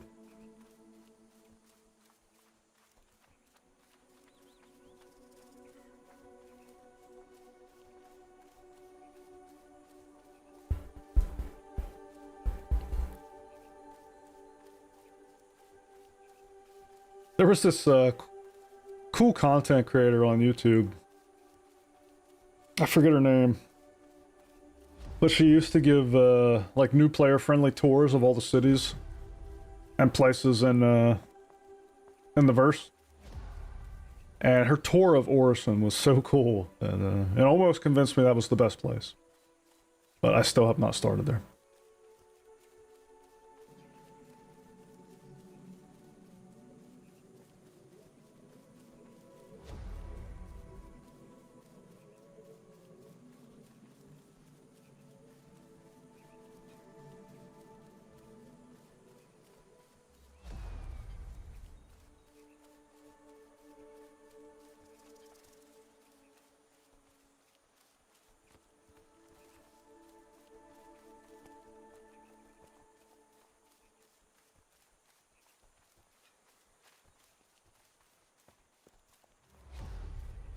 That's why I never started Orison. I forgot about that. Whenever I first started playing, the atmosphere in Orison was so much more than the other planets, and it took forever to get out of Admo.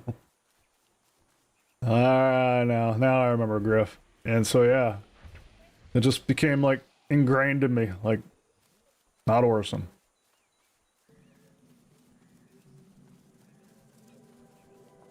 That's actually a good point. I probably will start it, Oris, next patch.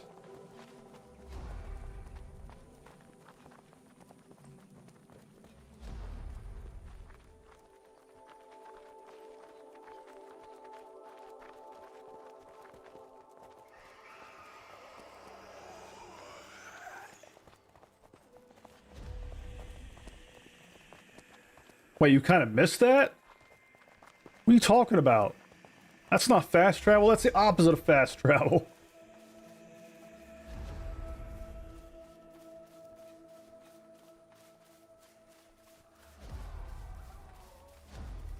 Imagine missing friction.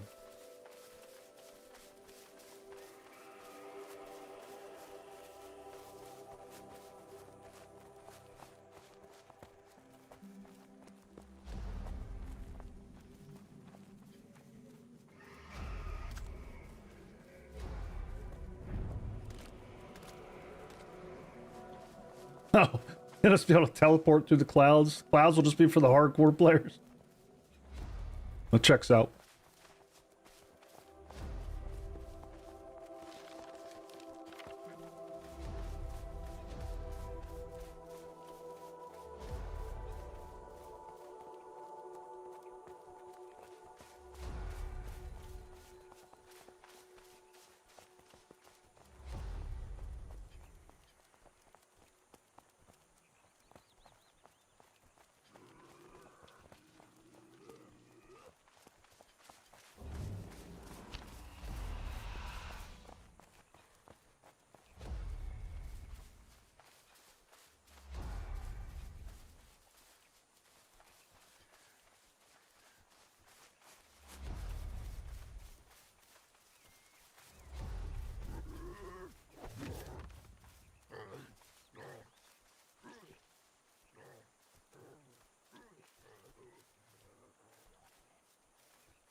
I definitely think the world should get bigger.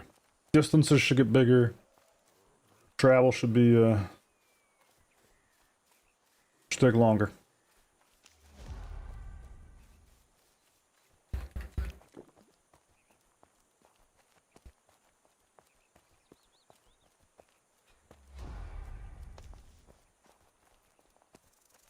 Funny enough, sometimes I forget that atmospheric re-entry burn does still exist. Just that QTing the POIs now puts you below that threshold. Yeah.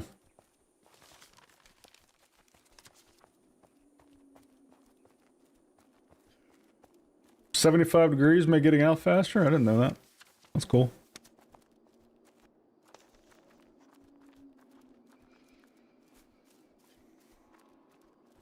I was talking to somebody. When was it?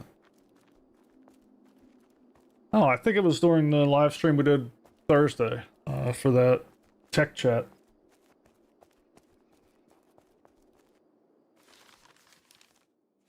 Sorry, I'm following orders while I chat.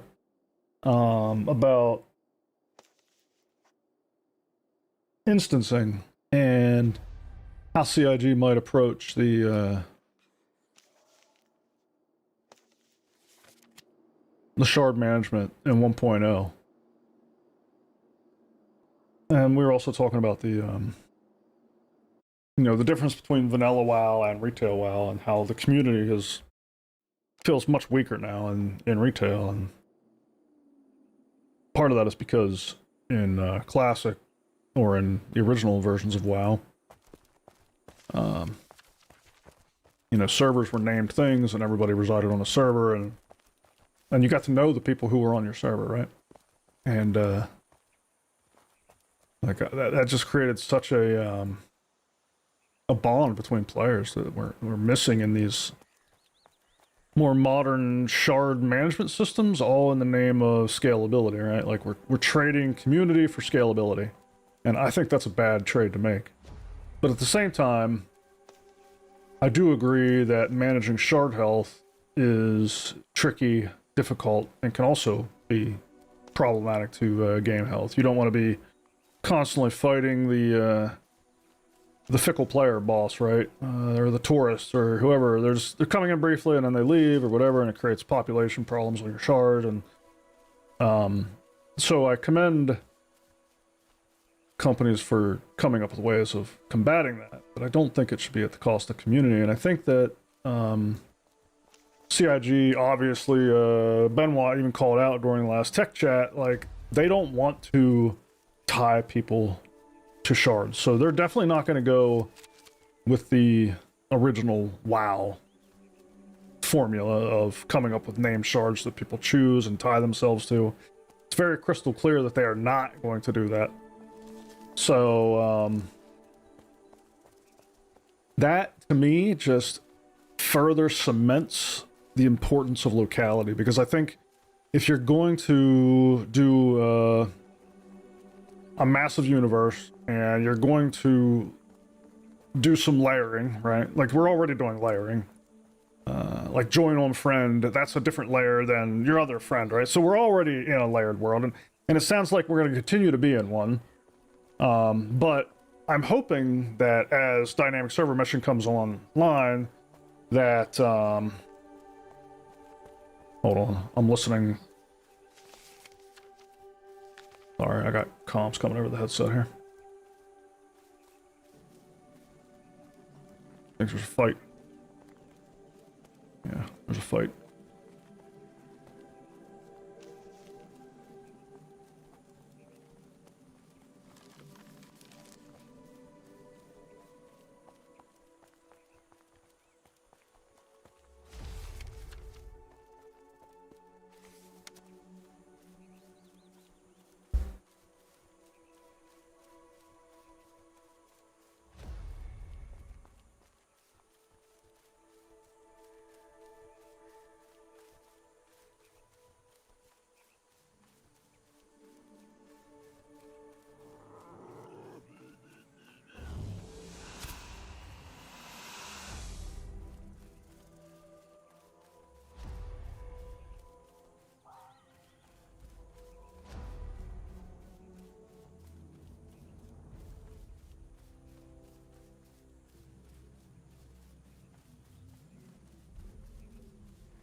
Oh shit.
Sorry guys, I'm focused. We don't have how many healers out here.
All right. I think the excitement's done for now.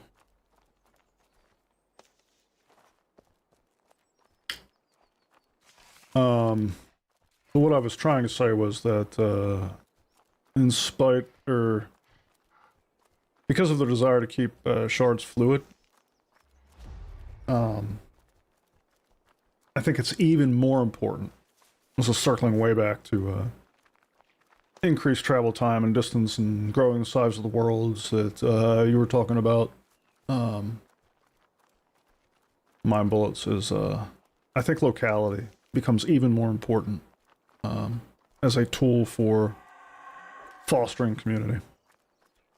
Because if you're going to do very dynamic layers and shards, like retail WoW is, then I think you incentivize community forming through locality and bringing friction to distance and travel. I think that's how you do it. That's my opinion.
There were some documents someone posted that was hinting that ship fuel amounts will be going way down in the future. So in that way I can help make the world feel a bit bigger. When toy can't traverse. Most of it on one tank, yes, yeah.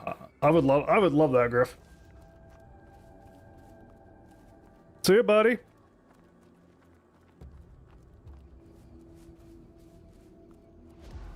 Dude, I was healing you in that fight, bro.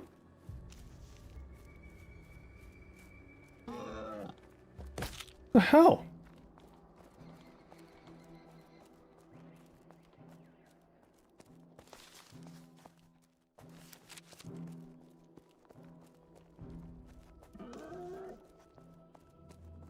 That was one of the problems I had doing mining ops. Out of the IC, server would crash, and I'd have to jump to a new shard, and then my IC with all the other ore pods was gone. Yeah.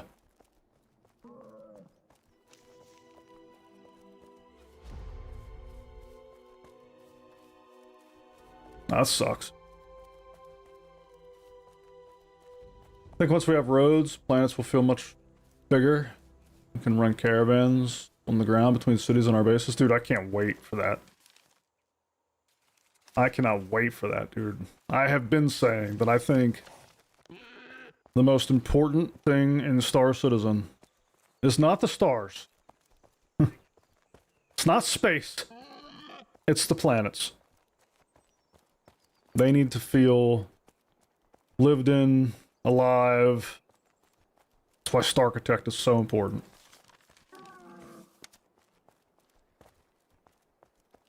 It's always the healer's fault. That's what I'm saying, dude.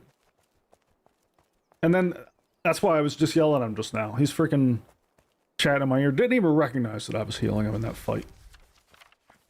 He would have if he died. Then he would have known. You see what I'm saying?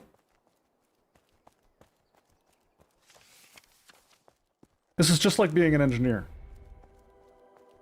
Nobody knows you exist whenever everything's running fine. It's only whenever things are failing, then they know it's your fault.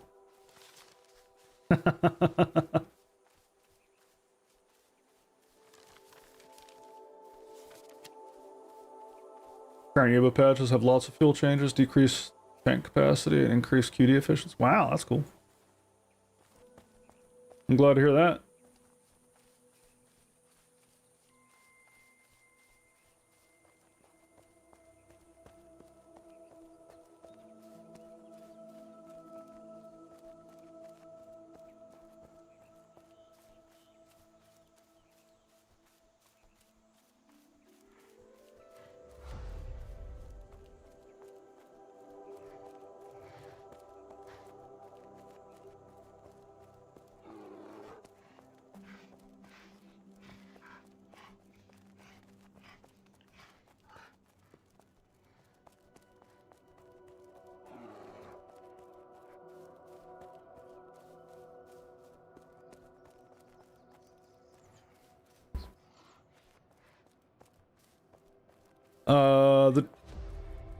The way they define a Zerg is one more than they have.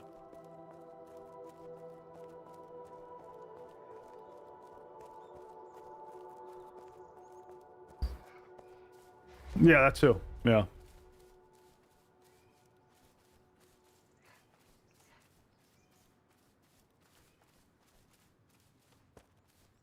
Hey, stop reminding me about work. Sorry, mind bullets. They said ships have oversized fuel tanks, and when they tried to bring them down, the community got mad because they didn't have refueling. Yeah, that makes sense.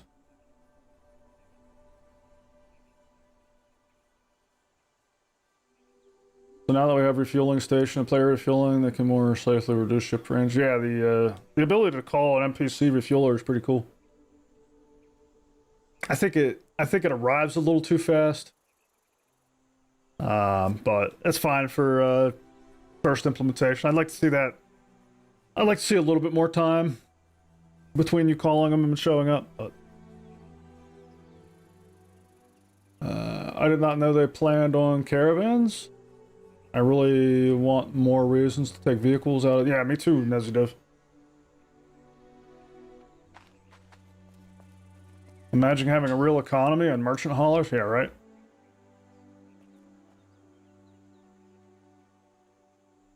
Intersystems caravans, planet caravans, 100%.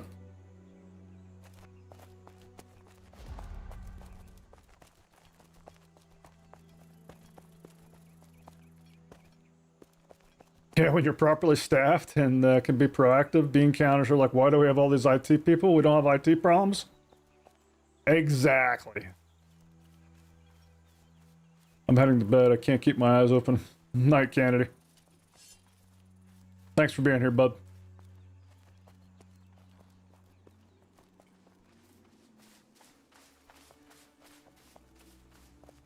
It would be nice if they would confirm whether or not they will use Planet Tech V5 to enlarge any of the old planets. That'd be cool.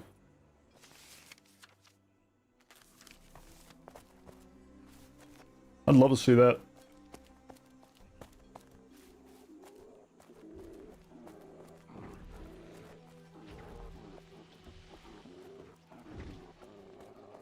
Someday we'll actually need to hire liberators and such to ferry fighters between active POIs. That would be awesome, dude. Can't wait for the liberator.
Someday, Griff. Someday.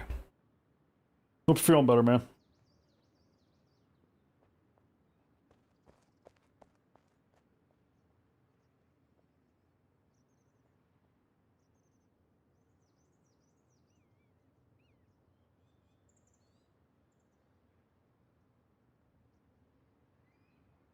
Speaking of feeling better, I could use a cup of coffee. Decaf.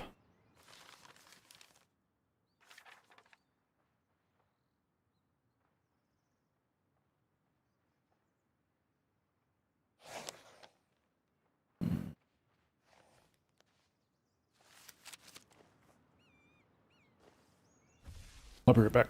I'm getting one.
Starting to? Oh, good.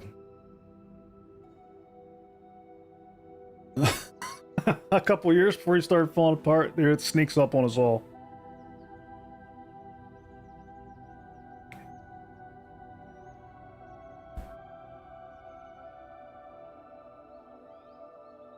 Where'd my friends go? Oh, they're still here.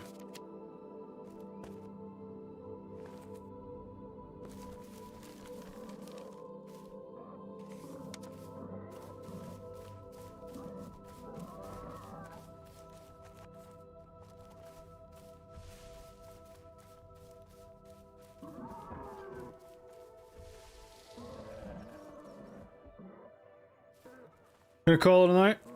Yeah, it's about that time. I think I'm gonna wrap it up here as well.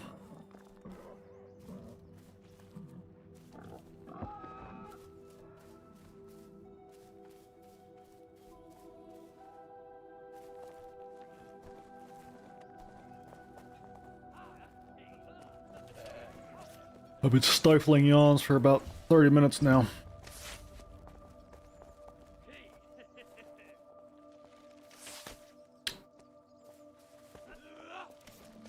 Well, I hope you continue to mend quickly, Griff, and thank you everybody for another fun evening.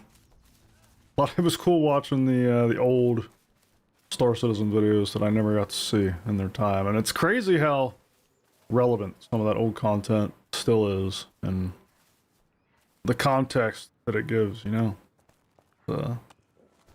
Gives me something else to point to in some of these discussions.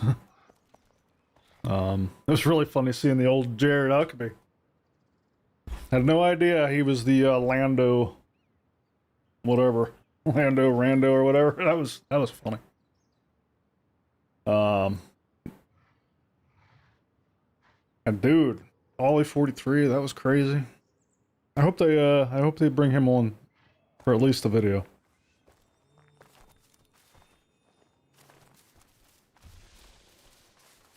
Here, let me hear you guys.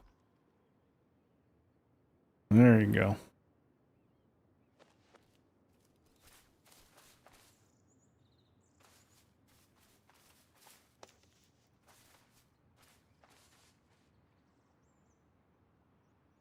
Lando Jared was a community member like us way back when. That's crazy, dude. He's been so integral to the project for as long as I've been here, I just can't even imagine. Like that other guy, I can't even remember his name now. Definitely not the Jared Huckabee we have today.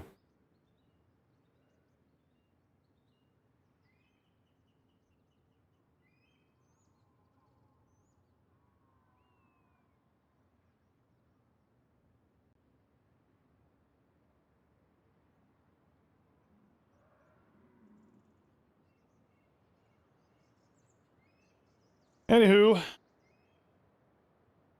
yeah, that's it. James Pugh. Although I think it was spelled a little differently, but yeah. Yeah, you're welcome, Bearstein. Thanks for being here for the whole thing. I really appreciate all you guys who hang out so long. Makes us all very fun and worth doing. If Jared leaves for any reason, it would be seriously hurt Sig, yeah. I do hope they're paying him well as well. And the very first community guy was Wingman, and Lando, aka Jared, would do fan submissions? Huh. Ben Lesnick is another legend? Damn. I'm kind of jealous I wasn't in the project sooner, you know? Feel like I missed a lot of history, but it's cool hearing you guys talk about it and going back and seeing some of it.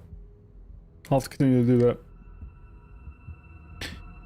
But for now, I'm gonna hang it up. Thanks again, everybody who hung out tonight. We'll see you again this week. Not too long. When we put out the next video, and next Saturday we'll do it again.